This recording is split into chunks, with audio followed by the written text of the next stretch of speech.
ਸਤਨਾਮ ਸ੍ਰੀ ਵਾਹਿਗੁਰੂ ਸਾਹਿਬ ਜੀ। ਰਾਮ ਕਲੀ ਬਾਣੀ ਭਗਤਾ ਕੀ ਕਬੀਰ ਜੀਓ। ਇਕ ਓੰਕਾਰ ਸਤਿਗੁਰ ਪ੍ਰਸਾਦਿ। ਕਾਇਆ ਕਲਾਲਨ ਲਾਹਨ ਮੇਲੋ। ਗੁਰ ਕਾ ਸ਼ਬਦ ਗੁੜ ਕੀਨ ਰੇ। ਵਾਹਿਗੁਰੂ ਜੀ ਕਾ ਖਾਲਸਾ ਵਾਹਿਗੁਰੂ ਜੀ ਕੀ ਫਤਿਹ। ਪਰਮ ਸਤਿਕਾਰਯੋਗ ਗੁਰੂ ਸਾਹਿਬ ਜੀ ਦੇ ਸਾਜੀ ਨਿਵਾਜੀ ਗੁਰੂ ਸਰੂਪ ਗੁਰੂ ਖਾਲਸਾ ਸਾਧ ਸੰਗਤ ਜੀਓ। ਆਪ ਸਰਬੱਤ ਸੰਗਤਾਂ ਨਿਤ ਦੇ ਬਣੇ ਹੋਏ ਨਿਯਮ ਅਨੁਸਾਰ ਸਤਿਗੁਰਾਂ ਦੀ ਪਾਵਨ ਹਜ਼ੂਰੀ 'ਚ ਪਹੁੰਚੇ ਹਾਂ, ਜਿੱਥੇ ਲੜੀਵਾਰ ਕਥਾ ਦਾ ਸਤਿਗੁਰਾਂ ਨੇ ਆਨੰਦ ਬਖਸ਼ਿਆ ਹੋਇਆ ਹੈ। ਪਿੱਛੇ ਰਾਮ ਕਲੀ ਦੀਆਂ 3 ਵਾਰਾਂ ਸਮਾਪਤ ਹੋ ਚੁੱਕੀਆਂ ਹਨ। ਇਸ ਤੋਂ ਅੱਗੇ ਭਗਤਾਂ ਦੀ ਬਾਣੀ ਰਾਮ ਕਲੀ ਰਾਗਣੀ ਦੇ ਅੰਦਰ ਜੋ ਹੈ ਉਹ ਭਾਈ ਗੁਰਦਾਸ ਸਾਹਿਬ ਜੀ ਨੂੰ ਕਹਿ ਕੇ ਗੁਰੂ ਅਰਜਨ ਦੇਵ ਜੀ ਲਿਖਵਾ ਰਹੇ ਹੈ। ਪਹਿਲਾਂ ਮਹਾਰਾਜ ਸਾਹਿਬ ਜੀ ਜਾਣਕਾਰੀ ਦਿੰਦੇ ਹੈ ਕਿ ਭਗਤਾਂ ਦੀ ਬਾਣੀ ਦੇ ਵਿੱਚ ਪਹਿਲਾਂ ਕਿਸ ਭਗਤ ਦੀ ਬਾਣੀ ਆ ਰਹੀ, ਤੇ ਫਿਰ ਮੰਗਲ ਕਰਕੇ ਅੱਗੇ ਸ਼ਬਦ ਕਬੀਰ ਸਾਹਿਬ ਦਾ ਲਿਖਣਗੇ। ਸੁਣੋ ਜੀ। ਰਾਮ ਕਲੀ ਬਾਣੀ ਭਗਤਾ ਕੀ ਕਬੀਰ ਜੀਓ। ਰਾਮ ਕਲੀ ਰਾਗਣੀ ਹੈ ਭਗਤ ਕਬੀਰ ਸਾਹਿਬ ਜੀ ਦੀ। ਇਹਦੇ 'ਚ ਬਾਣੀ ਹੈ, ਬਾਣੀ ਭਗਤਾਂ ਕੀ, ਹੋਰ ਭਗਤਾਂ ਦੀ ਵੀ ਹੈ, ਪਰ ਪਹਿਲਾਂ ਸ਼ਬਦ ਕਬੀਰ ਜੀ ਦਾ ਹੈ।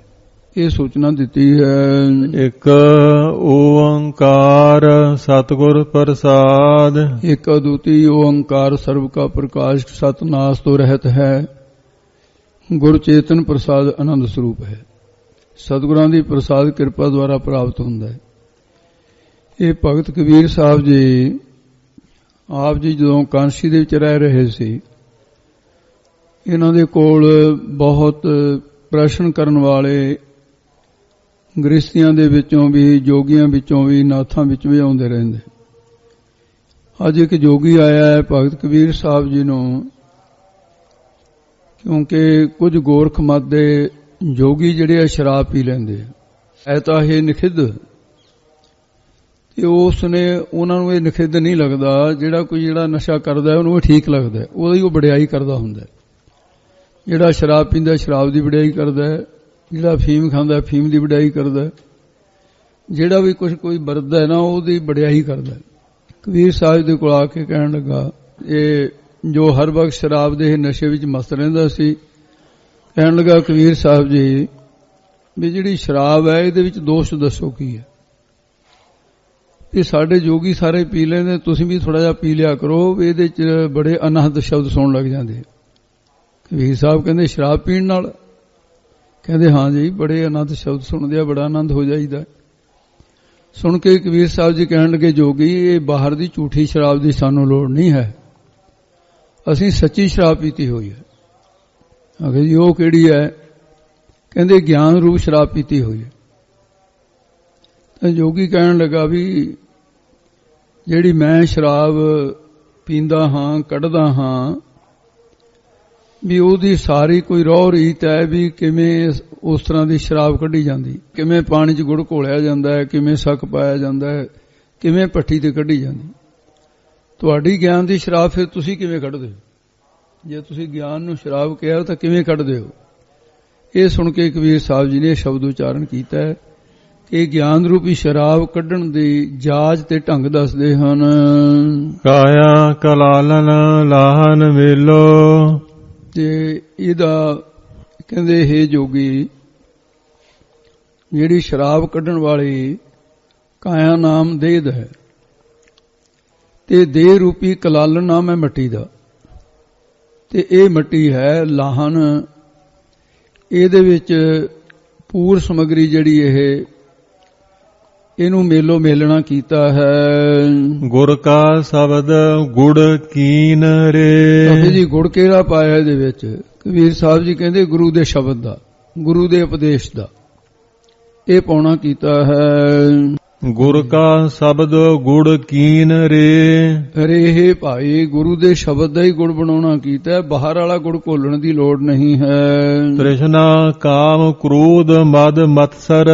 ਰਸਾਂ ਕਸਾਂ ਦੀ ਭੋਗਣ ਦੀ ਤ੍ਰਿਸ਼ਨਾ, ਆਤ੍ਰਿਪਤੀ, ਕਾਮ ਮੰਦ ਬਾਸ਼ਨਾ, ਕ੍ਰੋਧ ਗੁੱਸਾ, ਮਦ ਹੰਕਾਰ, ਮਤਸਰ ਈਰਖਾ ਆਦਿ ਜਿਹੜੇ ਔਗਣ ਨੇ, ਇਹਨਾਂ ਔਗਣਾਂ ਨੂੰ ਜਾਂ ਫਿਰ ਤ੍ਰਿਸ਼ਨਾ ਵਾਲੀ ਜਿਹੜੀ ਬਿਰਤੀ ਹੈ ਉਸ ਨੂੰ ਨਿਰਲੋਭਤਾ ਵਾਲੀ ਬਿਰਤੀ ਦੇ ਨਾਲ ਜਿਤਨਾ ਕੀਤਾ ਤੇ ਕਾਮ ਨੂੰ ਵਸਤ ਵਿਚਾਰ ਨਾਲ, ਕ੍ਰੋਧ ਨੂੰ ਸ਼ਾਂਤੀ ਨਾਲ, ਮਦ ਹੰਕਾਰ ਨੂੰ ਨਿਮਰਤਾ ਨਾਲ, ਈਰਖਾ ਨੂੰ ਪ੍ਰਸੰਨਤਾ ਦੇ ਨਾਲ।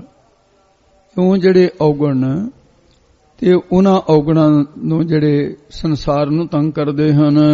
ਕਾਟ ਕਾਟ ਕਸ ਦੀਨ ਰੇ। ਤੇ ਇਹਨਾਂ ਔਗਣਾਂ ਨੂੰ ਗੁਣਾਂ ਦੇ ਨਾਲ ਕੱਟ ਕੱਟ ਕੇ, ਇਹ ਜਿਹੜੇ ਗੁਣ ਕਹੇ ਹੈ ਤੇ ਇਹਦੇ ਵਿੱਚ ਇਹ ਕਸ ਸੱਕ ਪਾਉਣਾ ਕਿਦੇ ਕਿਕਰ ਦਾ ਸੱਕ ਪਾਉਂਦੇ ਉਹਦੇ ਇਹ ਦੇਣਾ ਕੀਤਾ ਹੈ। ਯੋਗੀ ਨੇ ਪ੍ਰਸ਼ਨ ਕੀਤਾ ਤੁਹਾਨੂੰ ਇਹ ਸ਼ਰਾਬ ਕਿੱਥੋਂ ਪ੍ਰਾਪਤ ਹੋਈ ਹੈ? ਤੇ ਬੜੇ ਤੁਸੀਂ ਕਹਿੰਦੇ ਕਲਿਆਣਕਾਰੀ ਸ਼ਰਾਬ ਹੈ, ਉਹ ਨਰਕਾਂ ਨੂੰ ਲਿਜਾਣ ਵਾਲੀ ਹੈ। ਦੁਰਮਤ ਮਦਿਓ ਪੀਪ ਤੇ ਬਿਖਲੀ ਪਤ ਕਮਲੀ। ਇਹ ਸ਼ਰਾਬ ਐਸੀ ਹੈ ਜਿਹੜੀ ਜੰਮਣ ਮਰਨ ਤੋਂ ਰਹਿਤ ਕਰਦੀ ਹੈ, ਉਹ ਨਰਕਾਂ ਨੂੰ ਲਿਜਾਂਦੀ ਹੈ। ਝੂਠਾ ਮਦ ਮੂਲ ਨ ਪੀਚੈ ਜੇ ਕਾ ਪਾਰ ਵਸਾਏ। ਇਸ ਕਰਕੇ ਜਿਤ ਪੀਤੇ ਮਤ ਵਿਸਰੈ ਬਰਲ ਪਵੈ ਵਿੱਚ ਆਏ। ਉਹ ਤਾਂ ਐਸੀ ਹੈ। ਇਹ ਕਿੱਥੋਂ ਪ੍ਰਾਪਤ ਹੋਈ ਹੈ? ਕਬੀਰ ਸਾਹਿਬ ਜੀ ਫਿਰ ਉੱਤਰ ਦਿੰਦੇ ਨੇ ਸੰਤਾਂ ਦੇ ਕੋਲੋਂ ਜਾਂ ਗੁਰੂਆਂ ਦੇ ਕੋਲੋਂ। ਤੇ ਇਸ ਪ੍ਰਕਾਰ ਅਸੀਂ ਸੰਤ ਜਨਾਂ ਦੇ ਅੱਗੇ ਉਵੇਂ ਬੇਨਤੀ ਕੀਤੀ ਸੀ, ਉਹਨਾਂ ਨੇ ਫਿਰ ਇਹ ਦੇਣਾ ਕੀਤੀ ਹੈ। ਕਾਟ ਕਾਟ ਕਸ ਦੀਨ ਰੇ। ਰੇ ਭਾਈ ਇਉਂ ਕੱਟ ਕੱਟ ਕੇ ਅਸੀਂ ਸਾਕੇ ਦੇ ਪਾਉਣਾ ਕੀਤਾ ਹੈ। ਤੇ ਇਸ ਪ੍ਰਕਾਰ ਹੁਣ ਅੱਗੇ ਦੱਸਦੇ ਨੇ ਕਬੀਰ ਸਾਹਿਬ ਜੀ ਨੂੰ, ਜਿਵੇਂ ਸ਼ਰਾਬ ਤੁਸੀਂ ਕਿੱਥੋਂ ਪ੍ਰਾਪਤ ਹੋਈ? ਕਹਿੰਦੇ ਸੰਤਾਂ ਕੋਲੋਂ ਜਾਂ ਗੁਰੂ ਸਾਹਿਬਾਨਾਂ ਦੇ ਕੋਲੋਂ, ਗੁਰਦੇਵ ਦੇ ਕੋਲੋਂ ਇਉਂ ਬੇਨਤੀ ਕਰਕੇ ਮਿਲੀ ਹੈ। ਕੋਈ ਹੈ ਰੇ ਸੰਤ ਸਹਿਜ ਸੁਖ ਅੰਤਰ। ਰੇ ਭਾਈ ਹੇ ਜੋਗੀ, ਤੁਹਾਡੇ ਵਿੱਚੋਂ ਹੈ ਕੋਈ ਐਸਾ ਸੰਤ ਜਨ ਜਿਹਦੇ ਹਿਰਦੇ ਦੇ ਅੰਤਰ ਦਾ ਅਰਥ ਹੈ ਵਿੱਚ, ਹਿਰਦੇ ਦੇ ਅੰਦਰ ਸਹਿਜ ਸ਼ਾਂਤੀ ਸਰੂਪ ਦਾ ਸੁਖ ਆਨੰਦ ਪ੍ਰਗਟ ਹੋਇਆ ਹੋਵੇ, ਜਿਹਦੇ ਹਿਰਦੇ ਸਹਿਜ ਗਿਆਨ ਕਰਕੇ ਆਤਮਿਕ ਸੁਖ ਪ੍ਰਾਪਤ ਹੋਇਆ ਹੋਵੇ। ਜੇ ਕੋਈ ਐਸਾ ਮਿਲ ਜਾਏ, ਜਾ ਕੋ ਜਪ ਤਪ ਦਿਓ ਦਲਾਲੀ ਰੇ। ਜਾਂ ਜਿਸ ਨੂੰ ਮੈਂ ਜਪ ਤਪ ਰੂਪੀ ਦਲਾਲੀ ਦਲਾਲਗੀ ਦਿਓ ਦੇਵਾਂ, ਜਿਹਦੇ ਕੋਲ ਐਸੀ ਗਿਆਨ ਰੂਪੀ ਸ਼ਰਾਬ ਹੋਵੇ, ਮੈਂ ਉਸ ਦੇ ਤਾਂ ਹੀ ਬਾਣੀ ਕਰਕੇ ਕੀਤਾ ਹੋਇਆ ਜਾਪ, ਸਰੀਰ ਕਰਕੇ ਕੀਤਾ ਹੋਇਆ ਤਪ, ਇਹ ਦਲਾਲੀ ਮੈਂ ਦੇਣਾ ਕਰਾਂ। ਹੈ ਭਾਈ ਏਕ ਬੂੰਦ ਭਰ ਤਨ ਮਨ ਦੇਵ। ਹਰੇ ਹੈ ਭਾਈ, ਤੇ ਜੋ ਜਿਹੜਾ ਮੈਨੂੰ ਦੇਹ ਰੂਪੀ ਕਲਾਲੀ ਮੱਟੀ ਦੇ ਵਿੱਚੋਂ ਇੱਕ ਬੂੰਦ ਤੁਪਕਾ ਭਰ ਵੀ ਬ੍ਰਹਮ ਗਿਆਨ ਰੂਪੀ ਜਿਹੜਾ ਸ਼ਰਾਬ ਤੋਂ ਭਾਵ ਹੈ ਕਿ ਬ੍ਰਹਮ ਗਿਆਨ ਰੂਪੀ ਜਿਹੜੀ ਸ਼ਰਾਬ ਹੈ ਦੇਵੇ। ਜੋ ਮਦ ਦੀ ਕਲਾਲੀ ਰੇ। ਰੇ ਭਾਈ ਜਿਹੜਾ ਇਸੀ ਗਿਆਨ ਰੂਪੀ ਮਦ ਸ਼ਰਾਬ ਨੂੰ ਦੇਣਾ ਕਰੇ, ਮੈਂ ਉਸ ਨੂੰ ਤਨ ਮਨ ਅਰਪ ਦੇਵਾਂ। ਤਨ ਮਨ ਤਨ ਸਭ ਸੌਂਪ ਗੁਰ ਕੋ ਹੁਕਮ ਮੰਨਿਆ ਪਾਈ। ਆਪਣੇ ਤਨ ਨੂੰ ਸੇਵਾ ਵਿੱਚ ਲਾਵਾਂ, ਮਨ ਦੀ ਮਤ ਛੱਡ ਕੇ ਉਸ ਨੂੰ ਅਰਪ ਦੇਵਾਂ। ਰਹਾਉ ਅਸਥਾਈ ਦੇ ਕੇ ਫਰਮਾਉਂਦੇ ਆ ਜੀ। ਭਵਨ ਚਤੁਰਦਸ ਭਾਠੀ ਕੀਨੇ। ਪ੍ਰਸ਼ਨ ਕੀਤਾ ਕਬੀਰ ਜੀ ਤੁਸੀਂ ਗਿਆਨ ਰੂਪੀ ਸ਼ਰਾਬ ਕੱਢਣ ਲਈ ਫਿਰ ਭੱਠੀ ਦੱਸੋ ਕਿਹੜੀ ਬਣਾਉਂਦੇ ਹੋ? ਤਾਂ ਉੱਤਰ ਵਿੱਚ ਕਹਿੰਦੇ ਨੇ ਕਬੀਰ ਸਾਹਿਬ, ਭਵਨ ਚਤੁਰਦਸ ਭਾਠੀ ਕੀਨੀ। ਕਹਿੰਦੇ ਹੇ ਜੋਗੀ, ਚਤੁਰ ਚਾਰ ਦਾ ਨਾਮ ਹੈ, 10 ਤੋਂ ਭਾਵ 10 ਤੇ 4 14 ਹੋ ਗਏ। 14 ਜਿਹੜੇ ਭਵਨ ਤੇ ਇਹਨਾਂ ਦੀ ਭੱਠੀ ਬਣਾਉਣਾ ਕੀਤੀ ਹੈ। ਜਾਂ ਫਿਰ 5 ਗਿਆਨ ਇੰਦਰੀ, 5 ਕਰਮ ਇੰਦਰੀਆਂ ਦੇ ਵਿਸ਼ਿਆਂ ਦਾ ਤਿਆਗ ਕਰਨ ਰੂਪ, ਇਹ 4 ਅੰਤਸਕਰਾਂ ਦਾ ਮਾਨ ਛੱਡਣ ਰੂਪ ਇਹ ਭੱਠੀ ਬਣਾਉਣਾ ਕੀਤੀ। ਜਾਂ ਫਿਰ 14 ਭਵਨਾਂ ਨੂੰ ਮਿਥਿਆ ਨਿਸ਼ਚੈ ਕਰਨ ਰੂਪ ਭੱਠੀ ਬਣਾਉਣਾ ਕੀਤੀ ਹੈ। ਦੇਹ ਅਧਿਆਸ ਨੂੰ ਲੱਕੜਾਂ ਨੂੰ ਜਿਹੜਾ ਸਾਰ ਕਰਕੇ ਅੱਗੇ ਦੱਸਦੇ ਨੇ ਬ੍ਰਹਮ ਅਗਨ ਤਨ ਜਾਰੀ ਰੇ। ਰੇ ਭਾਈ ਜੋਗੀ, ਤੇ ਅਸੀਂ ਇਸ ਪ੍ਰਕਾਰ ਇਹ ਭੱਠੀ ਬਣਾ ਕੇ ਨਾ ਦੇਹ ਅਧਿਆਸ ਰੂਪੀ ਲੱਕੜਾਂ ਨੂੰ ਸਾੜਨ ਵਾਸਤੇ ਬ੍ਰਹਮ ਅਭਿਆਸ ਰੂਪੀ ਅਗਨੀ ਜਾਰੀ ਬਾਲਣਾ ਕੀਤੀ ਹੈ। ਤੇ ਉਹਨੇ ਫਿਰ ਪ੍ਰਸ਼ਨ ਕੀਤਾ ਕਬੀਰ ਜੀ, ਸ਼ਰਾਬ ਜਦੋਂ ਕੱਢੀ ਦੀ ਹੈ ਉਹਦੇ ਉੱਪਰ ਪਹਿਲਾਂ ਮੁੰਦਣਾ ਪੈਂਦਾ ਵੀ ਭਾਫ ਨਾ ਉੱਡ ਜਾਏ, ਇਹਦੀ ਭਾਫ ਬਾਹਰ ਨਾ ਨਿਕਲ ਜਾਏ। ਵੀ ਤੁਸੀਂ ਇਹ ਸ਼ਰਾਬ ਦੀ ਨਾਲੀ ਰਾਹੀਂ ਘੜੇ ਵਿੱਚ ਉਹ ਆ ਕੇ ਪੈਂਦੀ ਹੈ, ਤੁਸੀਂ ਮੁੰਦਣਾ ਕਿਵੇਂ ਕਰਦੇ ਹੋ ਇਹਨੂੰ? ਪ੍ਰਸ਼ਨ ਉਹਦੇ, ਕਿਉਂਕਿ ਉਹਦੀ ਬਿਰਤੀ ਸ਼ਰਾਬ ਦੇ ਦੁਆਲੇ ਘੁੰਮ ਰਹੀ ਹੈ। ਕਬੀਰ ਸਾਹਿਬ ਦੇ ਦੁਆਰਾ ਬ੍ਰਹਮ ਗਿਆਨ ਦੇ ਰਹੇ ਤਾਂ ਉਸ ਵੇਲੇ ਕਬੀਰ ਜੀ ਨੇ ਉੱਤਰ ਦਿੱਤਾ, ਕਹਿਣ ਲੱਗੇ ਮੁਦਰਾ ਬਦਕ ਸਹਿਜ ਧੁਨ ਲਾਗੀ। ਜਿਹੜੀ ਸਹਿਜ ਸ਼ਾਂਤੀ ਵਾਲੀ ਧੁਨ, ਧੁਨੀ ਭਾਵ ਅਜਪਾ ਜਾਪ ਰੂਪੀ ਧੁਨੀ ਲੱਗੀ ਹੋਈ ਹੈ, ਇਹ ਗਿਆਨ ਰੂਪੀ ਮਦਰ ਸ਼ਰਾਬ ਨੂੰ ਇਹ ਸਮਝ ਲਓ ਮੁੰਦਣਾ ਕੀਤਾ ਹੈ, ਬੰਦ ਕੀਤਾ ਹੈ ਉੱਪਰੋਂ। ਸੁਖਮਨ ਪੋਚਨ ਹਾਰੀ ਰੇ। ਇਹ ਭਾਈ ਜੋਗੀ ਸੁਖਮਨ 10ਵੇਂ ਦੁਆਰ ਦੀ ਜਿਹੜੀ ਨਾੜੀ ਜੋ ਮਨ ਨੂੰ ਸੁਖ ਦੇਣ ਵਾਲੀ ਭਗਤੀ ਹੈ, ਉਹ ਇਹ ਪੋਚਨ ਹਾਰੀ, ਪੋਚਾ ਦੇਣ ਵਾਲੀ ਲੀਰ ਹੈ। ਉਹਦੇ ਤੇ ਠੰਡਾ ਪੋਚਾ ਦਿੰਦੇ ਆ ਵੀ ਤਾਂ ਕਿ ਉਹ ਜਿਹੜੀ ਭਾਵ ਹੈ ਉਹਦਾ ਪਾਣੀ ਬਣ ਕੇ ਜਾਈ ਜਾਵੇ। ਉਹ ਸਾਰੇ ਅਲੰਕਾਰ ਹੈ, ਉਹ ਲੀਰ ਹੈ। ਇਹਦੇ ਨਾਲ ਠੰਡਿਆਂ ਕਰਨ ਲਈ ਉੱਪਰ ਰੱਖੀ ਦੀ ਹੈ, ਜੋ ਮਨ ਨੂੰ ਸੰਕਲਪਾਂ ਵਿਕਲਪਾਂ ਵੱਲੋਂ ਰੋਕਣ ਰੂਪੀ ਸ਼ਰਾਬ ਦੇ ਤਾਂ ਹੀ ਮੁੰਦਣਾ ਕੀਤਾ ਹੈ। ਫਿਰ ਪ੍ਰਸ਼ਨ ਕੀਤਾ ਉਸਨੇ, ਅੰਤਰੀਸ਼ ਸ਼ਰਾਬ ਕੱਢਣ ਵਾਲੀ ਨਾਲੀ ਕਿਹੜੀ ਹੈ? ਉੱਤਰ ਦਿੱਤਾ, ਕਹਿੰਦੇ ਸਹਿਜ ਧੁਨ ਲੱਗੀ, ਜਿਹੜੀ ਸ਼ਾਂਤੀ ਵਾਲੀ ਧੁਨੀ ਲੱਗੀ ਹੈ, ਇਹੋ ਗਿਆਨ ਰੂਪੀ ਸ਼ਰਾਬ ਕੱਢਣ ਵਾਲੀ ਨਾਲੀ ਹੈ। ਫਿਰ ਪ੍ਰਸ਼ਨ ਕੀਤਾ ਕਬੀਰ ਜੀ, ਪੱਠੀ ਉੱਤੇ ਸ਼ਰਾਬ ਕੱਢਣ ਵਾਲੀ ਮੱਟੀ ਉੱਤੇ ਜਿਹੜੀ ਤੇ ਠੰਡੇ ਪਾਣੀ ਦੇ ਨਾਲ ਗਿੱਲੀ ਲੀਰ ਜਿਹੜੀ ਦਾ ਪੋਚਾ ਫੇਰੀਦਾ ਹੈ, ਸਾਫ਼ ਕਰੀਦਾ, ਤੁਸੀਂ ਅੰਤਰੀਸ਼ ਸ਼ਰਾਬ ਕੱਢਣ ਲਈ ਕਿਹੜੀ ਲੀਰ ਰੱਖੀ ਹੋਈ ਹੈ? ਕਹਿੰਦੇ ਸੁਖਮਨ ਪੋਚਨ ਹਾਰੀ ਰਹੇ ਭਾਵੇਂ ਅਸੀਂ ਦੇਹ ਰੂਪੀ ਮੱਟੀ ਦੇ ਉੱਤੇ ਮਨ ਨੂੰ ਸੁਖ ਦੇਣ ਵਾਲੀ ਨਾਮ ਤੇ ਜਿਹੜਾ ਨਾਮ ਰੂਪੀ ਪਾਣੀ ਨਾਲ ਠੰਡੀ ਕੀਤੀ ਹੈ, ਜਿਹੜੀ ਸ਼ਾਂਤੀ ਮਿਲੀ ਉਹ ਠੰਡ ਮਿਲਦੀ ਹੈ। ਕਲ ਤਾਤੀ ਠੰਡਾ ਹਰਨੋਂ ਭਗਤ ਰੂਪ ਲੀਰ ਦਾ ਪੋਚਾ ਦਿੰਦੇ ਹਾਂ, ਇਹ ਭਗਤੀ ਦੀ ਲੀਰ ਦਾ ਹੀ ਪੋਚਾ ਦੇ ਰਹੇ ਹਾਂ। ਫਿਰ ਉਹਨੇ ਪ੍ਰਸ਼ਨ ਕੀਤਾ, ਕਬੀਰ ਜੀ ਜੇਕਰ ਤੁਹਾਨੂੰ ਗਿਆਨ ਰੂਪੀ ਸ਼ਰਾਬ ਪਿਲਾ ਦੇਵੇ ਕੋਈ ਤਾਂ ਤੁਸੀਂ ਉਹਨੂੰ ਭੇਟਾ ਕੀ ਦਿਓਗੇ? ਤਾਂ ਕਬੀਰ ਸਾਹਿਬ ਜੀ ਉੱਤਰ ਦਿੰਦੇ ਨੇ, ਤੀਰਥ ਵਰਤ ਨੇਮ ਸੁਚ ਸੰਜਮ। ਜੋ ਤੀਰਥ ਯਾਤਰਾ ਕਰਨ ਦਾ ਮਹਾਤਮ ਹੈ, ਵਰਤ ਰੱਖਣ ਦਾ ਮਹਾਤਮ ਹੈ, ਜਮ ਨੇਮ ਆਦਿ ਦੇ ਸਾਧਨ ਕੀਤਿਆਂ ਦਾ ਤੇ ਵਿਸ਼ਾ ਵੱਲੋਂ ਸਰੀਰ ਨੂੰ ਨਰੇਪ ਰੱਖਣ ਦਾ ਜਾਂ ਸੁਚਮ ਰੱਖਣ ਦਾ, ਇਹ ਜਿੰਨੇ ਮਹਾਤਮ ਹਨ ਇਹ ਸਾਰੇ ਤੇ ਸੰਜਮ ਇੰਦਰੀਆਂ ਦਾ ਦਮਨ ਕੀਤਾ ਹੋਇਆ ਹੈ। ਤੇ ਇਸ ਪ੍ਰਕਾਰ ਵੀ ਕਹਿੰਦੇ ਨੇ, ਰਾਵ ਸਸ ਗਹਿਨ ਦਿਓ ਰੇ। ਤੇ ਉਹਨਾਂ ਨੂੰ ਫਿਰ ਜੋ ਰਾਵ ਸੂਰਜ ਦੀ ਪਿੰਗਲਾ ਸੁਰ ਹੈ ਤੇ ਸਸ ਚੰਦਰਮਾ ਦੀ ਈੜਾ ਪਿੰਗਲਾ ਔਰ ਸੁਖਮਨਾ, ਤਿੰਨੇ ਨਾੜੀਆਂ ਸੁਖਮਨਾ ਇਹਨਾਂ ਦੇ ਸੰਧ ਵਿੱਚ ਹੈ, ਉਹਦੇ ਦੁਆਰਾ ਸਵਾਸਾਂ ਦੇ ਨਾਲ ਜਿਹੜਾ ਸਾਧਨ ਕੀਤਾ ਹੈ ਤੇ ਜਾਂ ਸੂਰਜ ਦੀ ਨਿਆਈ ਵਿਵੇਕ ਤੇ ਚੰਦਰਮਾ ਦੀ ਨਿਆਈ ਵੈਰਾਗ ਆਦਿ ਸਾਧਨ, ਇਹਨਾਂ ਸਾਰਿਆਂ ਨੂੰ ਬ੍ਰਹਮ ਗਿਆਨ ਰੂਪੀ ਸ਼ਰਾਬ ਪਿਲਾਉਣ ਵਾਲੇ ਦੇ ਕੋਲ ਗਹਿਣੇ ਗਿਰਵੀ ਰੱਖ ਦਿਓ ਦੇਵਾਂਗਾ, ਭਾਵ ਕਿ ਸਾਰੇ ਸਾਧਨ ਉਹਦੇ ਅੱਗੇ ਭੇੜਾ ਕਰ ਦਿਆਂਗਾ। ਹੇ ਭਾਈ, ਜੋ ਸੂਰਜ ਦੀ ਨਿਆਈ ਵਿਵੇਕ ਤੇ ਚੰਦਰਮਾ ਦੀ ਨਿਆਈ ਵੈਰਾਗ ਆਦਿ ਸਾਧਨ, ਇਹ ਸਾਰੇ ਬ੍ਰਹਮ ਗਿਆਨ ਰੂਪੀ ਸ਼ਰਾਬ ਪਿਲਾਉਣ ਵਾਲੇ ਦੇ ਕੋਲ ਗਹਿਣੇ ਗਿਰਵੀ ਰੱਖ ਦਿਓ ਦੇਵਾਂਗਾ, ਕਿਉਂ ਸਾਰੇ ਸਾਧਨ ਉਹਦੇ ਅੱਗੇ ਭੇਟਾ ਕਰ ਦਿਆਂਗਾ।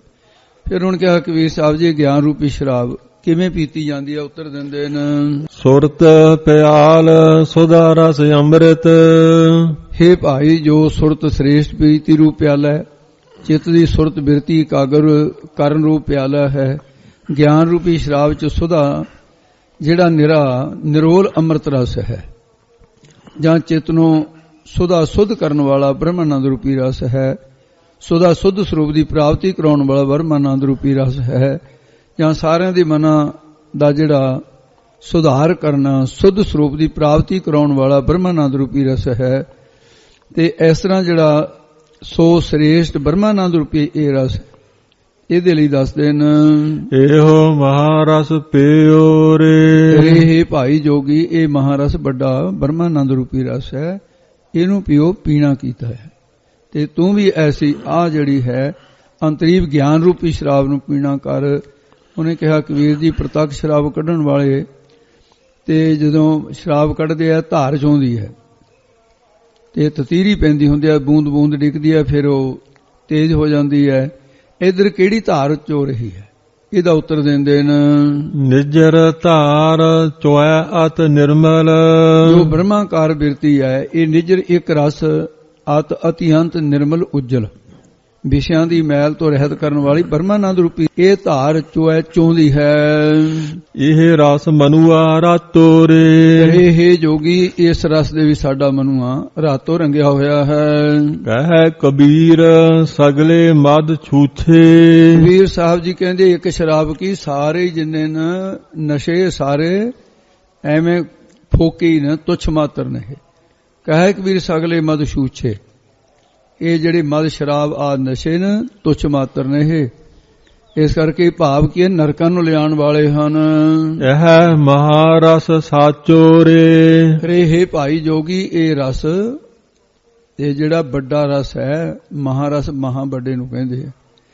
ਇਸ ਕਰਕੇ ਇਹ ਮਹਾਰਸ ਭਾਵ ਵੱਡਾ ਰਸ ਬ੍ਰਹਮਾਨੰਦ ਰੂਪੀ ਰਸ ਹੀ ਇਹੀ ਸੱਚੋ ਸੱਚਾ ਹੈ। ਤੇ ਇਸ ਕਰਕੇ ਜਦੋਂ ਕਬੀਰ ਸਾਹਿਬ ਜੀ ਨੇ ਉਹਨੂੰ ਉੱਤਰ ਦੇ ਦਿੱਤਾ ਫਿਰ ਜੋਗੀ ਕਹਿਣ ਲੱਗਾ ਕਬੀਰ ਜੀ ਵੀ ਇੱਕ ਹੋਰ ਵੀ ਦੱਸੋ ਵੀ ਅਸੀਂ ਸ਼ਰਾਬ ਨੂੰ ਹੋਰ ਤੇਜ਼ ਕਰਨ ਵਾਸਤੇ ਮਹੂਏ ਦੇ ਫੁੱਲਾਂ ਦੀ ਸ਼ਰਾਬ ਕੱਢਦੇ ਹਾਂ। ਇਹ ਇੱਕ ਬਿਰਛ ਹੈ ਜਿਹਦੇ ਫੁੱਲਾਂ ਤੋਂ ਸ਼ਰਾਬ ਨਿਕਲਦੀ ਹੈ, ਮਹੂਆ ਹੈ ਉਹਦਾ ਨਾਂ, ਤੇ ਅਸੀਂ ਉਹ ਕੱਢ ਲੈਂਦੇ ਹਾਂ। ਤੁਸੀਂ ਮਹੂਏ ਦੇ ਬੂਟੇ ਦੁਆਰਾ ਕੱਢੀ ਸ਼ਰਾਬ ਪੀਣਾ ਕਰੋ, ਉਹ ਦੱਸੋ ਵੀ ਉਹ ਕਿਵੇਂ ਹੈ। ਸਮਾਧੀ 'ਚ ਬਿਰਤੀ ਜੋੜੀ ਦੀ ਹੈ। ਅਸੀਂ ਤਾਂ ਉਹ ਸ਼ਰਾਬ ਪੀ ਕੇ ਮਹੂਏ ਦੇ ਫੁੱਲਾਂ ਦੀ ਜਿਹੜੀ ਸ਼ਰਾਬ ਹੈ ਬਿਰਤੀ ਜੋੜਦੇ ਹਾਂ। ਕਬੀਰ ਸਾਹਿਬ ਜੀ ਨੇ ਅਗਲਾ ਸ਼ਬਦ ਉਚਾਰਨ ਕੀਤਾ ਇਸੇ ਜੋਗੀ ਦੇ ਪ੍ਰਥਾਏ। ਗੁੜ ਕਰ ਗਿਆਨ ਧਿਆਨ ਕਰ ਮਹੂਆ। ਥੋੜੇ ਜੇ ਅੱਖਰਾਂ ਦਾ ਬਦਲਾਅ ਲੈ ਕੇ ਕਬੀਰ ਸਾਹਿਬ ਜੀ ਕਹਿੰਦੇ ਇਹ ਭਾਈ ਕਹਿੰਦੇ ਗੁਰਾਂ ਤੋਂ ਗਿਆਨ ਪ੍ਰਾਪਤ ਕਰਨਾ ਇਹੀ ਗੁੜ ਪਾਉਣਾ ਹੈ। ਪਰਮੇਸ਼ਰ ਦਾ ਧਿਆਨ ਕਰਨਾ ਇਹੀ ਮਹੂਏ ਦੇ ਫੁੱਲ ਹਨ। ਮਨ ਵਿੱਚ ਜਿਹੜਾ ਪਰਮੇਸ਼ਰ ਦਾ ਸਾਰੀ ਤੁਕੇ ਬੋਲ ਦੋ ਸਾਰੇ। ਗੁੜ ਕਰ ਗਿਆਨ ਧਿਆਨ ਕਰ ਮਹੂਆ ਭਉ ਭਾਠੀ ਮਨ ਧਾਰਾ। ਇਹ ਗੁਰਾਂ ਤੋਂ ਗਿਆਨ ਪ੍ਰਾਪਤ ਕਰਨਾ ਇਹ ਗੁੜ ਪਾਉਣਾ ਹੈ। ਪਰਮੇਸ਼ਰ ਦਾ ਧਿਆਨ ਕਰਨਾ ਮਹੂਏ ਦੇ ਫੁੱਲ, ਮਨ ਵਿੱਚ ਪਰਮੇਸ਼ਰ ਦਾ ਭਾਵ ਡਰ ਧਾਰਨ ਕਰਨਾ ਇਹ ਭੱਠੀ ਹੈ। ਪਰਮੇਸ਼ਰ ਦੇ ਨਾਮ ਜਪਣ ਵਿੱਚ ਲਗਾਤਾਰ ਤੇਲ ਧਾਰਾਵਤ ਚਿੱਤ ਦੀ ਬਿਰਤੀ ਦਾ ਇਕਾਗਰ ਹੋਣਾ। ਜੇ ਲਾਇ ਰਹਾ ਲਿਵ ਧਾਰ ਇੱਕ ਰਸ ਤੇਲ ਧਾਰਾ ਵਾਂਗੂ। ਫਿਰ ਇਹ ਜੋਗਾਨੰਦ ਬ੍ਰਹਮਾਨੰਦ ਰੂਪੀ ਰਸ ਦੀ ਧਾਰ ਚੋਣਾ ਹੁੰਦੀ ਹੈ। ਭਾਵ ਇਹ ਰਸ ਟਪਕਦਾ ਹੈ ਦਸਮ ਦੁਆਰ ਚੋਂ ਜਾਂ ਆਨੰਦ ਰੂਪ ਰਸ ਟਪਕਦਾ ਹੈ। ਸੁਖਮਨ ਨਾਰੀ ਸਹਿਜ ਸਮਾਨੀ। ਜਿਹੜੀ ਸੁਖਮਨਾ ਨਾੜੀ ਹੈ ਚਿੱਤ ਦੀ ਬਿਰਤੀ ਟਿਕਾਉਣੀ ਹੈ ਜਿਹੜੀ ਉਹਦੇ ਵਿੱਚ ਜਿਹੜੀ ਸੁਖਮਨਾ ਨਾੜੀ ਵਿੱਚ ਚਿੱਤ ਦੀ ਬਿਰਤੀ ਟਿਕਾਉਣੀ ਹੈ ਇਹ ਨਾਲੀ ਹੈ। ਸੁਖਮਨ ਮਨ ਦੇ ਸੁਖ ਦੇਣ ਵਾਲੀ ਭਗਤੀ ਰੂਪੀ ਨਾਰੀ ਨਾਲੀ ਹੈ। ਇਸ ਕਰਕੇ ਸਹਿਜ ਗਿਆਨ ਸਰੋਵਰ ਵਿੱਚ ਬਿਰਤੀ ਸਮਾਣੀ ਲੀਨ ਹੋਈ ਹੈ। ਇਹ ਹੈ ਸਾਡੇ ਪੀਣ ਦਾ ਇਹ ਤਰੀਕਾ ਸ਼ਰਾਬ ਦਾ। ਭਗਤੀ ਰੂਪੀ ਨਾਲੀ ਰਾਹੀਂ ਇਹ ਨਿਕਲਦੀ ਹੈ। ਗਿਆਨ ਜਿਹੜਾ ਅੱਗੇ ਦੱਸਦੇ ਨੇ ਫਿਰ ਗਿਆਨ ਜਾਂ ਸੱਚ ਸਰੂਪ ਦੇ ਸ਼ਰਾਬ ਦੇ ਤਾਏ ਪੀਵੈ ਪੀਵਨ ਹਾਰਾ। ਸਾਡਾ ਮਨ ਪੀਵਨ ਹਾਰਾ ਪੀਣ ਵਾਲਾ ਹੋ ਕੇ ਪੀਂਦਾ ਹੈ। ਸੁਖਮਨ ਨਾੜੀ ਜਿਹੜੀ ਹੈ ਸੁਖਮਨ ਨਾਰੀ ਦਸਮ ਦੁਆਰ ਦੀ ਨਾੜੀ ਵਿੱਚ ਮਨ ਨੂੰ ਸੁਖ ਦੇਣ ਵਾਲੀ ਭਗਤੀ ਰੂਪ ਨਾਰੀ ਇਸਤਰੀ ਵਿੱਚ ਜੋ ਸਹਿਜ ਸੁਤੇ ਸਿੱਧ ਹੀ ਚੱਦੀ ਬਿਰਤੀ ਸਮਾਈ ਹੋਈ ਹੈ ਇਹ ਮੱਟੀ ਘੜੀ ਹੈ। ਇਸ ਵਿੱਚੋਂ ਗੁਰ ਉਪਦੇਸ਼ ਪਿਆਲੇ ਦੁਆਰਾ ਸਾਡਾ ਮਨ ਪੀਵਨ ਹਾਰਾ ਹੈ ਤੇ ਨਾਮ ਰੂਪੀ ਸ਼ਰਾਬ ਨੂੰ ਪੀਂਦਾ ਹੈ। ਔਦੂ ਮੇਰਾ ਮਨ ਮਤਵਾਰਾ। ਇਹ ਔਦੂ ਅਵਧੂਤ ਜੋਗੀ ਆਪਣੇ ਆਪ ਨੂੰ ਅਵਧੂਤ ਸੁੱਧ ਕਹਾਉਣ ਵਾਲੇ ਜੋਗੀ ਇਹ ਨਾਮ ਰੂਪੀ ਸ਼ਰਾਬ ਪੀਣ ਵਾਲਾ ਮੇਰਾ ਮਨ ਹਿਰਦਾ ਮਤਵਾਰਾ ਮਸਤ ਹੋ ਰਿਹਾ ਹੈ। ਜਾਂ ਸਾਡਾ ਮਨ ਪ੍ਰਵੇਸ਼ ਦੀ ਪ੍ਰਾਪਤੀ ਵਿਚਾਰ ਕਰਕੇ ਤੇ ਮਤ ਵਾਰਾ ਮਤ ਅਕਲ ਬਾਰਾ ਵਾਲਾ ਹੋ ਰਿਹਾ ਹੈ। ਉਨਮਦ ਚੜਾ ਮਦਨ ਰਸ ਚਾਖਿਆ। ਤੇ ਜਦੋਂ ਗਿਆਨ ਰੂਪ ਸ਼ਰਾਬ ਦੀ ਉਨਮਦ ਮਸਤੀ ਨੂੰ ਦਾ ਨਾਮ ਹੈ ਉਨਮਦ। ਤੇ ਫਿਰ ਚੜਾ ਇਹਨੂੰ ਚੜਾ ਬੋਲਣਾ ਚੜਨ ਤੋਂ ਭਾਵ ਹੈ। ਉਨਮਦ ਚੜਾ ਐ ਬੋਲਦੇ ਥੋੜਾ ਜਿਹਾ। ਉਨਮਦ ਚੜਾ ਮਦਨ ਰਸ ਚਾਖਿਆ। ਜਦੋਂ ਨਾਮਪੁਰੀ ਸ਼ਰਾਬ ਦੀ ਉਨਮਦ ਮਸਤੀ ਚੜਾ ਚੜ ਗਈ ਤਾਂ ਫਿਰ ਐਸਾ ਮਦਨ ਸੁੰਦਰ ਰਸ ਮਦਨ ਰਸ ਚਾਖਿਆ ਚਖਣਾ ਕੀਤਾ। ਤੇ ਐਸਾ ਜਿਹੜਾ ਇਹ ਰਸ ਹੈ ਉਨਮਦ ਉਹਨੂੰ ਉਸ ਬ੍ਰਹਮਾਨੰਦ ਰੂਪੀ ਮਦ ਸ਼ਰਾਬ ਦਾ ਨਸ਼ਾ ਚੜਿਆ ਤਾਂ ਫਿਰ ਪ੍ਰਤੱਖ ਹੈ ਨਾ ਮਦ ਨਾ ਮਦ ਸ਼ਰਾਬ ਦੇ ਰਸ ਨੂੰ ਨਾ ਚਖਣਾ ਕੀਤਾ ਤਦੋਂ ਫਿਰ ਇਹ ਜਿਹੜੇ ਇਸ ਤਰ੍ਹਾਂ ਦੇ ਨਸ਼ੇ ਨੇ ਇਹਨਾਂ ਦਾ ਆਪ ਹੀ ਤਿਆਗ ਹੋ ਜਾਂਦਾ ਹੈ। ਅੱਗੇ ਦੱਸਦੇ ਨੇ ਤਿਰਭਵਨ ਭਇਆ ਉਜਿਆਰਾ। ਇਹ ਸ਼ਰਾਬ ਪੀ ਕੇ ਤਾਂ ਸੋਝੀ ਮਾਰੀ ਜਾਂਦੀ ਹੈ ਇਹ ਗਲੀਆਂ 'ਚ ਲਿੜਦੇ ਆ, ਸੜਕਾਂ ਤੇ ਲਿੜਦੇ ਆ, ਕਈ ਵਾਰੀ ਤੇ ਉਹ ਪਿਆਂ ਦੇ ਉੱਤੇ ਗੱਡੀਆਂ ਮੋਟਰਾਂ ਚੜ ਜਾਂਦੀਆਂ ਨੇ, ਕੁੱਤੇ ਉਹਨਾਂ ਦੇ ਉੱਤੇ ਬੇਅਦਬੀ ਕਰ ਜਾਂਦੇ ਨੇ, ਮੂੰਹ ਚੜ ਜਾਂਦੇ ਨੇ, ਪਤਾ ਹੀ ਨਹੀਂ ਲੱਗਦਾ ਸ਼ਰਾਬੀ ਨੂੰ। ਇੱਧਰ ਤਿਰ ਪਾਉਣ, ਉਧਰ ਸੋਝੀ ਮਾਰੀ ਗਈ ਤੇ ਤਿੰਨਾਂ ਭਾਵਨਾ ਦੇ ਵਿੱਚ ਪਰਮੇਸ਼ਰ ਜਿਹੜਾ ਉਜਿਆਰਾ ਪ੍ਰਕਾਸ਼ ਪਿਆ ਹੋਇਆ ਹੈ ਉਹ ਦਿਸ ਪੈਂਦਾ ਹੈ।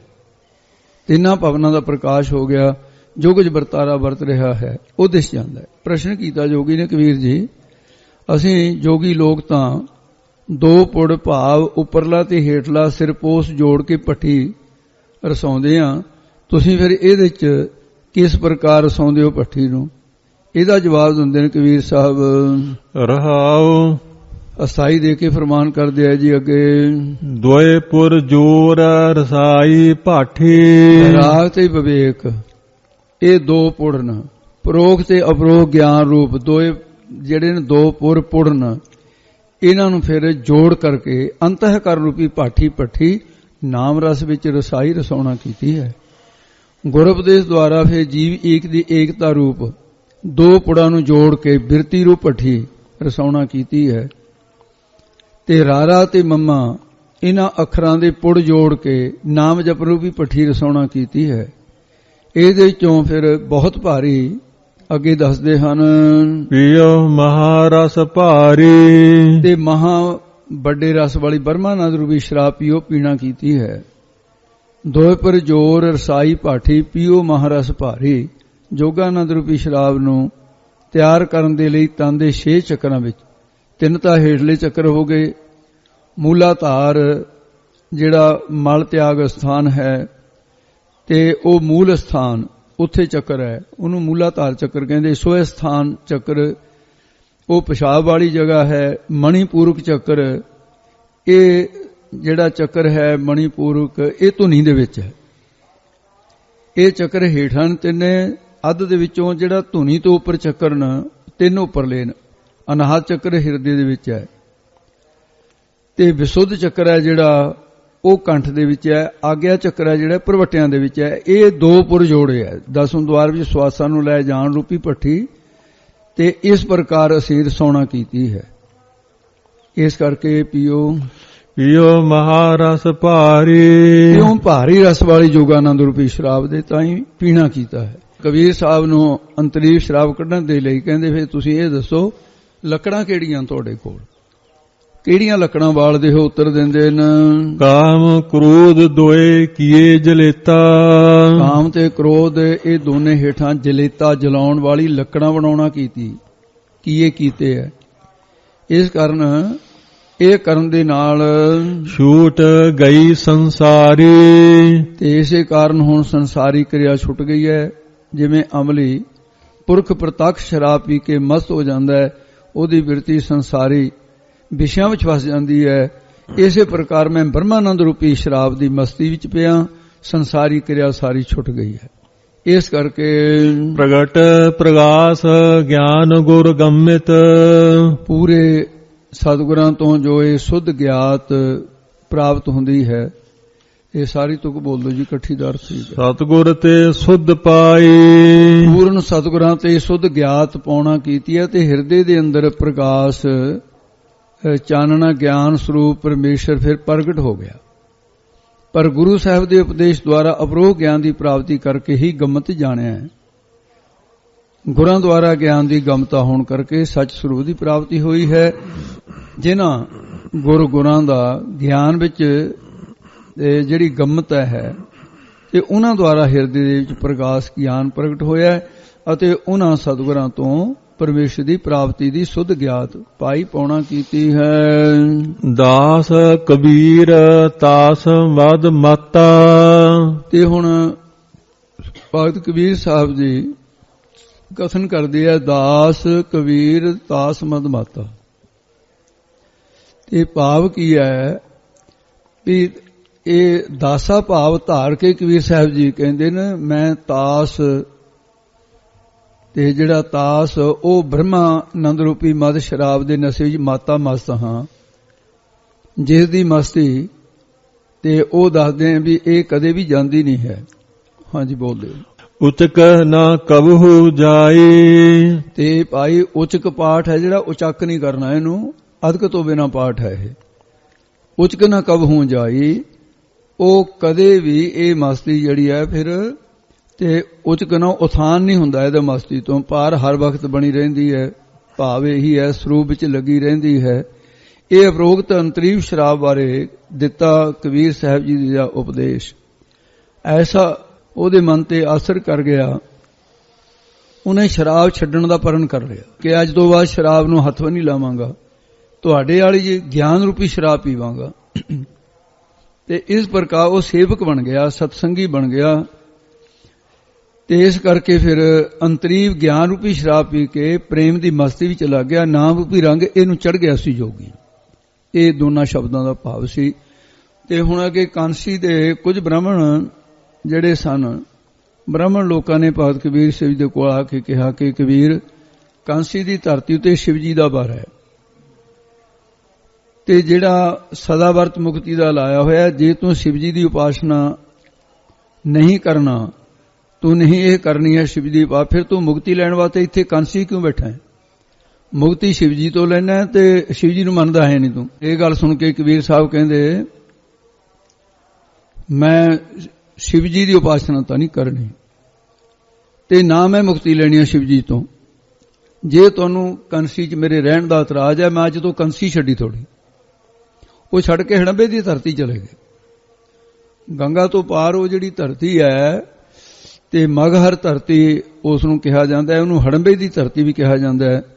ਮਗਹਰ ਧਰਤੀ ਉੱਤੇ ਆ ਕੇ ਬਸ ਗਏ ਤੇ ਉੱਥੇ ਆਕਾਸ਼ਬਾਣੀ ਹੋਈ, ਜਾਂ ਕਿਸੇ ਹੋਰ ਪੁਰਖ ਨੇ ਵੀ ਆ ਕੇ ਕਿਹਾ ਕਬੀਰ ਜੀ ਨੂੰ ਕਿ ਕਾਂਸੀ ਤੋਂ ਛੱਡ ਕੇ ਧਰਤੀ ਉੱਤੇ, ਮਗਹਰ ਦੀ ਧਰਤੀ ਦੇ ਉੱਤੇ ਇੱਥੇ ਕਿਉਂ ਆ ਗਏ? ਕਾਂਸੀ ਨੂੰ ਛੱਡ ਕੇ ਇਸ ਧਰਤੀ ਦੇ ਉੱਤੇ ਆ ਗਏ। ਤੇ ਸੁਣ ਕੇ ਕਬੀਰ ਸਾਹਿਬ ਜੀ ਪਰਮੇਸ਼ਰ ਦੇ ਸਨਮੁਖ ਬੇਨਤੀ ਕਰਦੇ ਨੇ, ਹੇ ਦਾਤਾ, ਜਾਂ ਉਹ ਪ੍ਰੇਮੀ ਨੂੰ ਉੱਤਰ ਦਿੰਦੇ ਹਨ ਇਹ ਸ਼ਬਦ ਵਿੱਚ, ਤੂੰ ਮੇਰੋ ਮੇਰ ਪਰਬਤ ਸੁਆਮੀ। ਹੇ ਸੁਆਮੀ ਮਾਲਕ ਪਰਮੇਸ਼ਰ, ਤੂੰ ਹੀ ਮੇਰਾ ਮੇਰ ਸਮੇਰ ਪਰਬਤ ਵਾਂਗੂ ਪਹਾੜ ਦੀ ਨਿਆਈ ਅਚਲ ਸਰੂਪ ਹੋਣ ਕਰਕੇ ਮੇਰਾ ਆਸਰਾ ਹੈ। ਓਟ ਗਹੀ ਮੈਂ ਤੇਰੀ ਓਟ ਗਹੀ ਗ੍ਰਹਿਣ ਕੀਤੀ ਹੈ, ਇਸ ਕਰਕੇ ਮੈਂ ਤੇਰੇ ਸਹਾਰੇ ਹਾਂ ਮਹਾਰਾਜ।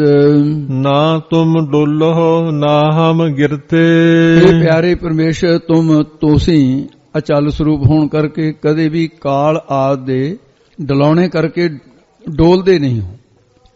ਤੇਰੇ ਆਸਰੇ ਕਰਕੇ ਤੇ ਹਮ ਅਸੀਂ ਵੀ ਤੇ ਕੇਵਲ ਮੁਕਤੀ ਦੀ ਪਦਵੀ ਤੋਂ ਗਿਰਨਾ ਨਹੀਂ, ਅਸੀਂ ਵੀ ਅਡੋਲ ਹੋ ਗਏ। ਨਾ ਹਮ ਗਿਰਤੇ, ਅਸੀਂ ਨਹੀਂ ਗਿਰਾਂਗੇ। ਰੱਖ ਲੈਨੀ ਹਰ ਮੇਰੇ ਹਰ ਪਰਮੇਸ਼ਰ, ਤੂੰ ਮੈਨੂੰ ਭਗਤੀ ਦੀ ਦਾਤ ਦੇ ਕੇ ਮੇਰੀ ਇੱਜ਼ਤ ਰੱਖ ਲਈ ਹੈ, ਮੇਰੀ ਰੱਖਿਆ ਕੀਤੀ ਹੈ, ਰੱਖ ਲਈ ਹੈ। ਅਬ ਤਬ ਜਬ ਕਬ ਤੁਹੀ ਅਬ ਹੁਣ ਇਸ ਮਨੁੱਖਾ ਜਨਮ ਵਿੱਚ, ਤਬ ਤਦੋਂ ਪਿਛਲੇ ਜਨਮਾਂ ਵਿੱਚ, ਜਬ ਜਦੋਂ ਅੱਗੇ ਮੁਕਤ ਹੋਵਾਂਗੇ, ਅਤੇ ਕਬ ਕਦੇ ਵੀ ਕੋਈ ਸਮਾਂ ਆਵੇ, ਮੈਂ ਤਾਂ ਇਹੋ ਨਿਸ਼ਚਾ ਕੀਤਾ ਕਿ ਤੂੰ ਹੀ ਪਿੱਛੇ ਵਿਆਪਕ ਸੀ, ਤੂੰ ਹੀ ਹੁਣ ਵਿਆਪਕ ਹੈ, ਤੂੰ ਹੀ ਅੱਗੇ ਨੂੰ ਵਿਆਪਕ ਹੋਵੇਗਾ।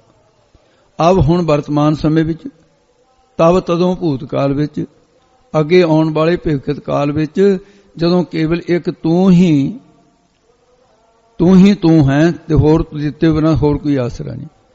ਇੱਕ ਤੂੰ ਹੀ ਮੇਰਾ ਆਸਰਾ ਹੈ, ਹੋਰ ਕੋਈ ਨਹੀਂ। ਹਮ ਤੋ ਪ੍ਰਸਾਦ ਸੁਖੀ ਸਦ ਹੀ। हे ਪਰਮੇਸ਼ਰ, ਮੈਂ ਤੇਰੀ ਪ੍ਰਸਾਦ ਨਾਮ ਕਿਰਪਾ ਦਾ, ਤੇਰੀ ਕਿਰਪਾ ਕਰਕੇ ਸਦਾ ਹਮੇਸ਼ਾ ਸੁਖੀ ਹਾਂ, ਮੈਨੂੰ ਸਦਾ ਹੀ ਸੁਖ ਹੈ।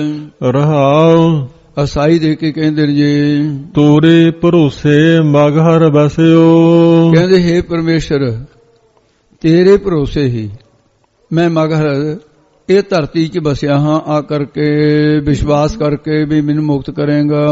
ਮੇਰੇ ਤਨ ਕੀ ਤਪਤ ਬੁਝਾਈ। ਤੇ ਇਸ ਕਰਕੇ ਮੈਂ ਕਾਂਸੀ ਤਿਆਗ ਕੇ ਮਗਹਰ ਹੜੰਬੀ ਧਰਤੀ ਆ ਗਿਆ, ਬਸ ਗਿਆ। ਤੁਸੀਂ ਹੋ ਮੇਰੇ ਤਨ ਸਰੀਰ ਦੇ ਵਿਛੋੜੇ ਦੀ ਤਪਤ ਜਿਹੜੀ ਹੈ ਇਹ ਬੁਝਾ ਦਿੱਤੀ ਹੈ।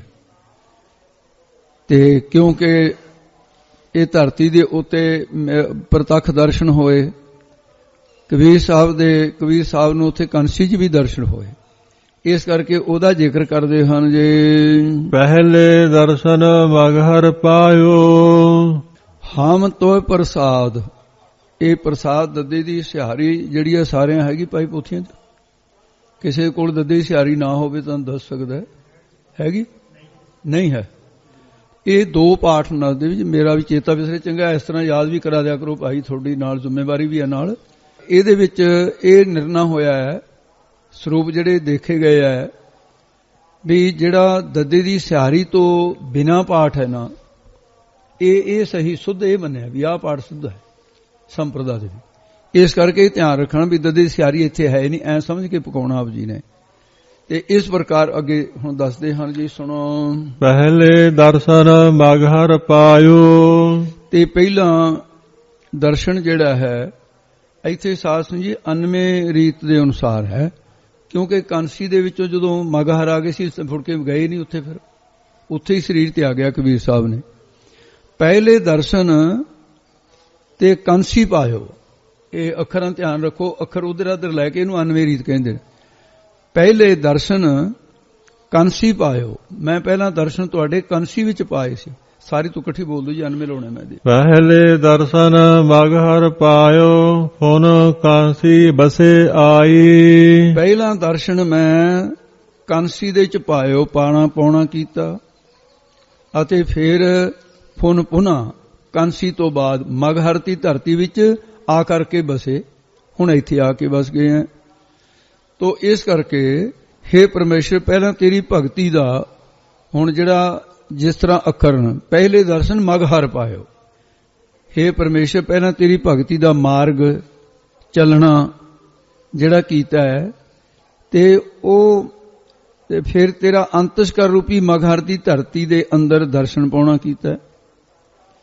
ਤੇ ਇਸ ਕਰਕੇ ਪੁਨ ਹੇ ਕਾਂਸੀ ਪ੍ਰਕਾਸ਼ ਰੂਪ ਪਰਮੇਸ਼ਰ ਬ੍ਰਹਮ, ਇਉਂ ਮੈਂ ਤੇਰੇ ਵੀ ਸਰੂਪ ਵਿੱਚ ਮਿਲਣਾ ਕੀਤਾ ਹੈ। ਅੱਖਰ ਸਿੱਧੇ ਰੱਖ ਕੇ ਆ ਅਰਥ ਹੈ, 99 ਨਾਲ ਦੂਸਰਾ ਅਰਥ ਹੈ। ਹਾਂਜੀ ਅੱਗੇ ਦੱਸਦੇ ਹਨ ਜੀ, ਜੈਸਾ ਮਗਹਰ ਤੈਸੀ ਕਾਂਸੀ। ਕਹਿੰਦੇ ਜਿਹੇ ਜੀ ਮਗਹਰ ਧਰਤੀ ਹੈ, ਜਿਹੋ ਜੀ ਇਹ ਸਮਝੋ ਮੇਰੇ ਮਨ ਦੇ ਵਿੱਚ ਜੈਸਾ ਜਿਹੋ ਜਿਹੀ ਇਹ ਸਰਾਫੀ ਹੋਈ ਮਗਹਰ ਦੀ ਧਰਤੀ ਹੈ, ਤੇ ਜੈਸਾ ਮਗਰ ਤੈਸੀ ਕਾਂਸੀ, ਤੈਸੀ ਤਿਹੋ ਜਿਹੀ ਮੁਕਤੀ ਦੇਣ ਵਾਲੀ ਕਾਂਸੀ ਦੀ ਧਰਤੀ ਹੈ। ਮੈਨੂੰ ਤਾਂ ਉੱਥੇ ਵੀ ਦਰਸ਼ਨ ਹੋਏ, ਇੱਥੇ ਵੀ ਹੋਏ। ਤੇ ਅਸੀਂ ਤਾਂ ਇਹਨਾਂ ਦੋਨਾਂ ਨੂੰ ਹਮ ਏਕੈ ਕਰ ਜਾਣੇ, ਅਸੀਂ ਤਾਂ ਨਾਮ ਦੇ ਪ੍ਰਤਾਪ ਕਰਕੇ ਦੋਨਾਂ ਥਾਵਾਂ ਤੇ ਧਰਤੀ ਇੱਕੋ ਜੀ ਜਾਣਨਾ ਕੀਤੀ ਹੈ। ਤੇ ਹੋਰ ਜਗ੍ਹਾ ਵੀ ਇਹਦਾ ਪ੍ਰਮਾਣ ਮਿਲਦਾ ਹੈ। ਕਹਿੰਦੇ ਮਨੋਂ ਕਠੋਰ ਮਰੈ ਬਾਨਾਰਸ, ਨਰਕ ਨ ਵਾਂਚਿਆ ਜਾਈ, ਹਰ ਕਾ ਸੰਤ ਮਰੈ ਹੜੰਬੈ, ਤਾਂ ਸਗਲੀ ਸੈਨ ਤਰਾਈ। ਇਹ ਤਾਂ ਭਗਤੀ ਦਾ ਪ੍ਰਤਾਪ ਹੈ। ਇਹ ਦੱਸਿਆ ਵੀ ਭਗਤੀ ਵੱਡੀ ਹੈ, ਕੋਈ ਧਰਤੀ ਵੱਡੀ ਨਹੀਂ ਹੈ। ਇਹ ਕਿਉਂ ਇਸ ਤਰ੍ਹਾਂ ਦੀ ਧਰਤੀ, ਥੋੜੀ ਜੀ ਜਾਣਕਾਰੀ ਵਾਸਤੇ, ਤੇ ਇਹ ਜ਼ਰੂਰੀ ਹੁੰਦੀਆਂ ਨੇ ਇਸ ਤਰ੍ਹਾਂ ਦੀਆਂ ਗੱਲਾਂ, ਭਾਵੇਂ ਥੋੜਾ ਬਸ ਵਕਤ ਵੀ ਲੱਗੇ। ਤੇ ਜਿਸ ਵੇਲੇ ਕਾਂਸੀ ਜਿਹੜੀ ਸੀ ਇਹ ਸ਼ਿਵ ਜੀ ਨੇ ਵਸਾਈ, ਇਹਦੇ ਚ ਉਹਨਾਂ ਨੇ ਕਹਿ ਦਿੱਤਾ ਵੀ ਜਿਹੜਾ ਕਾਂਸੀ ਦੇ ਵਿੱਚ ਮਰੇਗਾ, ਮਰਨ ਵੇਲੇ ਤਾਰਕਾ ਮੰਤਰ ਕਹਿੰਦੇ ਸੀ, ਕਾਂਸੀ ਮਰਨ ਮੁਕਤ ਕਹਿੰਦੇ, ਜਿਹੜਾ ਕਾਂਸੀ ਚ ਮਰੂਗਾ ਮੁਕਤੀ ਮਿਲ ਜਾਊਗੀ, ਕਾਂਸੀ ਮਰਨਾਤ ਮੋਕਸ਼, ਇੱਥੇ ਮੁਕਤ ਹੋ ਜਾਊਗਾ। ਉਹ ਆਰੇ ਨਾਲ ਚੀਰਨ ਦੀ ਪ੍ਰਥਾ ਉਦੋਂ ਵੀ ਚੱਲੀ ਜਿਹੜੀ ਅੰਗਰੇਜ਼ਾਂ ਨੇ ਬੰਦ ਕਰਾਈ ਸੀ। ਕਬੀਰ ਸਾਹਿਬ ਨੂੰ ਜਦੋਂ ਮਿਹਣਾ ਮਾਰਿਆ, ਇਹ ਫਿਰ ਮਗਹਰ ਧਰਤੀ ਜਿਹੜੀ ਹੈ ਉਹ ਇਸ ਤਰ੍ਹਾਂ ਵੀ ਸ਼ਿਵ ਜੀ ਨੇ ਜਦੋਂ ਇਹ ਕਾਂਸੀ ਪੂਰੀ ਵਸਾਈ ਸੀ, ਇਸੇ ਕਰਕੇ ਗੁਰੂ ਨਾਨਕ ਸਾਹਿਬ ਨੂੰ ਵੀ ਬੇਨਤੀ ਕੀਤੀ ਸ਼ਿਵ ਜੀ ਨੇ ਵੀ ਮਹਾਰਾਜ ਮੇਰੀ ਕਾਂਸੀ ਪੂਰੀ ਵਸਾਈ ਹੈ, ਤੇ ਜਿਹੜਾ ਆਪਣੇ ਹੱਥੀਂ ਕੋਈ ਬੂਟਾ ਲਾਇਆ ਹੋਵੇ ਉਹਦਾ ਥੋੜਾ ਜਿਹਾ ਮੇਰ ਵੀ ਹੁੰਦੀ ਹੈ ਵੀ ਇਹ ਪ੍ਰਫੁੱਲਤ ਹੋਵੇ। ਬ੍ਰਾਹਮਣ ਉੱਥੇ ਲਾਗੇ ਪਖੰਡ ਕਰਨ, ਤੁਸੀਂ ਮਹਾਰਾਜ ਕਿਰਪਾ ਕਰੋ। ਫਿਰ ਗੁਰੂ ਨਾਨਕ ਸਾਹਿਬ ਜੀ ਗਏ ਤੇ ਸ਼ਿਵ ਜੀ ਦੀ ਬੇਨਤੀ ਮੰਨ ਕੇ, ਤੇ ਇਸੇ ਪ੍ਰਕਾਰ ਫਿਰ ਜਦੋਂ ਕਿਤੇ ਬਿਆਸ ਜੀ ਉੱਥੇ ਗਏ ਸੀ, ਇਹ ਵਾਹਿਗੁਰੂ ਕਿਰਪਾ ਕਰੇ ਮਿਸਾਲ ਹੀ ਨਹੀਂ ਮਿਲਦੀ। ਪੂਰੇ ਭਾਰਤ ਵਰਸ਼ ਦੇ ਵਿੱਚ ਭਰਮਣ ਕਰਦਾ ਸੀ ਮਹਾਰਿਸ਼ੀ ਬਿਆਸ। ਤੁਸੀਂ ਸੁਣ ਕੇ ਹੈਰਾਨ ਹੋ ਗਏ, ਇਹਦੇ ਕੋਲ ਵਿਦਿਆਰਥੀ ਕਿੰਨੇ ਸੀ? 1 ਲੱਖ ਵਿਦਿਆਰਥੀ ਸੀ। ਰਾਜੇ ਮਹਾਰਾਜੇ, ਕਈ ਛੋਟੇ ਰਾਜੇ ਤਾਂ ਇਕੱਠੇ ਹੋ ਕੇ ਲੰਗਰ ਕਰਦੇ ਸੀ ਉਹਨਾਂ ਨੂੰ। ਇਹ ਲੱਖ ਵਿਦਿਆਰਥੀਆਂ ਨੂੰ ਲੈ ਕੇ ਇਹ ਕਾਂਸੀ ਤੋਂ ਪਰੇ ਆਪਣੀ ਲਹਿ ਦੀ ਧਰਤੀ ਵਸਾ ਲਈ। ਇਹ ਜਿਹੜੀ ਮਗਹਰ ਧਰਤੀ ਹੈ, ਵਿਆਸ ਜੀ ਨੇ 1 ਲੱਖ ਸ਼ਿਸ਼ ਲੈ ਕੇ ਇੱਥੇ ਜਦੋਂ ਉੱਥੇ ਵਿਛਾ ਦਿੱਤੀ ਤਾਂ ਉਹਨੇ ਕਹਿ ਦਿੱਤਾ ਵੀ ਕਾਂਸੀ ਦੇ ਵਿੱਚ ਤਾਂ ਜਿਹੜੇ ਮਰਦੇ ਆ ਬੰਦੇ ਉਹੀ ਮੁਕਤ ਹੁੰਦੇ ਨੇ, ਇੱਥੇ ਤਾਂ ਪੰਛੀ ਵੀ, ਪਸ਼ੂ ਪੰਛੀ ਵੀ ਮੁਕਤ ਹੋਣਗੇ। ਤੇ ਸ਼ਿਵ ਜੀ ਨੂੰ ਬੜੀ ਤਕਲੀਫ ਹੋਈ, ਬੜਾ ਉਦਾਸ ਬੈਠਾ ਹੈ। ਗਣੇਸ਼ ਜੀ ਆ ਗਏ, ਉਹਨਾਂ ਦੇ ਪੁੱਤਰ। ਅੱਜ ਇਹਦੇ ਹਾਥੀ ਦਾ ਸਿਰ ਜਾ ਲੱਗਿਆ ਹੋਇਆ, ਤੇ ਉਹ ਆ ਕੇ ਕਹਿੰਦੇ ਪਿਤਾ ਜੀ ਉਦਾਸ ਕਿਉਂ ਤੁਸੀਂ? ਕਹਿੰਦੇ ਵੀ ਮੈਂ ਉਦਾਸ ਨਾ ਹੋਵਾਂ, ਕੀ ਕਰਾਂ, ਵੀ ਇਹ ਤਾਂ ਸਾਰਾ ਮਹਾਤਮਾ ਐਡਾ ਬੜਾ ਉੱਥੇ ਚਲਿਆ, ਕਾਂਸੀ ਤਾਂ ਜਿਹੜੀ ਇਸ ਵੇਲੇ ਉਜੜਨ ਤੇ ਆ ਗਈ, ਵੀ ਇਸ ਕਰਕੇ ਮੈਂ ਚਿੰਤਤ ਹਾਂ। ਕਹਿੰਦਾ ਪਿਤਾ ਜੀ ਮੈਂ ਕਰਾਂ ਕੁਝ ਜੇ ਤੁਸੀਂ ਆਗਿਆ ਦਿਓ। ਕਹਿੰਦੇ ਕੀ ਕਰੇਗਾ? ਕਹਿੰਦਾ ਵੀ ਮੈਂ ਬਹੁਤ ਕੋਈ ਢੰਗ ਤਰੀਕੇ ਜਾਣਦਾ, ਜਿਵੇਂ ਨਾਰਦ ਜਾਣਦਾ ਇਹ ਵੀ ਜਾਣਦਾ। ਆ ਕੇ ਇਹ ਵਿਆਸ ਜੀ ਦਾ ਸ਼ਿਸ਼ ਬਣ ਗਿਆ। ਹੁਣ ਜਦੋਂ ਉਹ ਸੰਥਿਆ ਦੇਵੇ, ਇੰਨਾ ਮਤਲਬ ਪੜ੍ਹਨ ਨੂੰ ਚਲਾਕ ਚੁਸਤ, ਤੇ ਉਹ ਹੁਣ ਕੁਦਰਤੀ ਬਾਤ ਹੈ ਜਿਹਦੇ ਅੱਖਰ ਵਧੀਆ ਹੋਣ, ਪੜਾਉਣ ਵਾਲਾ ਖੁਸ਼ ਹੋ ਜਾਂਦਾ ਵੀ ਚਾਹ ਵੀ ਵਧੀਆ ਵਿਦਿਆਰਥੀ ਪੜ੍ਹਨ ਵਾਲਾ ਆਇਆ। ਤੇ ਉਹਦੇ 'ਚ ਇਹ ਨਹੀਂ ਪਤਾ ਹੁੰਦਾ ਵੀ ਹੋਰ ਕੀ ਲਿਖਿਆ ਹੋਇਆ, ਇਕੱਲੇ ਅੱਖਰੇ ਵਧੀਆ ਨਾ ਹੋਣ, ਜੀਵਨ ਵੀ ਤਾਂ ਵਧੀਆ ਚਾਹੀਦਾ। ਉਹ ਜਿਸ ਵੇਲੇ ਵਿਆਸ ਜੀ ਬਹੁਤ ਪ੍ਰਸੰਨ ਹੋ ਗਏ, ਬਹੁਤ ਹੀ ਪ੍ਰਸੰਨ ਹੋ ਗਏ। ਤੇ ਉਹ ਕਹਿੰਦੇ ਵੀ ਮੰਗ ਲੈ ਜੋ ਕੁਛ ਮੰਗਣਾ। ਕਹਿੰਦੇ ਜੀ ਮੈਂ ਤਾਂ ਇੱਕ ਵੀ ਮੰਗਣਾ, ਮੇਰਾ ਇੱਕ ਸਵਾਲ ਦਾ ਉੱਤਰ ਦਿਓ। ਕਹਿੰਦੇ ਕੀ? ਕਹਿੰਦੇ ਗੁਰੂ ਜੀ ਇੱਥੇ ਕਾਂਸੀ ਦੇ ਵਿੱਚ ਤਾਂ ਚਲੋ ਸ਼ਿਵ ਜੀ ਦਾ ਵਾਰ ਸੀ, ਜਿਹੜਾ ਇੱਥੇ ਮਰੂਗਾ ਕੀ ਬਣੂਗਾ ਉਹ? ਕਹਿੰਦੇ ਭਾਈ ਮੁਕਤ ਹੋ ਜੂਗਾ। ਕਹਿੰਦਾ ਹੈ ਕੀ ਕਿਹਾ ਤੁਸੀਂ? ਮੈਨੂੰ ਸਮਝ ਨਹੀਂ ਆਈ, ਕੀ ਬਣੂਗਾ? ਕਹਿੰਦੇ ਭਾਈ ਮੁਕਤ ਹੋ ਜੂਗਾ। ਫਿਰ ਕਹਿੰਦਾ ਜੀ ਮੇਰੇ ਨਹੀਂ ਸਮਝ ਆਈ ਕੀ ਹੋ ਜੂਗਾ। ਉਹ 5-7 ਵਾਰੀ ਕਿਹਾ ਤੇ ਉਹਨੂੰ ਗੁੱਸਾ ਆ ਗਿਆ, ਕਿਤੇ ਪਹਿਲਾਂ ਹੀ ਅੱਕਿਆ ਬੈਠਾ ਸੀ। ਹੁਣ ਲੱਖ ਵਿਦਿਆਰਥੀ ਜਿਹਦੇ ਕੋਲ ਨੂੰ ਪ੍ਰਬੰਧ ਵੀ ਕਰਨਾ ਹੁੰਦਾ, ਉਹ ਕਿਤੇ ਅੱਕਿਆ ਹੋਇਆ ਸੀ। ਕਹਿੰਦਾ ਕੀ ਕਹੀ ਜਾਂਦਾ ਤੂੰ? ਕਹਿੰਦਾ ਜੀ ਗੁਰੂ ਜੀ ਇੰਨਾ ਦੱਸ ਦਿਓ ਵੀ ਕੀ ਬਣੂਗਾ। ਕਹਿੰਦੇ ਗਧਾ ਬਣੂਗਾ। ਕਹਿੰਦਾ ਜੀ ਤਥਾਸਤੂ, ਆਹੀ ਚਾਹੀਦਾ ਸੀ ਮੈਨੂੰ। ਕਹਿ ਕੇ ਨੱਟ ਗਿਆ ਉੱਥੋਂ। ਉਹਨੇ ਕਿਹਾ ਓਹੋ ਇਹ ਤਾਂ ਧੋਖਾ ਕਰ ਗਿਆ ਸ਼ਿਵ ਜੀ ਦਾ ਪੁੱਤ ਮੇਰੇ ਨਾਲ। ਉਦੋਂ ਦਾ ਫਿਰ ਇਹਨੂੰ ਸਰਾਪ ਹੋਇਆ ਵੀ ਜਿਹੜਾ ਮਗਹਰ ਦੇ ਵਿੱਚ ਮਰੂਗਾ ਗਧਾ ਬਣੂਗਾ ਉਹ। ਕਹਿੰਦੇ ਕਬੀਰ ਸਾਹਿਬ ਜੀ ਤੁਸੀਂ ਇੱਥੇ ਆ ਕੇ ਜਿੱਥੇ ਮਰ ਕੇ ਗਧੇ ਬਣਦੇ ਆ, ਇਹ ਪੁਰਾਣਾ ਵਹਿਮ ਸੀ, ਇਹ ਤਾਂ ਚੱਕਿਆ ਗਿਆ। ਹੁਣ ਤਾਂ ਬਥੇਰੀਆਂ ਕੋਠੀਆਂ ਪਾਈਆਂ ਲੋਕਾਂ ਨੇ ਉੱਥੇ। ਜੈਸਾ ਮਗਰ ਤੈਸੀ ਕਾਂਸੀ। ਕਹਿੰਦੇ ਨਾਮ ਦੇ ਪ੍ਰਤਾਪ ਕਰਕੇ ਸੀ ਦੋਨਾਂ ਨੂੰ ਬਰਾਬਰ ਸਮਝਿਆ। ਇਹਦੇ ਅਰਥ ਹੋ ਗਏ ਸੀ ਹਮ ਇੱਕ ਹੈ ਕਰ ਜਾਣੀ, ਅਸੀਂ ਤਾਂ ਇੱਕ ਕਰਕੇ ਹੀ ਜਾਣੀ ਹੈ। ਹਮ ਨਿਰਧਨ ਜਿਉ ਇਹੋ ਧਨ ਪਾਇਆ। ਹਮ ਮੈਂ ਹੰਗਤਾ ਮਮਤਾ ਵਾਲੇ ਨਿਰਧਨ ਜੀਵ ਨੇ, ਤੇ ਇਸ ਪ੍ਰਕਾਰ ਜੀਓ ਜਿਸ ਵੇਲੇ ਇਹ ਨਾਮ ਰੂਪੀ ਭਗਤੀ ਰੂਪੀ ਧਨ ਨੂੰ ਪਾਇਆ ਪਾਉਣਾ ਕੀਤਾ ਹੈ। ਜਿਵੇਂ ਧਨ ਤੋਂ ਹੀਣਾ ਪੁਰਖ ਧਨ ਨੂੰ ਪਾ ਕੇ ਪ੍ਰਸੰਨ ਹੋ ਜਾਂਦਾ ਹੈ, ਫਿਰ ਗਰੀਬੀ ਚੱਕੀ ਗਈ। ਇਵੇਂ ਜਿਵੇਂ ਹੀ ਮੈਂ ਨਾਮ ਰੂਪੀ ਧਨ ਨੂੰ, ਜਿਹੜਾ ਨਾਮ ਰੂਪੀ ਧਨ ਤੋਂ ਹੀਣੇ ਨੇ, ਜਿਸ ਵੇਲੇ ਸਤਿਗੁਰਾਂ ਤੋਂ ਨਾਮ ਰੂਪੀ ਧਨ ਪਾਉਣਾ ਕੀਤਾ ਤਾਂ ਅਤਿਅੰਤ ਹੀ ਪ੍ਰਸੰਨ ਦੇ ਸਹਿਤ ਹੋ ਗਿਆ, ਪ੍ਰਸੰਨਤਾ ਦੇ। ਜਿਸ ਕਰਕੇ ਫਿਰ ਮਰਤੇ ਫੂਟ ਗੁਮਾਨੀ। ਦੁਨਿਆਵੀ ਜਿਹੜੇ ਧਨ ਦੇ ਗੁਮਾਨੀ ਹੰਕਾਰੀ ਨੇ, ਉਹ ਫੁੱਟ ਭਾਵ ਦੁਖੀ ਹੋ ਕੇ ਮਰਦੇ ਆ, ਫੁੱਟ ਕੇ ਰੋ ਕੇ ਮਰਦੇ ਆ। ਇਸ ਨਾਮ ਰੂਪੀ ਧਨ ਨੂੰ ਵੇਖ ਕੇ ਹੰਕਾਰੀ ਪੰਡਤ ਫੁੱਟ ਭਾਵ ਦੁਖੀ ਹੋ ਕੇ ਮਰਦੇ ਆ। ਹੰਕਾਰੀ ਪੁਰਖ ਫੁੱਟ ਭਾਵ ਤੜਫ ਕੇ ਮਰਦੇ ਹਨ। ਕਰੈ ਗੁਮਾਨ ਚੁਭ ਹੈ ਤਿਸ ਸੂਲਾ। ਜਿਹੜਾ ਪੁਰਖ ਜਾਤੀ ਦਾ ਅਭਿਮਾਨ ਕਰਦਾ ਹੈ, ਵਿਦਿਆ ਦਾ ਅਭਿਮਾਨ ਕਰਦਾ ਹੈ, ਗੁਣਾਂ ਦਾ ਗੁਮਾਨ ਹੰਕਾਰ ਕਰਦਾ ਹੈ, ਕਹਿੰਦੇ ਤਿਸ ਉਸ ਨੂੰ ਹਰ ਵਕਤ ਈਰਖਾ ਦੀਆਂ ਸੂਲਾਂ ਚੁਭਦੀਆਂ ਰਹਿੰਦੀਆਂ ਹਨ। ਈਰਖਾ ਕਰਨੀ ਬਹੁਤ ਮਾੜੀ ਆ ਸਾਧ ਸੰਗਤ ਜੀ। ਗੁਰਸਿੱਖ ਨੂੰ ਤਾਂ ਆਗਿਆ ਹੀ ਨਹੀਂ ਈਰਖਾ ਕਰਨ ਦੀ, ਪਰ ਈਰਖਾ ਥਾਂ ਡੇਰੇ ਲਾਈ ਬੈਠੀ ਹੈ, ਧਾਰਮਿਕ ਸਥਾਨਾਂ ਤੇ ਬਾਹਲੀ ਰਹਿਣ ਲੱਗੀ ਹੈ। ਇਸ ਪ੍ਰਕਾਰ ਇਹ ਉਹਨੂੰ ਫਿਰ ਚੁਭੇ ਹੈ ਤਿਸ ਸੂਲਾਂ, ਉਹਨਾਂ ਸੂਲਾਂ ਚੁਭਦੀਆਂ ਹਨ। ਉਹ ਕੱਢਨ ਕੋ ਨਾਹੀ। ਜਿਵੇਂ ਸੂਲ ਚੁਭ ਜਾਏ ਨਾ, ਆਪਣੇ ਆਪ ਨਹੀਂ ਨਿਕਲਦੀ। ਕਹਿੰਦਾ ਮੇਰੇ ਕੰਡਾ ਚੁਭ ਗਿਆ, ਕੱਢੀ ਕਰਾਂ। ਈਰਖਾਲੂ ਜਿਹੜੇ ਲੋਕ ਨੇ, ਈਰਖਾਲੂ ਰਹਿਣਗੇ। ਕੋਈ ਵੀ ਉਹਨਾਂ ਗੁਰਾਂ ਤੋਂ ਬਗੈਰ ਉਹਨਾਂ ਦੀ ਈਰਖਾ ਰੂਪੀ ਸੂਲਾਂ ਕੱਢਣ ਵਾਲਾ ਨਹੀਂ ਮਿਲੇਗਾ, ਕੋਈ ਸਮਰੱਥ ਨਹੀਂ ਹੈ। ਅਜੈ ਸੋ ਚੋਬ ਕੋ ਬਿਲਲ ਬਿਲਾਤੇ। ਅਜੇ ਤੱਕ ਵੀ ਸੋ ਉਹ ਈਰਖਾ ਰੂਪੀ ਚੋਬ ਕੋ ਦੇ ਲੱਗਣ ਕਰਕੇ ਬਿਲਲ ਬਿਲਲਾਤੇ, ਬਿਰਲਾਪ ਹੀ ਬਿਰਲਾਪ ਕਰਦੇ ਦੇਖੀ ਨਾ। ਤੇ ਇਉਂ ਫਿਰ ਤੇ ਜਾਂ ਬਿਲੜਿਆਂ ਵਾਂਗੂ ਇੱਕ ਰਸ ਬਿਰਲਾਪ ਕਰਦੇ ਆ। ਆ ਜਿਵੇਂ ਕਈ ਨਿਆਣੇ ਦੇਖੇ ਉਹ ਕਰਕੇ ਰੋਈ ਜਾਂਦੇ ਇੱਕ ਰਸੀ, ਇਸ ਤਰ੍ਹਾਂ ਉਹ ਰੋਂਦੇ ਆ। ਅੰਤ ਨੂੰ ਫਿਰ ਇਹ ਜਿਹੜਾ ਸਾਹ ਸੀ, ਜਿਹੜਾ ਅਜੈ ਦਾ ਉਚਾਰਨ ਹੈ ਨਾ, ਤੇ ਇਹ ਅਦਕ ਰਹਿਤ ਹੈ, ਮਤਲਬ ਇਹਦੀ ਅਦਕ ਅਜੈ ਨਾ ਬਣ ਜਾਏ, ਅਜੈ ਤਾਂ ਫਿਰ ਅੱਜ ਹੋ ਗਿਆ ਅਜੈ। ਤੋ ਇਸ ਪ੍ਰਕਾਰ ਫਿਰ ਇਹ ਉਹ ਬਿਰਲਾਪ ਕਰਦੇ ਹਨ। ਕਿੱਥੇ ਜਾਣਗੇ ਫਿਰ ਬਿਰਲਾਪ ਕਰਦੇ? ਨਰਕੇ ਘੋਰ ਪਚਾਹੀ, ਘੋਰ ਪਿਆਨ ਕੁੰਭੀ ਨਰਕ ਦੇ ਵਿੱਚ ਪਚਾਹੀ ਸੜਨਗੇ। ਉਹਦੇ ਵਿੱਚ ਉਹਨਾਂ ਦੀ ਜਿਹੜੀ ਸੰਗਤ ਕਰਨ ਵਾਲਾ ਵੀ ਨਰਕਾਂ ਵਿੱਚ ਸੜੇਗਾ। ਅੰਤ ਨੂੰ ਈਰਖਾ ਰੂਪੀ ਸੂਲਾਂ ਕਰਕੇ ਭਿਆਨਕ ਨਰਕਾਂ ਦੇ ਵਿੱਚ ਪਚਾਹੀ ਪਹੁੰਚਾਇਆ ਜਾਵੇਗਾ। ਕਵਨ ਨਰਕ ਕਿਆ ਸੁਰਗ ਵਿਚਾਰਾ, ਕਹਿੰਦੇ ਕਵਨ ਨਰਕ ਕਾ ਕਿਹੜਾ ਨਰਕ, ਨਰਕ ਕਵਨ ਕਿਹੜਾ ਨਰਕ ਹੈ? ਕਵਨ ਨਰਕ ਕਿਆ ਸੁਰਗ ਵਿਚਾਰਾ। ਤੇ ਜਿਹੜਾ ਨਿਖਿਧ ਕਰਮਾਂ ਕਰਨ ਵਾਲਿਆਂ ਨੂੰ ਕਵਨ ਨਰਕ ਕਹਿੰਦੇ, ਨਰਕ ਕਿਹੜਾ ਹੈ? ਜਿਹੜਾ ਨਿਖਿਧ ਕਰਮ ਕਰਨ ਵਾਲਿਆਂ ਨੂੰ ਪ੍ਰਾਪਤ ਹੁੰਦਾ ਹੈ। ਤੇ ਵਿਚਾਰਾ ਸੁਰਗ ਕੀ ਹੈ, ਸਵਰਗ ਕੀ ਹੈ? ਜਿਹੜਾ ਸਾਧ ਸੰਗੀ ਸਕਾਮੀਆਂ ਨੂੰ ਪ੍ਰਾਪਤ ਹੁੰਦਾ ਹੈ, ਜਿਹੜੇ ਕਾਮਨਾ ਦੇ ਸਹਿਤ ਪੁੰਨਦਾਨ ਕਰਦੇ ਉਹਨਾਂ ਨੂੰ ਪ੍ਰਾਪਤ ਹੁੰਦਾ ਹੈ। ਜਿਹੜੇ ਨਿਸ਼ਕਾਮੀ ਨੇ ਉਹਨਾਂ ਤੋਂ ਮੋਕਸ਼ ਮਿਲਦੀ ਹੈ। ਤੋ ਇਸ ਕਰਕੇ ਇਹ ਕਵਨ ਨਰਕ ਕਿਆ ਸੁਰਗ ਵਿਚਾਰਾ। ਅੱਗੇ ਦੱਸਦੇ ਨੇ ਸੰਤਾਂ ਦੋ ਰਾਧੇ, ਸੰਤ ਜਨਾਂ ਨੇ ਦੋਨੇ ਰੱਦ ਦਿੱਤੇ, ਭਾਵ ਤਿਆਗ ਦਿੱਤੇ ਹਨ। ਹਮ ਕਾਹੂ ਕੀ ਕਾਣ ਨਾ ਕੱਢਤੇ, ਆਪਣੇ ਗੁਰੂ ਦੇ ਪ੍ਰਸਾਦੇ ਕਿਰਪਾ ਦੇ ਨਾਲ, ਸਾਰੀ ਤੂੰ ਇਕੱਠੀ ਬੋਲ ਲੋ ਜੀ।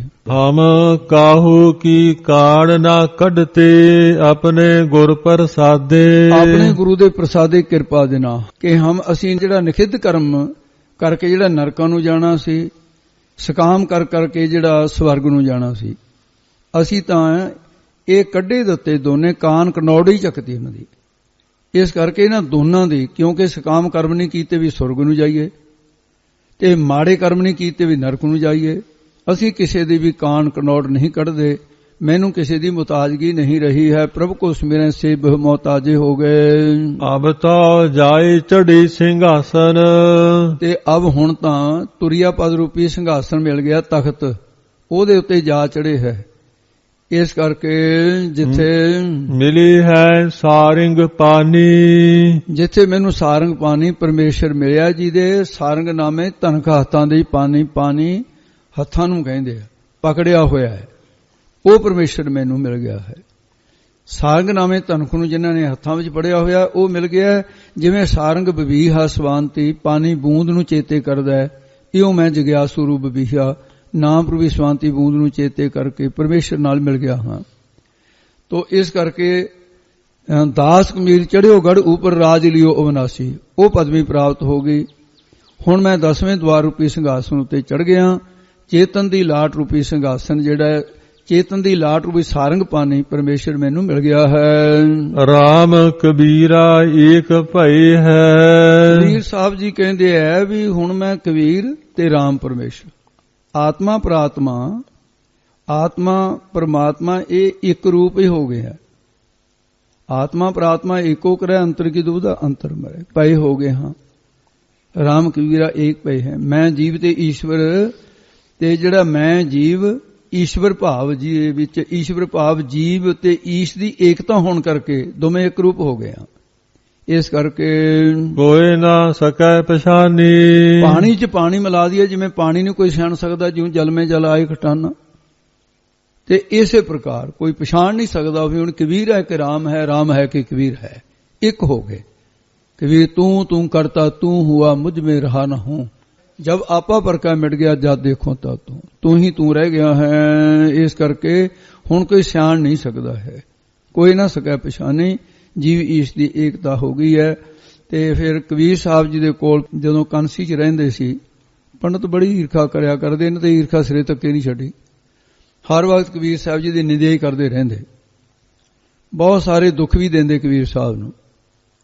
ਕਬੀਰ ਸਾਹਿਬ ਜੀ ਹਰ ਵਕਤ ਭਗਤੀ ਵਿੱਚ ਦੇ ਰਸ ਵਿੱਚ ਜੁੜੇ ਰਹਿੰਦੇ। ਇੱਕ ਦਿਨ ਪਰਮੇਸ਼ਰ ਨੇ ਭਗਤ ਦੀ ਪਰਖਣਾ ਕੀਤੀ, ਸਰਗਣ ਸਰੂਪ ਧਾਰਨ ਕਰਕੇ ਆ ਗਏ। ਕਹਿੰਦੇ ਕਬੀਰ ਤੈਨੂੰ ਕੋਤਵਾਲ ਬਣਾ ਦਈਏ, ਜਿਹੜਾ ਤੇਰੀ ਨਿੰਦਿਆ ਕਰੇ ਫੜ ਕੇ ਡੰਨ ਦੇ ਦਿਆ ਕਰ, ਉਹਨੂੰ ਚੰਗੀ ਤਰ੍ਹਾਂ ਆਪ ਸਜ਼ਾ ਦੇ ਦਿਆ ਕਰ। ਇਹ ਸੁਣ ਕੇ ਕਬੀਰ ਸਾਹਿਬ ਕਹਿੰਦੇ ਵਾਹ ਮੇਰੇ ਪਰਮੇਸ਼ਰ, ਵੀ ਹੁਣ ਤੁਸੀਂ ਮੈਨੂੰ ਥਾਣੇਦਾਰ ਬਣਾਓਗੇ, ਕੋਤਵਾਲ ਬਣਾਓਗੇ? ਮੈਂ ਤਾਂ ਪਹਿਲਾਂ ਹੀ ਬਣਿਆ ਹੋਇਆ। ਅਕੇ ਕਿਵੇਂ ਬਣਿਆ ਦੱਸਦੇ ਹਨ ਸ਼ਬਦ ਸਨਮੁਖ ਪਰਮੇਸ਼ਰ ਦੇ ਉਚਾਰਨ ਕਰਕੇ। ਸੰਤਾ ਮਾਨੋ ਦੂਤਾ ਡਾਨੋ, ਤੇ ਸੰਤ ਜਿਹੜੇ ਸਾਸ ਗਰਾਸ ਜਪਣ, ਜਿਨ੍ਹਾਂ ਸਾਸ ਗਰਾਸ ਨਾ ਵਿਸਰੈ ਹਰ ਨਾਮਾ ਮਨ ਮੰਤ, ਧਨ ਸੇ ਸਈ ਨਾਨਕਾ ਪੂਰਨ ਸੋਈ ਸੰ। ਸਾਸ ਗਰਾਸ ਜਪਣ ਵਾਲੇ ਪੁਰਖਾਂ ਨੂੰ ਮੈਂ ਪੂਜਨੀਕ ਜਾਣ ਕੇ ਨਿਮਰਤਾ ਸਹਿਤ ਮਾਨੋ ਮੰਨਦਾ ਹਾਂ। ਸੰਤਾਂ ਭਾਵ ਸ਼ੁਭ ਗੁਣਾਂ ਨੂੰ ਮੰਨਦਾ ਹਾਂ। ਔਰ ਜਿਹੜੇ ਕਾਮ ਕ੍ਰੋਧ ਆ ਦੂਤ ਨੇ, ਇਹਨਾਂ ਨੂੰ ਡਾਨੋ। ਡੰਨ ਦੇਣਾ, ਮੈਂ ਤਾਂ ਪਹਿਲੀ ਕੋਟਵਾਲ ਬਣਿਆ ਹੋਇਆ ਹਾਂ। ਇਹ ਕੋਟਵਾਰੀ ਮੇਰੀ, ਇਹਨਾਂ ਨੂੰ ਕਾਮ ਕ੍ਰੋਧ ਮੈਂ ਸਜ਼ਾ ਦਿੰਨਾ। ਮੇਰੀ ਤਾਂ ਕੋਟਵਾਰੀ, ਕੋਤਵਾਲੀ, ਥਾਣੇਦਾਰੀ ਇਹੀ ਬਣੀ ਹੋਈ ਹੈ। ਭਾਵ ਮੈਂ ਪਹਿਲੀ ਕੋਤਵਾਲ ਹਾਂ। ਕੋਤਵਾਲੀ ਦਾ ਮਾਲਕ ਹੁੰਦਾ ਕੋਤਵਾਲ। ਦਿਵਸ ਰੈਣ ਤੇਰੇ ਪਾਉ ਪਲੋਸੋ, ਹੇ ਪਰਮੇਸ਼ਰ ਦਿਨ ਰਾਤ ਆਪ ਜੀ ਦੇ ਚਰਨਾਂ ਕਮਲਾਂ ਦਾ ਧਿਆਨ ਦੁਆਰਾ ਪਲੋਸਣਾ ਕਰਾਂ। ਤੇ ਅੱਗੇ ਫਿਰ ਦੱਸਦੇ ਹਨ ਭਾਵਨਾ ਦੀ ਗੱਲ। ਕੇਸ ਚਵਰ ਕਰ ਫੇਰੀ, ਪਤਾ ਕੇਸਾਂ ਦਾ ਚਵਰ ਚੌਰ ਤੇਰੇ ਉੱਤੇ ਫੇਰੀ ਫੇਰ ਨਾ ਕਰਾਂ। ਜੇ ਚਤੁਸ਼ਤੇ ਅੰਤःਕਰਨ ਉਤੇ ਨਿਸ਼ਕਾਮ ਕਰਮ ਰੂਪੀ ਚੌਰ ਨੂੰ ਫੇਰ ਨਾ ਕਰਾਂ। ਹਮ ਕੂਕਰ ਤੇਰੇ ਦਰਬਾਰ, हे ਪਰਮੇਸ਼ਰ ਤੇਰੇ ਸਾਧ ਸੰਗਤ ਰੂਪੀ ਦਰਬਾਰ ਦਾ ਹਮ ਮੈਂ ਕੂਕਰ ਕੁੱਤਾ ਹਾਂ। ਭਜਨ ਸਿਮਰਨ ਕਰਨ ਵਾਲਾ ਸੇਵਕ ਰੂਪ ਕੂਕਰ ਹਾਂ।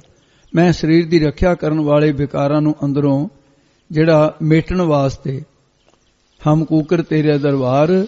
ਅੱਗੇ ਦੱਸਦੇ ਜੀ ਭੁੱਖ ਹੈ ਆਗੈ ਬਦਨ ਪਸਾਰ, ਵਿਕਾਰਾਂ ਨੂੰ ਅੰਦਰੋਂ ਮੇਟਣ ਵਾਸਤੇ ਬਦਨ ਮੂੰਹ ਨੂੰ ਪਸਾਰ ਜਣੀ ਖਿਲਾਰ ਕੇ ਮੂੰਹ ਖੋਲ ਕੇ ਤੇ ਤੇਰੇ ਆਗੇ ਕੀ ਅੱਗੇ ਭੌਂਕੇ ਭੋਗ ਦਾ ਭਾਰ ਤੇਰਾ ਜਸ ਕਰਦਾ ਰਹਿਣਾ। ਤੇਰਾ ਜਸ ਹਰ ਵੇਲੇ ਉਚਾਰਨ ਕਰਦਾ ਹਾਂ। ਹਮ ਕੂਕਰ ਤੇਰੇ ਦਰਬਾਰ ਭੌਂਕੇ ਆਗੇ ਬਦਨ ਪਸਾਰ। ਜੇ ਚਿੱਤ ਨੂੰ ਬਦ ਬਦੀਆਂ ਵਿੱਚ ਨਾ ਪਸਾਰ ਨਾ ਕਰੀਏ ਤਾਂ ਫਿਰ ਅੱਗੇ ਪਰਲੋਕ ਵਿੱਚ ਜਮਾਂ ਦਾ ਭਾਉ ਡਰ ਕਹੇ ਕਾਹਦਾ ਹੈ ਭਾਵ ਨਹੀਂ ਹੈ। ਤੇ ਇਸ ਕਰਕੇ ਸਾਰਿਆਂ ਡਰਾਂ ਤੋਂ ਸੁਤੰਤਰ ਹੋ ਜਾਈਦਾ। ਇਹ ਪਾਠ ਦਾ ਉਕਣੇ ਕਰਨਾ ਹੈ। ਭੌਂਕੇ ਆਗੇ ਬਦਨ ਪਸਾਰ ਇਹ ਅਰਥ ਵਾਸਤੇ ਹੈ। ਪਿਛਲੇ ਜਨਮ ਦੇ ਭਗਤ ਕਬੀਰ ਸਾਹਿਬ ਜੀ ਬ੍ਰਹਮਚਾਰੀ ਸੀ। ਨਾਮਦੇਵ ਰਵਿਦਾਸ ਸਾਰੇ ਇਹ ਇਕੱਠੀ ਰਾਮਾਨੰਦ ਦੀ ਉਹਦੇ ਵਿੱਚ ਸੇਵਾ ਦੇ ਵਿੱਚ ਸੀ। ਚਲੋ ਕਾਰਨ ਵਰਤ ਗਿਆ, ਜਿਹੜੇ ਕਾਰਨ ਕਰਕੇ ਫਿਰ ਅਗਲੇ ਜਨਮ ਦੇ ਫਿਰ ਉਹਨੇ ਕਿਹਾ ਸੀ ਅਸੀਂ ਤੁਹਾਡਾ ਬਚਨ ਮੰਨ ਕੇ। ਰਵਿਦਾਸ ਜੀ ਕਹਿੰਦੇ ਹੈ ਪਰਮੇਸ਼ਰ ਜੇ ਤੁਸੀਂ ਇਹ ਪਰਮੇਸ਼ਰ ਸਰੂਪ ਹੋ ਨਾਮਾਨੰਦ ਜੀ, ਜੇ ਤੁਸੀਂ ਮੈਨੂੰ ਕਹਿਤਾ ਵੀ ਸੰਤੋਖੇ ਦੇ ਘਰ ਜਨਮ ਲੈ ਵੀ ਉਹਨੇ ਪੁੱਤਰ ਦੀ ਭਾਵਨਾ ਨਾਲ ਤੈਨੂੰ ਇਹ ਗਜਾ ਦਿੱਤੀ ਹੈ, ਤੂੰ ਮੈਨੂੰ ਖਵਾ ਦਿੱਤੀ ਹੈ, ਤੇ ਹੁਣ ਪੁੱਤਰ ਭਾਵਨਾ ਪੂਰੀ ਕਰ, ਤੂੰ ਜਾ ਕੇ ਪੁੱਤਰ ਬਣ। ਕਹਿੰਦਾ ਜੀ ਬਚਨ ਮੈਂ ਮੰਨ ਲੈਣਾ। ਇਹ ਸੀ ਇਕੱਠੇ ਸਾਰੇ। ਉਹ ਕਹਿੰਦੇ ਪਰ ਇੱਕ ਗੱਲ ਹੈ ਵੀ ਸਾਨੂੰ ਅਗਲੇ ਜਨਮ ਚ ਮੁਕਤੀ ਮਿਲਣੀ ਚਾਹੀਦੀ। ਉਹ ਕਹਿੰਦੇ ਹਾਂ ਇਹ ਮੇਰਾ ਬਚਨ ਹੋਇਆ, ਅਗਲੇ ਜਨਮ ਚ ਮੁਕਤ ਹੋ ਜਾਓਗੇ। ਇਸ ਕਰਕੇ ਉਸ ਗੱਲ ਨੂੰ ਲੈ ਕੇ ਕਬੀਰ ਸਾਹਿਬ ਜੀ ਜਿਹੜੇ ਵੀ ਅਸੀਂ ਮਹਾਰਾਜ ਪਹਿਲੇ ਜਨਮ ਚ ਤੇਰੇ ਸੇਵਕ ਸੀ, ਇਸ ਚੇਤੇ ਕਰਕੇ ਹੁਣ ਭਗਤ ਕਬੀਰ ਜੀ ਅੱਗੇ ਕਥਨ ਕਰਦੇ ਨੇ। ਰਹਾਉ ਅਸਾਈ ਦੇ ਕੇ ਅੱਗੇ ਕਥਨ ਕਰਦੇ ਜੀ ਪੂਰਬ ਜਨਮ ਹਮ ਤੁਮਰੇ ਸੇਵਕ, हे ਪਰਮੇਸ਼ਰ ਪੂਰਬ ਪਹਿਲੇ ਜਨਮ ਵਿੱਚ ਮੈਂ ਤੁਹਾਡੇ ਤੇਰਾ ਬ੍ਰਹਮਚਾਰੀ ਰੂਪ ਦੇ ਵਿੱਚ ਸੇਵਕ ਦਾਸ ਬਣ ਕੇ ਇਸ ਕਰਕੇ ਸੇਵਕ ਰਹੇ ਹਾਂ, ਉਪਾਸਨਾ ਕਰਦੇ ਰਹੇ ਸੀ। ਅਬ ਤੋ ਮਿਟਿਆ ਨਾ ਜਾਈ। ਇਹ ਦੇਖੋ ਭਾਈ ਪੋਥੀਆਂ ਤੁਮਰੇ ਪਾਠ ਦੇ ਤੇ ਹਲੰਤ ਤੋਂ ਬਿਨਾਂ ਵੀ ਹੈ ਪੋਥੀ ਕਿਸੇ ਕੋਲ। ਤੁਮਰੇ ਪੈਰ ਦੇ ਵਿੱਚ ਹਲੰਤ ਉਹ ਤੋਂ ਬਿਨਾਂ ਹੈਗੀ ਹੈ, ਠੀਕ ਹੈ। ਤੇ ਇਹ ਕਈ ਸਰੂਪਾਂ 'ਚ ਹੈਗੀ, ਜਾਣਕਾਰੀ ਵਾਸਤੇ ਹੀ ਹੈ। हे ਪਰਮੇਸ਼ਰ ਪੂਰਬ ਪਹਿਲੇ ਜਨਮ ਵਿੱਚ ਮੈਂ ਤੁਹਾਡਾ ਬ੍ਰਹਮਚਾਰੀ ਰੂਪ ਦੇ ਵਿੱਚ ਸੇਵਕ ਬਣ ਕੇ ਦਾਸ ਬਣ ਕੇ ਮਿਲਣਾ ਕੀਤਾ, ਉਪਾਸਨਾ ਕਰਦਾ ਸੀ। ਇਸ ਕਰਕੇ ਅਬ ਤਾਂ ਮਿਟਿਆ ਨਾ ਜਾਈ। ਜਦੋਂ ਪਹਿਲੇ ਜਨਮ 'ਚ ਮੈਂ ਪ੍ਰੇਮਾ ਭਗਤੀ ਕਰਨ ਵਾਲਾ ਤੇਰਾ ਸੇਵਕ ਸੀ ਤੇ ਹੁਣ ਇਹ ਜਨਮ ਵਿੱਚ ਮੈਨੂੰ ਪ੍ਰਾਪਤ ਹੋਣਾ, ਇਸ ਕਰਕੇ ਅਬ ਹੁਣ ਮੈਂ ਤੇਰੇ ਕੋਲੋਂ ਤੋ ਤੇਰੀ ਪ੍ਰੇਮਾ ਭਗਤੀ ਕਰਨ ਵੱਲੋਂ ਹਟਿਆ ਨਹੀਂ ਜਾਂਦਾ। ਹੁਣ ਮੇਰੇ ਕੋਲੋਂ ਭਗਤੀ ਦੇ ਸੰਸਕਾਰ ਬਣੇ ਨੇ ਪਿਛਲੇ ਜਨਮ ਦੇ। ਤੇਰੇ ਦੁਆਰੇ ਧੁਨ ਸਹਿਜ ਕੀ, ਤੇਰੇ ਸਤਸੰਗ ਰੂਪੀ ਦੁਆਰੇ ਦਰ ਦੇ ਵਿੱਚ ਜੋ ਸਹਿਜ ਸ਼ਾਂਤੀ ਦੀ ਧੁਨੀ ਉਚਾਰਨ ਹੋ ਰਹੀ ਹੈ, ਭਾਵ ਅੱਠੇ ਪਹਿਰ ਨਾਮ ਜਿਹੜਾ ਜਾਪ ਹੋ ਰਿਹਾ ਨਾਮ ਦਾ, ਤੇਰਾ ਦੁਆਰੇ ਧੁਨ ਸਹਿਜ ਕੀ, ਉਹ ਧੁਨ ਤਾਂ ਮੇਰੇ ਅੰਤਸਕਰਨ ਰੂਪੀ ਮਾਥੇ ਮੇਰੇ ਦਗਾਈ। ਉਹ ਮੇਰੇ ਅੰਤਸਕਰਨ ਰੂਪੀ ਮੱਥੇ ਉੱਤੇ ਦਗਾਈ ਚਿੰਨ੍ਹ ਲੱਗਿਆ ਹੋਇਆ ਹੈ। ਇਹ ਪ੍ਰਮਾਣ ਦਿੱਤਾ ਹੈ ਜਿਵੇਂ ਰਾਜਿਆਂ ਦੇ ਕੋਲ ਜਿਹੜੇ ਬਹਾਦਰ ਸੂਰਮੇ ਅਹੁਦੇਦਾਰ ਉਹਨਾਂ ਨੂੰ ਚਿੰਨ੍ਹ ਲਾਏ ਜਾਂਦੇ। ਆ ਜਿਨ੍ਹਾਂ ਨੂੰ ਹੁਣ ਸਨਾਤ ਲਈ ਬਿੱਲੇ ਕਿਹਾ ਜਾਂਦਾ ਨੇ, ਵੀ ਮੋਢਿਆਂ ਤੇ ਲਾਏ ਹੁੰਦੇ ਆ, ਤੇ ਅਹੁਦੇ ਦਾ ਬਿੱਲਾ ਕਹਿੰਦੇ ਵੀ ਲੱਗੇ। ਇਸੇ ਤਰ੍ਹਾਂ ਮੇਰੇ ਅੰਤਸ਼ਕਰਨ ਰੂਪੀ ਮੱਥੇ ਦੇ ਉੱਤੇ ਨਾਮ ਜਪਣ ਰੂਪੀ ਚਿੰਨ੍ਹ ਲੱਗਾ ਹੋਇਆ ਹੈ, ਤੇ ਇਸ ਕਰਕੇ ਭਾਵ ਰਾਮ ਨਾਮ ਦੀ ਧੁਨੀ ਤੇ ਅੱਖਰ ਉਕਰੇ ਹੋਏ ਨੇ ਪਹਿਲੇ ਹੀ ਹਿਰਦੇ। ਅੱਗੇ ਦੱਸਦੇ ਨੇ, ਦਾਗੇ ਹੋਏ ਸੋ ਰਨ ਮਹਿ ਜੂਝੈ, ਦਾਗੇ ਹੋਏ ਸੋ ਰਨ ਮਹਿ ਜੂਝੈ।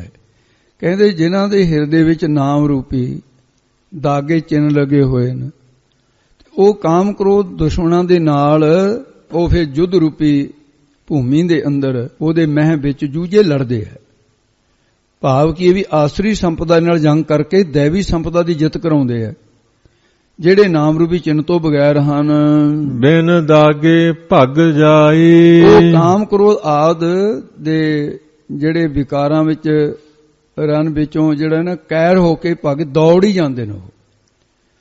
ਤੇ ਇਸੇ ਪ੍ਰਕਾਰ ਸਾਧ ਸਿੰਘ ਜੀ ਆ ਜਦੋਂ ਜੰਗ ਹੋਇਆ ਪਾਕਿਸਤਾਨ ਦੇ ਨਾਲ, ਆ ਖੇਮ ਕਰਨ ਵਾਲੇ ਪਾਸੇ ਤੋਂ ਆ ਜਿਹੜੇ ਸੀ ਫੀਨੇ ਜਿਹੇ ਹੁੰਦੇ ਆ, ਇਹਨਾਂ ਦੀ ਫੌਜ ਸੀ ਇੱਥੇ ਇੱਕ, ਉਹ ਸਾਰੇ ਨਾ ਭੱਜ ਗਏ ਸੀ। ਪਿੰਡਾਂ ਵਾਲਿਆਂ ਨੂੰ ਕਹਿਣ ਵੀ ਆਪਣੇ ਕੱਪੜੇ ਦੇ ਦਿਓ ਸਾਨੂੰ, ਅਸੀਂ ਪਾ ਕੇ ਭੱਜਾਂਗੇ ਇੱਥੋਂ। ਫੌਜੀਆਂ ਦੀ ਵਰਦੀ ਜੀ ਭੱਜ ਨਹੀਂ ਸੀ ਸਕਦੇ। ਉਹ ਗੋਰਖਿਆਂ ਦੀ ਫੌਜ ਸੀ ਉਹ ਸਾਰੀ, ਤੇ ਉੱਥੇ ਵੀ ਸੂਰਮੇ ਸਿੱਖੇ ਗੱਜੇ ਸੀ ਪੰਜਾਬੀ, ਉਹਨਾਂ ਨੇ ਮੋਰਚਾ ਸੰਭਾਲਿਆ ਸੀ। ਇਉਂ ਫਿਰ ਬਿਨ ਦਾਗੇ ਭੱਗ ਜਾਈ, ਭੱਜ ਜਾਂਦੇ ਨੇ, ਭਗੌੜੇ ਹੋ ਜਾਂਦੇ ਨੇ। ਤੇ ਜਿਵੇਂ ਦੁਨਿਆਵੀ ਜਿਹੜੇ ਬਾਦਸ਼ਾਹ ਨੇ ਉਹ ਸੂਰਮੇ ਦਾਗੇ ਚਿੰਨ੍ਹ ਵਾਲੇ ਹੁੰਦੇ ਨੇ, ਉਹ ਤਾਂ ਬਹਾਰੀ ਨਾਲ ਜਿਹੜੇ ਸਰਕਾਰ ਦੇ ਸਾਹਮਣੇ ਲੜਦੇ ਆ, ਰਣ ਭੂਮੀ ਵਿੱਚ ਜੂਝਦੇ ਆ। ਤੇ ਉਹ ਜਿਹੜੇ ਚਿੰਨ੍ਹਾਂ ਤੋਂ ਦਾਗੇ ਬਗੈਰ ਹੁੰਦੇ ਆ, ਉਹ ਰਣ ਭੂਮੀ ਕੈਰ ਹੋ ਕੇ ਭੱਜ ਜਾਂਦੇ, ਜਿਵੇਂ ਭੱਜ ਗਏ ਸੀ ਗੋਰਖੇ। ਇਸ ਪ੍ਰਕਾਰ ਬਿਨ ਦਾਗੇ ਪਏ। ਫਿਰ ਬੋਲੋ ਜੀ ਸਾਰੀ ਪੰਗਤ। ਦਾਗੇ ਹੋਏ ਸੋ ਰਨ ਮਹਿ ਜੂਝੈ, ਬਿਨ ਦਾਗੇ ਭੱਗ ਜਾਈ। ਇਸੇ ਪ੍ਰਕਾਰ ਜਿਹੜੇ ਗੁਰੂ ਰੂਪ ਸੱਚੇ ਪਾਤਸ਼ਾਹ ਦੇ ਗੁਰਮੁਖ ਰੂਪ ਸੂਰਮੇ ਬੈਰਾਗ ਵਿਵੇਕ ਜਾਂ ਪ੍ਰੇਮ ਰੂਪੀ ਚਿੰਨ੍ਹ ਦੇ ਸਮੇਤ ਹੁੰਦੇ ਨੇ, ਉਹ ਕਾਮ ਕ੍ਰੋਧ ਆਦਿ ਵਿਕਾਰਾਂ ਦੇ ਰਨ ਯੁੱਧ ਦੇ ਵਿੱਚ ਲੜਦੇ ਆ। ਆਸਰੀ ਸੰਪਦਾ ਨਾਲ ਜੰਗ ਕਰਕੇ ਦੈਵੀ ਸੰਪਦਾ ਦੀ ਜਿੱਤ ਕਰਾਉਂਦੇ ਨੇ। ਜਿਹੜੇ ਬੈਰਾਗ ਵਿਵੇਕ ਜਾਂ ਪ੍ਰੇਮ ਰੂਪੀ ਚਿੰਨ੍ਹ ਤੋਂ ਬਗੈਰ ਹੁੰਦੇ ਨੇ, ਕਾਮ ਕ੍ਰੋਧ ਦੇ ਰਣ ਦੇ ਕੈਰ ਹੋ ਕੇ ਦੌੜ ਜਾਂਦੇ ਨੇ। ਭਾਵ ਕੀ ਹੈ, ਵਿਕਾਰਾਂ ਦੇ ਅਧੀਨ ਹੋ ਜਾਂਦੇ ਹਨ। ਸਾਧੂ ਹੋਏ ਸੋ ਭਗਤ ਪਛਾਨੈ, ਜਿਹੜੇ ਸਾਧੂ ਸ੍ਰੇਸ਼ਟ ਜਨ ਹੁੰਦੇ ਆ, ਸੋ ਉਹ ਪਰਮੇਸ਼ਰ ਦੀ ਪ੍ਰੇਮਾ ਭਗਤੀ ਕਰਨੀ ਪਛਾਣਦੇ ਹਨ, ਸਿਆਣਦੇ ਹਨ। ਹਰ ਲਏ ਖਜ਼ਾਨੇ ਪਾਈ, ਉਹਨਾਂ ਨੂੰ ਪਰਮੇਸ਼ਰ ਆਪਣੀ ਪ੍ਰਵਾਨਗੀ ਦੇ ਖਜ਼ਾਨੇ ਭੰਡਾਰ ਵਿੱਚ ਪਾ ਲੈਂਦਾ ਹੈ, ਪ੍ਰਵਾਨਿਤ ਕਰ ਲੈਂਦਾ ਹੈ। ਪਰਮੇਸ਼ਰ ਨੇ ਉਹਨਾਂ ਨੂੰ ਪਰਖ ਕਰਕੇ ਆਪਣੇ ਸਰੂਪ ਦੀ ਏਕਤਾ ਰੂਪੀ ਖਜ਼ਾਨੇ ਵਿੱਚ ਪਾ ਲਿਆ ਹੈ।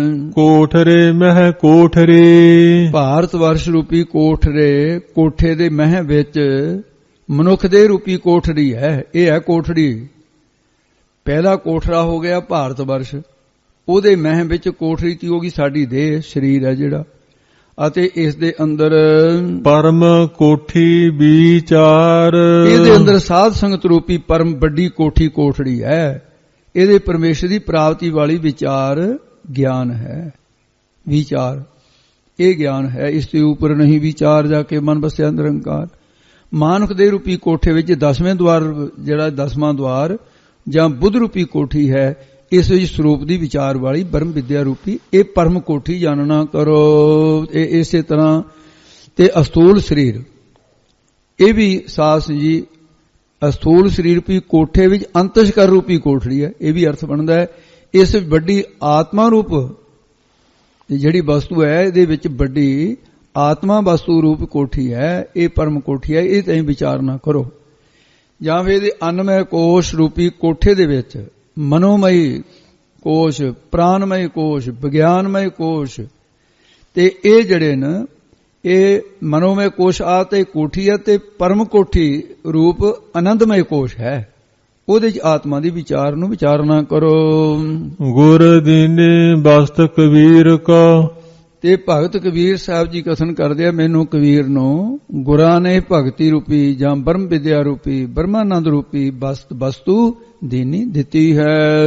ਲੇਵਹ ਬਸਤ ਸੰਭਾਰ, ਇਹ ਹਦਾਇਤ ਵੀ ਕੀਤੀ ਕਿ ਇਸ ਵਸਤੂ ਨੂੰ ਹਿਰਦੇ ਰੂਪੀ ਸਥਾਨ ਵਿੱਚ ਸੰਭਾਲ ਲੈ, ਸੰਭਾਲ ਲੈ ਕੇ ਰੱਖਣਾ ਕਰ ਇਸ ਨੂੰ। ਕਬੀਰ ਜੀ ਸੰਸਾਰ ਕੋ ਕਬੀਰ ਸਾਹਿਬ ਕਹਿੰਦੇ ਨੇ ਮੈਂ ਇਹ ਭਗਤੀ ਤੇ ਬ੍ਰਹਮ ਵਿਦਿਆ ਜਾਂ ਬ੍ਰਹਮਾਨੰਦ ਰੂਪੀ ਵਸਤੂ ਇਹਦੇ ਦੁਆਰਾ ਕੇਵਲ ਮੋਕਸ਼ ਦੀ ਪ੍ਰਾਪਤੀ ਕਰਕੇ ਸੰਸਾਰ ਨੂੰ ਖੁੱਲੇ ਸਤਸੰਗ ਰੂਪੀ ਮੈਦਾਨ ਦੇ ਵਿੱਚ ਭਗਤੀ ਬ੍ਰਹਮਾਨੰਦ ਰੂਪੀ ਵਸਤੂ ਰੱਖ ਦਿੱਤੀ। ਇਹ ਕਹਿ ਦਿੱਤਾ ਹੈ ਲੀਨੀ ਜਿਸ ਮਸਤਕ ਭਾਗ ਜਿਹਦੇ ਮੱਥੇ ਦੇ ਉੱਤੇ ਸ੍ਰੇਸ਼ਟ ਭਾਗ ਕਰਮ ਲਿਖੇ ਹੋਣ ਉਸਨੇ ਪਰਮੇਸ਼ਰ ਦੀ ਭਾਉ ਭਗਤੀ ਕਰਨ ਦੀ ਗੁਰਾਂ ਪਾਸੋਂ ਦਾਤ ਲੀਨੀ ਲੈਣਾ ਕੀਤੀ ਹੈ। ਸਾਧ ਸੰਗੀ ਮਸਤੂਆਂ ਵਾਲੇ ਮਹਾਂਪੁਰਸ਼ ਬ੍ਰਹਮ ਗਿਆਨੀ ਤਤਵੇ ਤੇ ਬ੍ਰਹਮਨੇਸ਼ਟੀ ਬ੍ਰਹਮ ਸਰੋਤਰੀ ਜਦੋਂ ਉਹ ਇੱਥੇ ਸੰਗਰੂਰ ਕੋਠੀ ਸੀ ਸਾਧ ਸਿੰਘ ਜੀ ਉਸ ਕੋਠੀ ਦੇ ਵਿੱਚ ਰਾਜੇ ਦੀ ਕੋਠੀ ਜਿਹਦੇ ਵਿੱਚ ਸਰੀਰ ਦਾ ਤਿਆਗਣ ਦਾ ਜਦੋਂ ਸਮਾਂ ਨੇੜੇ ਆ ਗਿਆ ਉਸ ਵੇਲੇ ਸੰਤ ਗੁਲਾਬ ਸਿੰਘ ਜੀ ਨੇ ਔਰ ਸੰਤ ਬਾਬਾ ਬਿਸ਼ਨ ਸਿੰਘ ਜੀ ਨੇ ਉਹਨਾਂ ਨੂੰ ਬੇਨਤੀ ਕੀਤੀ ਮਹਾਰਾਜ ਤੁਸੀਂ ਸਰੀਰ ਤਿਆਗਣ ਲੱਗੇ ਹੋ ਵੀ ਮਸਤੂਆਣੇ ਦੀ ਜਿਹੜੀ ਦਸਤਾਰ ਹੈ ਇਹ ਕਿਸੇ ਨੂੰ ਮਹਾਰਾਜ ਕਹਿ ਦੋ ਵਚਨ ਵੀ ਇਸ ਤੋਂ ਬਾਅਦ ਕਹੋ। ਸੰਤ ਹੱਸ ਪਏ ਕਹਿੰਦੇ ਮਹਾਰਾਜ ਹੱਸਦੇ ਹੋ ਕਹਿੰਦੇ ਭਾਈ ਮੈਨੂੰ ਕਿਹਨੇ ਦਿੱਤੀ ਸੀ ਦਸਤਾਰ ਜਿਹੜਾ ਜਬ ਤੱਕ ਕਰੂਗਾ ਆਪੇ ਲੈ ਲੂਗਾ। ਕਹਿੰਦੇ ਮੈਂ ਨਹੀਂ ਦਸਤਾਰ ਕਿਸੇ ਨੂੰ ਦੇਣੀ ਮੈਨੂੰ ਕਿਸੇ ਨੇ ਦਿੱਤੀ ਨਹੀਂ ਮੈਂ ਕਿਸੇ ਨੂੰ ਦਸਤਾਰ ਨਹੀਂ ਦੇਣੀ। ਬਿਲਕੁਲ ਇਸੇ ਤਰ੍ਹਾਂ ਦਾ ਸਾਧ ਸਿੰਘ ਜੀ ਭਾਣਾ ਵਰਤਿਆ ਪਿੰਡਰਾਂ ਦੇ ਅੰਦਰ ਮਹਾਂਪੁਰਖਾਂ ਨੂੰ ਥੋੜਾ ਬਹੁਤ ਕਿਤੇ ਇਸ਼ਾਰੇ ਨਾਲ ਕਿਹਾ ਕਹਿੰਦੇ ਭਾਈ ਮੈਨੂੰ ਇਸ ਤਰ੍ਹਾਂ ਦੀ ਵੀ ਜਿਹੜਾ ਵੀ ਜਪ ਤਪ ਕਰੂਗਾ ਉਹ ਆਪ ਹੀ ਲੈ ਲੂਗਾ ਆਪੇ ਅੱਗੇ ਆ ਜਾਊਗਾ। ਸੰਗਤਾਂ ਜਾਣਨ ਇਹ ਜਾਣਨ ਸੋ ਇਸ ਕਰਕੇ ਜਿਹਦੇ ਮੱਥੇ ਦੇ ਭਾਗਨ ਕਹਿੰਦੇ ਉਹ ਭਾਈ ਆਪੇ ਜਥੇਦਾਰ ਬਣ ਜੂ। ਇਹ ਕਿਹੜਾ ਕੋਈ ਗਾਹਾਂ ਕਹਿੰਦੇ ਗੱਦੀ ਹੈ ਜਿਹੜੀ ਮੈਂ ਗਾਹਾਂ ਦੇ ਦਾਂ ਕਿਸੇ ਨੂੰ। ਗੁਰਮਤਿ 'ਚ ਪੱਕੇ ਸੀ ਸੰਤ ਬਾਬਾ ਅਤਰ ਸਿੰਘ ਜੀ ਮਸਤੂਆਣੇ ਵਾਲੇ। ਹਾਂ ਇਸ ਪ੍ਰਕਾਰ ਅੱਗੇ ਦੱਸਦੇ ਨੇ ਜੀ ਅੰਮ੍ਰਿਤ ਰਸ ਜਿਨ ਪਾਇਆ ਤੇ ਕਬੀਰ ਸਾਹਿਬ ਜੀ ਕਹਿੰਦੇ ਅੰਮ੍ਰਿਤ ਰਸ ਜਿਨ੍ਹਾਂ ਨੇ ਗੁਰਾਂ ਪਾਸੋਂ ਨਾਮ ਅੰਮ੍ਰਿਤ ਬ੍ਰਹਮਾਨੰਦ ਰੂਪੀ ਅੰਮ੍ਰਿਤ ਰਸ ਨੂੰ ਪ੍ਰਾਪਤ ਕੀਤਾ ਹੈ ਫਿਰ ਤਾ ਕਾ ਸੁਹਾਗ ਉਹਨਾਂ ਦਾ ਸੁਹਾਗ ਨਾਮ ਆਨੰਦ ਦਾ ਹੁੰਦਾ ਹੈ। ਥਿਰ ਇਸਤਤ ਹੈ ਭਾਵ ਉਹਨਾਂ ਦਾ ਆਨੰਦ ਕਦੇ ਵੀ ਨਾਸ ਨਹੀਂ ਹੁੰਦਾ। ਤੇ ਭਗਤ ਕਬੀਰ ਸਾਹਿਬ ਜੀ ਦੇ ਕੋਲ ਇੱਕ ਵਾਰੀ ਇੱਕ ਹੰਕਾਰੀ ਬਾਹਮਣ ਆ ਗਿਆ। ਉਹ ਬ੍ਰਾਹਮਣ ਆ ਕੇ ਗਾਇਤਰੀ ਆਦਿ ਦਾ ਪਾਠ ਕਰਦਾ ਹਾਂ ਕਹਿੰਦਾ ਮੈਂ ਗਾਇਤਰੀ ਦਾ ਪਾਠ ਕਰਦਾ ਤੂੰ ਗਾਇਤਰੀ ਆਦਿ ਦਾ ਪਾਠ ਨੂੰ ਪੜਨ ਵਾਲਾ ਨਹੀਂ ਹੈ ਤੂੰ ਗਾਇਤਰੀ ਆਦਿ ਦੇ ਪਾਠ ਨੂੰ ਪੜਨ ਵਾਲਾ ਤੇ ਇੱਕ ਅਨਪੜ੍ਹ ਨਾ ਪੜਨ ਵਾਲਾ ਗਾਇਤਰੀ ਦੇ ਪਾਠ ਨੂੰ ਨਾ ਪੜਨ ਵਾਲਾ ਇੱਕ ਅਨਪੜ੍ਹ ਹੈ ਕਬੀਰ ਨੂੰ ਕਹਿੰਦੇ। ਇਸ ਲਈ ਮੈਂ ਵੱਡਾ ਵਿਦਵਾਨ ਹਾਂ ਤੂੰ ਅਨਪੜ੍ਹ ਬੰਦਾ ਤੇ ਮੈਂ ਵੱਡਾ ਹਾਂ ਤੂੰ ਵੱਡਾ ਨਹੀਂ ਹੈ। ਇਸ ਕਰਕੇ ਤੇਰਾ ਧਰਮ ਨਹੀਂ ਕਿ ਲੋਕਾਂ ਨੂੰ ਨਾਮ ਦੇਵੇਂ ਉਪਦੇਸ਼ ਜਿਵੇਂ ਸਾਡਾ ਧਰਮ ਹੈ। ਕਬੀਰ ਸਾਹਿਬ ਜੀ ਇਹ ਸੁਣ ਕੇ ਫਿਰ ਬ੍ਰਹਮਣ ਨੂੰ ਉੱਤਰ ਦਿੰਦੇ ਹਨ ਸੁਣੋ ਜੀ ਜਿਹ ਮੁਖ ਵੇਦ ਗਾਇਤਰੀ ਨਿਕਸੈ ਜਿਸ ਈਸ਼ਵਰ ਦੇ ਮੁਖ ਮੂੰਹੋਂ ਵੇਦ ਤੇ ਗਾਇਤਰੀ ਮੰਤਰ ਨਿਕਸੈ ਨਿਕਲਿਆ ਸੀ ਤੇ ਇਸ ਕਰਕੇ हे ਬ੍ਰਾਹਮਣ ਸੋ ਕਿਉ ਬ੍ਰਾਹਮਣ ਬਿਸਰ ਕਰੈ हे ਬ੍ਰਾਹਮਣ ਸੋ ਉਸ ਨੂੰ ਤੂੰ ਕਿਉਂ ਕਿਸ ਪ੍ਰਕਾਰ ਬਿਸਰ ਭੁੱਲਣਾ ਕਰੇ ਕਰਦਾ ਹੈ। ਰੱਬ ਨੂੰ ਕਿਉਂ ਭੁੱਲਿਆ ਫਿਰਦਾ ਹੰਕਾਰੀ ਹੋ ਗਏ। ਜੇ ਮੁਖ ਵੇਦ ਗਾਇਤਰੀ ਨਿਕਸੈ ਸੋ ਕਿਉਂ ਬ੍ਰਾਹਮਣ ਬਿਸਰ ਕਰੈ ਜਿਸ ਪਰਮੇਸ਼ਰ ਨੇ ਚੇਤਨ ਸੱਤਾ ਨਾਲ ਤੇਰੇ ਮੁਖੋਂ ਵੇਦਾਂ ਤੇ ਗਾਇਤਰੀ ਮੰਤਰ ਦਾ ਪਾਠ ਨਿਕਲਦਾ ਜਿਸ ਵਾਹਿਗੁਰੂ ਦੀ ਸੱਤਾ ਨਾਲ। हे ਬ੍ਰਾਹਮਣ ਤੇ ਤੂੰ ਉਸ ਪਰਮੇਸ਼ਰ ਨੂੰ ਕਿਸ ਵਾਸਤੇ ਭੁੱਲਣਾ ਕਰਦਾ ਹੈ ਜਾਂ ਫਿਰ हे ਬ੍ਰਾਹਮਣ ਤੂੰ ਉਸ ਪਰਮੇਸ਼ਰ ਨੂੰ ਕਿਉਂ ਭੁੱਲਣਾ ਕਰਦਾ ਹੈ ਜਿਸ ਪਰਮੇਸ਼ਰ ਨੇ ਈਸ਼ਵਰ ਦੇ ਮੁਖੋਂ ਬ੍ਰਹਮਾ ਦੇ ਮੁਖੋਂ ਨਿਕਲੇ ਹੋਏ ਵੇਦ ਸ਼ਾਸਤਰ ਗਾਇਤਰੀ ਮੰਤਰ ਆਦਿ ਨੇਤ ਕਹਿੰਦੇ ਨੇ ਕਿ ਉਹ ਨੇਤ ਹੈ ਬੇਅੰਤ ਹੈ ਭਾਵ ਪਰਮੇਸ਼ਰ ਦਾ ਜਸ ਕਰਦੇ ਨੇ। ਜੇ ਮੁਖ ਵੇਦ ਗਾਇਤਰੀ ਨਿਕਸੈ ਸੋ ਕਿਉ ਬ੍ਰਹਮਣ ਬਿਸਰ ਕਰੈ ਜਿਸ ਬ੍ਰਹਮ ਦੇ ਤਾਈਂ ਗਾਇਤਰੀ ਕਥਨ ਕਰਦੀ ਹੈ ਸਾਰੇ ਸੂਰਜ ਆਦਿ ਸਾਰੇ ਸੂਰਜ ਨੇ ਇੱਕ ਸੂਰਜ ਨਹੀਂ ਹੈ ਕੀਤੇ ਇੰਦ ਚੰਦ ਸੂਰ ਕੀਤੇ ਮੰਡਲ ਦੇਸ ਤੇ ਉਹ ਬ੍ਰਹਮ ਜਿਹੜਾ ਹੈ ਉਹਦੇ ਬ੍ਰਹਮ ਦੇ ਤਾਈਂ ਵੇਦ ਤ੍ਰਿਗੁਣ ਵਿਸ਼ਾ ਵੇਦਾ ਉਹ ਵੀ ਕਰਮਕਾਂਡ ਤੇ ਆਦ ਮਨ ਦੀ ਸੁਧੀ ਲਈ ਕਰਮਕਾਂਡ ਉਪਾਸ਼ਨਾ ਚੰਚਲਤਾ ਖਤਮ ਕਰਨ ਵਾਸਤੇ ਗਿਆਨ ਮੋਕਸ਼ ਵਾਸਤੇ ਕਥਨ ਕਰਦੇ ਹੈ। हे ਬ੍ਰਾਹਮਣ ਤੂੰ ਕਿਉਂ ਭੁੱਲਣਾ ਕਰਦਾ ਹੈ ਉਸ ਵਾਹਿਗੁਰੂ ਨੂੰ ਜਾ ਕੈ ਪਾਏ ਜਗਤ ਸਭ ਲਾਗੈ। हे ਬ੍ਰਾਹਮਣ ਜਿਸ ਪਰਮੇਸ਼ਰ ਦੇ ਚਰਨੀ ਸਾਰਾ ਸੰਸਾਰ ਲੱਗਦਾ ਹੈ ਜਿਸ ਪਰਮੇਸ਼ਰ ਦੀ ਕਿਰਪਾ ਸਦਕਾ ਤੁਹਾਨੂੰ ਪੂਜਨੀਕ ਬ੍ਰਾਹਮਣ ਜਾਣ ਕੇ ਸਾਰਾ ਜਗਤ ਚਰਨੀ ਲੱਗਦਾ ਹੈ ਸੋ ਕਿਉ ਪੰਡਿਤ ਹਰ ਨਾ ਕਹੈ ਤੇ ਤੂੰ ਪੰਡਿਤ ਵਿਦਵਾਨ ਤਤ ਸਿਧਾਂਤ ਤੇ ਜਾਣਨ ਵਾਲੀ ਬੁੱਧੀ ਜਿਸ ਦੀ ਹੋਵੇ। ਹੇ ਵਿਦਵਾਨ, ਤੂੰ ਉਸ ਪਰਮੇਸ਼ਰ ਦੇ ਨਾਮ ਨੂੰ ਕਿਉਂ ਨਹੀਂ ਕਥਨ ਕਰਨਾ ਜਾਣਦਾ, ਜਪਣਾ ਕਿਉਂ ਨਹੀਂ ਕਰਦਾ ਹੈ? ਕਾਹੇ ਮੇਰੇ ਬਾਮਨ, ਅਤੇ ਹੇ ਬ੍ਰਾਹਮਣ, ਤੂੰ ਮੇਰੇ ਨਾਲ ਕਾਹੇ ਕਿਸ ਵਾਸਤੇ ਝਗੜਦਾ ਹੈ? ਹਰ ਨਾ ਕਹਿ, ਤੂੰ ਹਰ ਪਰਮੇਸ਼ਰ ਦਾ ਨਾਮ ਨੂੰ ਤਾਂ ਕਹਿੰਦਾ ਨਹੀਂ ਹੈ ਕਦੇ, ਮੇਰੇ ਦੁਆਲੇ ਹੋ ਗਿਆ ਲੜਨ ਵਾਸਤੇ। ਜਾਂ ਬਾਮਨ ਟੇਢੇ ਸੁਭਾਅ ਦੇ, ਟੇਢੇ ਚੱਲਣ ਵਾਲੇ ਸਿਧਾਂਤਾਂ ਕਰਕੇ ਬ੍ਰਾਹਮਣ ਤੂੰ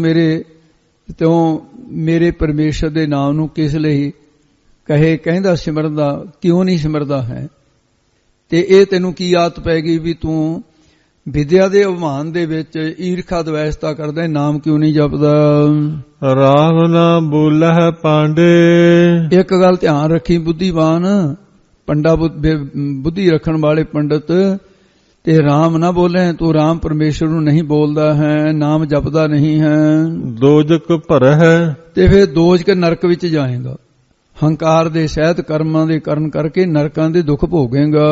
ਦੋਜਕ ਭਰਹਿ, ਤੇ ਦੋਜਕ ਨੂੰ ਭਰੇਗਾ, ਭਾਵ ਦੋਜਕਾਂ ਦੇ ਵਿੱਚ, ਇਹ ਜੇ ਕਹਿੰਦਾ ਦੋਜਕ ਭਰੇ ਤੂੰ, ਮਤਲਬ ਭਰੇ ਹੋ ਨਰਕਾਂ ਦੇ ਵਿੱਚ ਜਾ ਕੇ ਪੈਣਾ।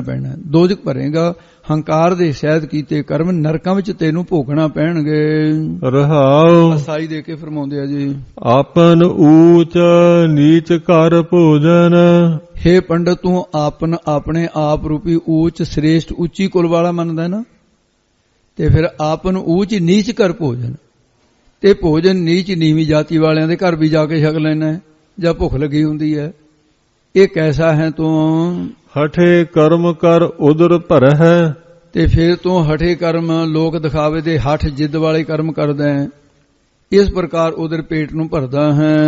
14 ਅਮਾਵਸ ਰਚ ਰਚ ਮੰਗਹਿ, ਤੇ ਕਿਸੇ ਨੂੰ ਕਹਿੰਦਾ ਅੱਜ 14 ਹੈ, 14 ਹੈ, ਨਰਸਿੰਘ 14 ਹੈ, ਕਿਸੇ ਨੂੰ ਕਹਿੰਦਾ ਅਮਾਵਸ ਮੱਸਿਆ ਹੈ, ਇਹ ਥਿਤ ਚੰਗੀ ਹੁੰਦੀ ਹੈ, ਇਹਨੂੰ ਦਾਨ ਕਰੋ। ਰਚ ਰਚ ਰਚਾ ਚੜਾ ਕੇ ਲੋਕਾਂ ਦੇ ਕੋਲੋਂ ਕੀ ਕਰਦਾ? ਦਾਨ ਮੰਗਦਾ ਹੈ। ਚੌਥੇ ਮੱਸਿਆ ਵਾਲੇ ਦਿਨ ਰਚ ਰਚ ਤਦਾਕਾਰ ਹੋ ਕੇ ਦਾਨ ਮੰਗਦਾ ਫਿਰਦਾ ਹੈ। ਕਿਸੇ ਨੂੰ ਰਾਮ ਨੌਮੀ, ਕਿਸੇ ਨੂੰ ਅਸ਼ਟਮੀ, ਜਨਮ ਅਸ਼ਟਮੀ, ਇਹ ਤੁਸੀਂ ਆਪ ਖਾਣ ਵਾਸਤੇ ਐਸੇ ਪੱਜ ਬਣਾ ਲਏ ਹਨ। ਅੱਗੇ ਦੱਸਦੇ ਨੇ, ਕਰ ਦੀਪਕ ਲੈ ਕੂਪ ਪਰਹਿ, ਕਹਿੰਦੇ ਬ੍ਰਾਹਮਣ ਕੋਈ ਅੰਨਾ ਬੰਦਾ ਖੂਹ 'ਚ ਡਿੱਗ ਜਵੇ, ਜਿਹਦੇ ਹੱਥ 'ਚ ਦੀਵਾ ਹੋਵੇ ਉਹ ਵੀ ਖੂਹ 'ਚ ਡਿੱਗੇ, ਅੱਖਾਂ ਕੋਲ ਹੋਣ। ਕਹਿੰਦੇ ਤੂੰ ਤਾਂ ਉਸ ਤਰ੍ਹਾਂ ਹੈ। ਕਰ ਦੀਪ ਕਰਨਾ ਹੱਥ ਦਾ, ਹੱਥ ਦੇ ਉੱਤੇ ਦੀਵਾ ਲੈ ਕੇ ਕੋਈ ਖੂਹ ਦੇ ਵਿੱਚ ਪਵੇ, ਉਹੀ ਤੇਰਾ ਹਿਸਾਬ ਹੈ। ਤੇ ਮਨ ਰੂਪੀ ਕਰ ਹੱਥ ਵਿੱਚ, ਸ਼ਾਸਤਰ ਗਿਆਨ ਰੂਪੀ ਦੀਵਾ, ਤੇ ਸੰਸਾਰ ਰੂਪੀ ਖੂਹ ਦੇ 'ਚ ਫੇਰ ਵੀ ਉਵੇਂ ਜਿਵੇਂ ਪੈ ਰਹੇ ਹੈ। ਇਹ ਭਾਵ ਹੈ ਤੂੰ ਬ੍ਰਾਹਮਣ ਮੈਂ ਕਾਸੀਕ ਦੁਲਹਾ, ਇਹਨੂੰ ਭਾਈ ਕਾਸੀਕ ਪਾਠ ਇਕੱਠਾ ਰੱਖਣਾ ਹੈ, ਕੱਕਾ ਲੱਗ ਨਹੀਂ ਕਰਨਾ, ਕਾਸੀਕ ਜੁਲਹਾ। ਤੂੰ ਆਪਣੇ ਆਪ ਨੂੰ ਉੱਚੀ ਕੁਲ ਵਾਲਾ ਬ੍ਰਾਹਮਣ ਮੰਨਦਾ ਹੈ। ਮੈਂ ਕਾਸ਼ੀ ਵਿੱਚ ਰਹਿਣ ਵਾਲਾ ਇੱਕ ਗਰੀਬ ਜੁਲਾਹਾ ਹਾਂ, ਤੇ ਤੂੰ ਬ੍ਰਾਹਮਣ ਮੰਗ ਕੇ ਖਾਣ ਵਾਲਾ ਹੈ, ਤੇ ਮੈਂ ਕਾਂਸੀ ਦੇ ਵਿੱਚ ਜੁਲਾਹਾ 10 ਨੌਹਾਂ ਦੀ ਕਿਰਤ ਕਰਨ ਵਾਲਾ, ਭੋਜਨ ਖਾਣ ਵਾਲਾ ਹਾਂ।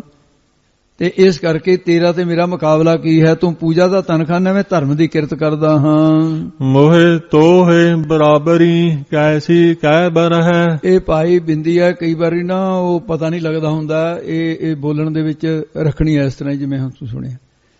ਤੇ ਮੋਹਿ ਤੋਹਿ ਬਰਾਬਰੀ, ਹੇ ਬ੍ਰਾਹਮਣ ਵੀ ਦੱਸ ਤੇਰੀ ਤੇ ਮੇਰੀ ਬਰਾਬਰੀ ਉਹ ਕੀ ਹੈ? ਪੂਜਾ ਦਾ ਧਨ ਖਾਣ ਵਾਲਾ ਤੂੰ, ਮੈਂ ਧਰਮ ਦੀ ਕਿਰਤ ਕਰਨ ਵਾਲਾ, ਸਮਾਨਤਾ ਨਹੀਂ ਬਣਦੀ। ਇਸ ਕਰਕੇ ਨਹੀਂ ਬਣ ਸਕਦੀ ਹੈ।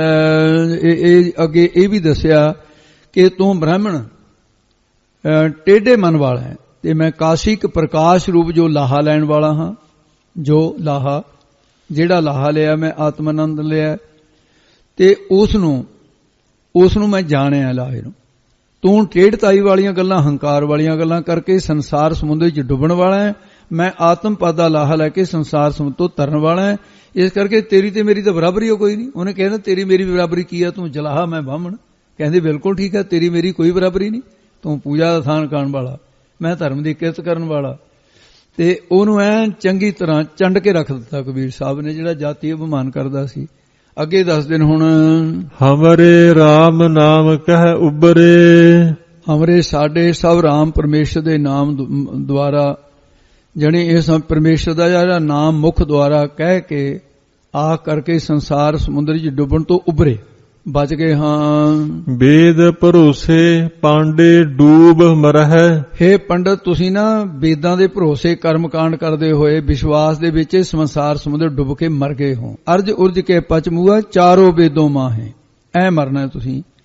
ਤੇ ਇਉਂ ਅਹਿਸਾਸ ਨਹੀਂ ਜੀ। ਅਗਲਾ ਸ਼ਬਦ ਕਬੀਰ ਸਾਹਿਬ ਜੀ ਨੇ, ਤੇ ਸੰਸਾਰ ਨੂੰ ਬਿਰਸ਼ ਮੰਨ ਕੇ ਅਲੰਕਾਰ ਬਣਦੇ ਆ। ਸੁਣੋ ਉਹ ਵੀ ਪਵਿੱਤਰ ਉਪਦੇਸ਼। ਤਰਵਰ ਏਕ ਅਨੰਤ ਡਾਰ ਸਾਖਾ। ਸੰਸਾਰ ਰੂਪੀ ਇੱਕ ਤਰਵਰ ਸ੍ਰੇਸ਼ਟ ਬਿਰਸ਼ ਹੈ। ਤਰ ਬਿਰਸ਼ ਦਾ ਨਾਮ ਹੈ, ਬਰ ਸ੍ਰੇਸ਼ਟ ਦਾ ਨਾਮ ਹੈ, ਬਿਰਸ਼ ਹੈ। ਅਨੰਤ ਬੇਅੰਤ ਪਰਮੇਸ਼ਰ ਸੰਸਾਰ ਰੂਪੀ ਜਿਹੜਾ ਬਿਰਸ਼ ਦਾ ਮੁੱਢ ਰੂਪ ਹੈ। ਤਿੰਨ ਗੁਣ ਇਹਦੇ ਡਾਰ ਡਾਲੀਆਂ ਨੇ, ਉਹਨਾਂ ਦੀ ਨਿਆਈ ਨੇ। ਤੇ ਬਰਮਾ ਵਿਸ਼ਨੂੰ ਸ਼ਿਵ ਜੀ ਇਹ ਤਿੰਨੇ ਦੇਵਤੇ ਸ਼ਾਖਾਵਾਂ ਨੇ। ਇਸ ਤੋਂ ਅੱਗੇ ਦੱਸਦੇ ਨੇ ਉਹ ਪਤਰ ਰਸ ਭਰੀਆ। ਇਸ ਤਰ੍ਹਾਂ ਉਹ ਫੁੱਲਾਂ ਦੀ ਨਿਆਈ, ਬਾਕੀ ਦੇ ਹੋਰ ਦੇਵਤੇ ਨੇ। ਪੱਤਰ ਪਤਰਿਆਂ ਦੀ ਨਿਆਈ, ਬਾਕੀ ਦੇ ਜੀਵਨ। ਫੁੱਲਾਂ ਦੀ ਨਿਆਈ, ਕਰਮ ਦੇ ਪਤਰਿਆਂ ਦੀ ਨਿਆਈ, ਉੱਤਮ ਮੱਧਮ ਕਨਿਸ਼ਟ ਜੀਵਨ। ਇਉਂ ਟਾਹਣੀਆਂ ਸ਼ਾਖਾਵਾਂ ਆਦਿ ਸਭ ਪਰਮੇਸ਼ਰ ਦੀ ਚੇਤਨ ਸੱਤਾ ਰੂਪੀ ਰਸ ਦੇ ਨਾਲ ਭਰੀਆਂ ਹੋਈਆਂ ਨੇ। ਬ੍ਰਹਮ ਤੇ ਜਿਹੜਾ ਉਹ ਇਸ ਪ੍ਰਕਾਰ ਦਾ ਬਿਰਸ਼ ਹੈ। ਤੇ ਇਸ ਕਰਕੇ ਇੱਕ ਬੇਅੰਤ ਪਰਮੇਸ਼ਰ ਹੀ ਬਿਰਸ਼ ਰੂਪ ਹੈ। ਵੱਡੇ ਤਿੰਨੇ ਦੇਵਤੇ ਭਾਰੇ ਉਹ ਡਾਰ ਟਾਹਣੇ ਨੇ, ਤੇ ਬਾਕੀ ਸਾਰੇ ਦੇਵਤੇ ਸ਼ਾਖਾ ਟਾਹਣੀਆਂ ਰੂਪ ਨੇ। ਸੂਖਮ ਸਥੂਲ ਸਾਰੇ ਜੀਵ ਇਹ ਫੁੱਲ ਤੇ ਪੱਤਰੇ ਨੇ। ਤੇ ਕਰਮਾਂ ਰੂਪੀ ਫੁੱਲ ਤੇ ਜੀਵਾਂ ਰੂਪੀ ਪੱਤਰੇ, ਗਿਆਨ ਰੂਪੀ ਫਲ ਵੀ ਹੈ। ਇਹ ਸਾਰੇ ਚੇਤਨ ਸੱਤਾ ਰੂਪ ਕਰਕੇ ਭਰੇ ਹੋਏ ਹਨ। ਇਹ ਅੰਮ੍ਰਿਤ ਕੀ ਬਾੜੀ ਹੈ ਰੇ। ਹੇ ਭਾਈ, ਤਤ ਵੇਤਿਆਂ ਦੀ ਦ੍ਰਿਸ਼ਟੀ ਵਿੱਚ ਤਾਂ ਅੰਮ੍ਰਿਤ ਰੂਪ ਪਰਮੇਸ਼ਰ ਦੀ ਇਹ ਪ੍ਰਾਪਤੀ ਕਰਾਉਣ ਵਾਲੀ ਸੋਹਣੀ ਬਾੜੀ ਬਗੀਚੀ ਬਣੀ ਹੋਈ ਹੈ। ਤਿਨ ਹਰ ਪੂਰੈ ਕਰੀਆ। ਇਹ ਸ੍ਰਿਸ਼ਟੀ ਤਿਨ ਉਸ ਪੂਰੇ ਪੂਰਨ ਹਰੀ ਪਰਮੇਸ਼ਰ ਨੇ ਰਚਨਾ ਕਰੀਆ ਕੀਤੀ ਹੈ। ਜਾਨੀ ਜਾਨੀ ਰੇ। ਹੇ ਭਾਈ, ਜਾਨੀ ਪਿਆਰਾ, ਜਾਨੀ ਜਾਣਨੇ ਯੋਗ ਪਰਮੇਸ਼ਰ ਹੈ। ਰਾਜਾ ਰਾਮ ਕੀ ਕਹਾਣੀ। ਉਹ ਰਾਜਾ ਪ੍ਰਕਾਸ਼ ਰੂਪ ਰਾਮ ਰਮੇ ਹੋਏ ਪਰਮੇਸ਼ਰ ਦੀ ਪ੍ਰਾਪਤੀ ਰੂਪੀ ਕਹਾਣੀ ਕਥਾ ਜਾਣਨਾ ਕੀਤੀ ਹੈ ਅਸਾਂ ਨੇ। ਅੰਤਰ ਜੋਤ ਰਾਮ ਪਰਗਾਸਾ। ਉਹ ਜੋਤੀ ਸਰੂਪ ਰਾਮ ਪਰਮੇਸ਼ਰ ਦਾ, ਉਸੇ ਦਾ ਹੀ ਸਾਰਿਆਂ ਦੇ ਹਿਰਦੇ ਵਿੱਚ ਤੇ ਉਹ ਪ੍ਰਕਾਸ਼ ਹੋ ਰਿਹਾ, ਚਾਨਣਾ ਹੋ ਰਿਹਾ ਹੈ। ਤੇ ਇਸ ਤੋਂ ਹਿਰਦੇ ਗੁਪਤ ਬਸਿਆ ਦਿਨ ਰਾਤੀ ਪ੍ਰਤਕ ਜੋਤ ਹੈ ਸਾਰਿਆਂ ਦੇ ਅੰਦਰ। ਗੁਰਮੁਖ ਬਿਰਲਾ ਜਾਣੇ। ਪਰ ਇਹ ਗੱਲ ਗੁਰਾਂ ਦੁਆਰਾ ਕਿਸੇ ਬਿਰਲੇ ਟਾਵੇਂ ਗੁਰਮੁਖ ਨੇ ਜਾਣਨਾ ਕੀਤੀ ਹੈ, ਹਰ ਇੱਕ ਨੇ ਨਹੀਂ ਜਾਣੀ। ਰਹਾਉ ਅਸਾਈ ਦੇ ਕੇ ਫਰਮਾਉਂਦੇ ਆ, ਭਵਰ ਏਕ ਪੋਪ ਰਸ ਬੀਦਾ। ਉਹ ਇੱਕ ਜੋਗੀ ਜਨ ਰੂਪ ਭਵਰ ਭੌਰਾ ਵੇਦਾਂ ਸ਼ਾਸਤਰਾਂ ਰੂਪੀ ਪੋਹਪ ਫੁੱਲ ਦੇ ਸਿਧਾਂਤ ਰੂਪੀ ਰਸ ਵਿੱਚ ਬੀਦਾ ਮਿਲਿਆ ਹੋਇਆ ਹੈ। ਜਿਸ ਜੋਗੀ ਜਨ ਦੇ 12 ਅੱਖਰਾਂ ਅੱਗੇ ਦੱਸਣਗੇ ਹੁਣ। 12 ਹੈ ਲੈ ਉਰ ਧਰਿਆ। ਤੇ ਜਿਸ ਜੋਗੀ ਦੇ ਜਨ ਦੇ 12 ਅੱਖਰਾਂ ਤੇ ਓਮ ਨਮੋ ਭਗਵਤੇ ਵਾਸੁਦੇਵਾਏ, ਇਸ ਤਰ੍ਹਾਂ ਦਾ ਇਹ ਦੁਆਸੀ ਅੱਖਰ ਸਤਯੁਗ ਦੇ ਹੈ। ਇਹ ਮੰਤਰ ਲੈ ਕੇ ਉਹ ਹਿਰਦੇ ਵਿੱਚ ਧਰਿਆ ਹੈ ਜਿਨ੍ਹਾਂ ਨੇ। ਸੂਰਹਿ ਮਧੇ ਪਵਨ ਝਕੂਰਿਆ।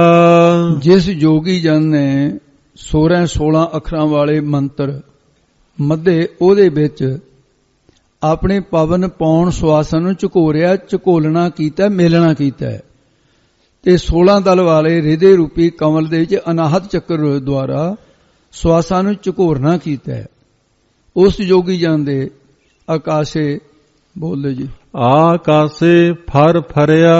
ਆਕਾਸ਼ੇ 10 ਦੁਆਰ ਵਿੱਚ ਜੋਗਾਨੰਦ ਰੂਪੀ ਫਲ ਫਰਿਆ ਫਲਿਆ। ਪਾਵੇ ਪ੍ਰਕਾਸ਼ ਜੋਗੀ ਜਨ ਦੇ ਜੋਗਾਨੰਦ ਦੇ ਰਸ ਦੇ ਤਾਂ ਹੀ ਮਾਨਣਾ ਕੀਤਾ ਹੈ। ਤੇ ਇਹ ਜਿਹੜਾ ਨਾ 16 ਅੱਖਰਾ ਮੰਤਰ ਹੈ ਸਨਾਤਨ ਮਤ ਵਿੱਚ, ਉਹਦੇ ਕੀ ਆ, ਹਰੇ ਰਾਮ ਰਾਮ ਰਾਮ ਹਰੇ ਹਰੇ, ਹਰੇ ਕ੍ਰਿਸ਼ਨਾ ਕ੍ਰਿਸ਼ਨਾ ਕ੍ਰਿਸ਼ਨਾ ਹਰੇ ਹਰੇ।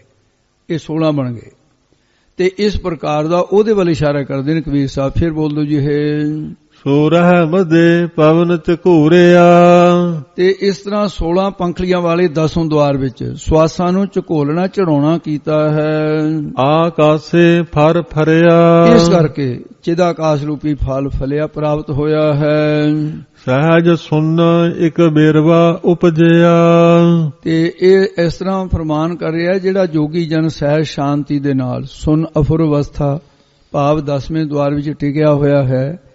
ਤੇ ਉਸ ਨੇ ਫਿਰ ਉਹ ਇੱਕ ਚੇਤਨ ਦੀ ਲਾਟ ਦਾ ਜਿਹੜਾ ਪ੍ਰਕਾਸ਼, ਤੇ ਉਸ ਨੇ ਇਸ ਪ੍ਰਕਾਰ ਜਿਹੜਾ ਵਿਰਵਾ ਬੂਟਾ ਉਪਜਿਆ ਪੈਦਾ ਹੋਇਆ ਹੈ, ਉਹਦੀ ਬੁੱਧ ਰੂਪੀ ਧਰਤੀ ਪਦਾਰਥਾਂ ਰੂਪੀ, ਅੱਗੇ ਦੱਸਦੇ ਨੇ, ਧਰਤੀ ਜਲ ਹਰ ਸੋਖਿਆ। ਉਹਦੀ ਬੁੱਧ ਰੂਪ ਧਰਤੀ ਵਿੱਚੋਂ ਪਦਾਰਥਾਂ ਰੂਪੀ ਜਲ ਹਰ ਪਾਣੀ ਵੀ ਸੋਖਿਆ, ਸੁੱਕ ਗਿਆ। ਤੇ ਜਿਹੜੀ ਉਸ ਦੀ ਬੁੱਧੀ ਧਰਤੀ ਵਿੱਚ ਪਦਾਰਥਾਂ ਰੂਪੀ ਜਲ ਦੀ ਵਾਸ਼ਨਾ ਸੀ, ਉਹ ਵੀ ਹਰਨਾਸ਼ ਹੋ ਗਈ। ਜੋਗੀ ਜਨ ਹਿਰਦੇ ਰਿਧੀਆਂ ਸਿੱਧੀਆਂ ਆਦਿ ਵਾਸ਼ਨਾ ਨੂੰ, ਇਹਨੂੰ ਪਾਣੀ ਨੂੰ ਸੋਖ ਦਿੱਤਾ ਉਹਨਾਂ ਨੇ। ਕਹਿ ਕਬੀਰ ਹਉ ਤਾ ਕਾ ਸੇਵਕ। ਭਗਤ ਕਬੀਰ ਸਾਹਿਬ ਜੀ ਕਹਿੰਦੇ ਨੇ, ਮੈਂ ਤਾਂ ਉਸਦਾ ਸੇਵਕ ਹਾਂ। ਜਿਨ ਇਹੋ ਬਿਰਵਾ ਦੇਖਿਆ। ਜਿਸ ਨੇ ਵਿਰਾਟ ਰੂਪੀ ਬਿਰਵਾ ਬੂਟਾ ਦੇਖਿਆ, ਦੇਖਣਾ ਕੀਤਾ ਹੈ। ਇਸੇ ਪ੍ਰਕਾਰ ਜੀ ਤਰਵਰ ਏਕ ਅਨੰਤ ਡਾਰ ਸਾਖਾ।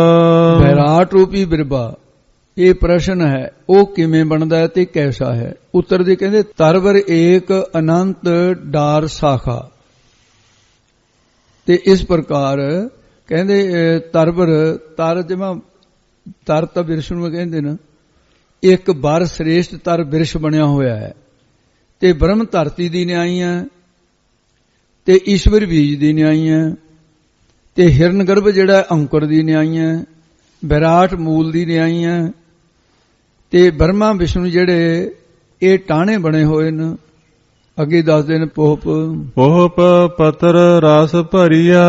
ਬਾਕੀ ਅਨੰਤ ਦੇਵਤੇ ਸ਼ਾਖਾ ਟਾਣੀਆਂ ਰੂਪ ਨ, ਬ੍ਰਹਮ ਰੂਪ ਬਿਰਸ਼, ਅਨੰਤ ਈਸ਼ਵਰ ਡਾਰ ਟਾਣੇ, ਤਿੰਨੇ ਗੁਣ, ਛੋਟੀਆਂ ਸ਼ਾਖਾ ਟਾਣੀਆਂ, ਉਪਾਸਨਾ ਰੂਪੀ ਫੁੱਲ, ਕਰਮ ਰੂਪੀ ਪੱਤਰੇ, ਗਿਆਨ ਰੂਪੀ ਰਸ ਦੇ ਨਾਲ ਭਰਿਆ ਹੋਇਆ ਹੈ। ਇਸ ਪ੍ਰਕਾਰ ਵੀ ਦਾ ਅਰਥ ਹੈ। ਜਿਨ੍ਹਾਂ ਗਿਆਨਵਾਨਾਂ ਨੇ ਬ੍ਰਹਮ ਰੂਪੀ ਬਿਰਸ਼ ਨੂੰ ਆਪਣੇ ਹਿਰਦੇ ਰੂਪੀ ਧਰਤੀ ਪ੍ਰਗਟ ਕੀਤਾ ਹੈ, ਉਹਨਾਂ ਨੂੰ ਕਰਨਾ, ਮੁਦਤਾ, ਮੈਤਰੀ, ਉਪੇਖਿਆ ਟਾਣੇ ਨਿਕਲੇ ਨੇ। ਸਰਵਣ ਮੰਨਣ ਨਿਧਿਆਸਨ ਆ ਟਾਣੀਆਂ ਨਿਕਲੀਆਂ ਨੇ। ਧਰਮ ਰੂਪੀ ਫੁੱਲ ਤੇ ਨਿਸ਼ਕਾਮ ਕਰਮਾ ਰੂਪੀ ਪੱਤਰੇ ਨਿਕਲੇ ਹੈ, ਜੋ ਬ੍ਰਹਮਾਨੰਦ ਰੂਪੀ ਰਸ ਦੇ ਨਾਲ ਭਰੀਆਂ ਹੋਈਆਂ ਹਨ। ਇਹ ਅੰਮ੍ਰਿਤ ਕੀ ਬਾੜੀ ਹੈ ਰੇ। ਰੇ ਭਾਈ, ਬ੍ਰਹਮਾਨੰਦ ਰੂਪੀ ਅੰਮ੍ਰਿਤ ਦੀ ਬਗੀਚੀ ਲੱਗੀ ਹੋਈ ਹੈ। ਤਿਨ ਹਰ ਪੂਰੈ ਕਰੀਆ। ਰੇ ਭਾਈ, ਤਿਨ ਉਸ ਪੂਰਨ ਹਰ ਪਰਮੇਸ਼ਰ ਨੇ ਇਸ ਨੂੰ ਪੈਦਾ ਕੀਤਾ ਹੈ। ਜਾਨੀ ਜਾਨੀ ਰੇ। ਤੇ ਕਹਿ ਰਹੇ ਨੇ ਜਾਨੀ ਜਾਨੀ ਰੇ। ਤੇ ਭਾਵ ਕੀ ਹੈ? ਕਹਿੰਦੇ ਜਾਨੀ ਜਾਨੀ ਰੇ।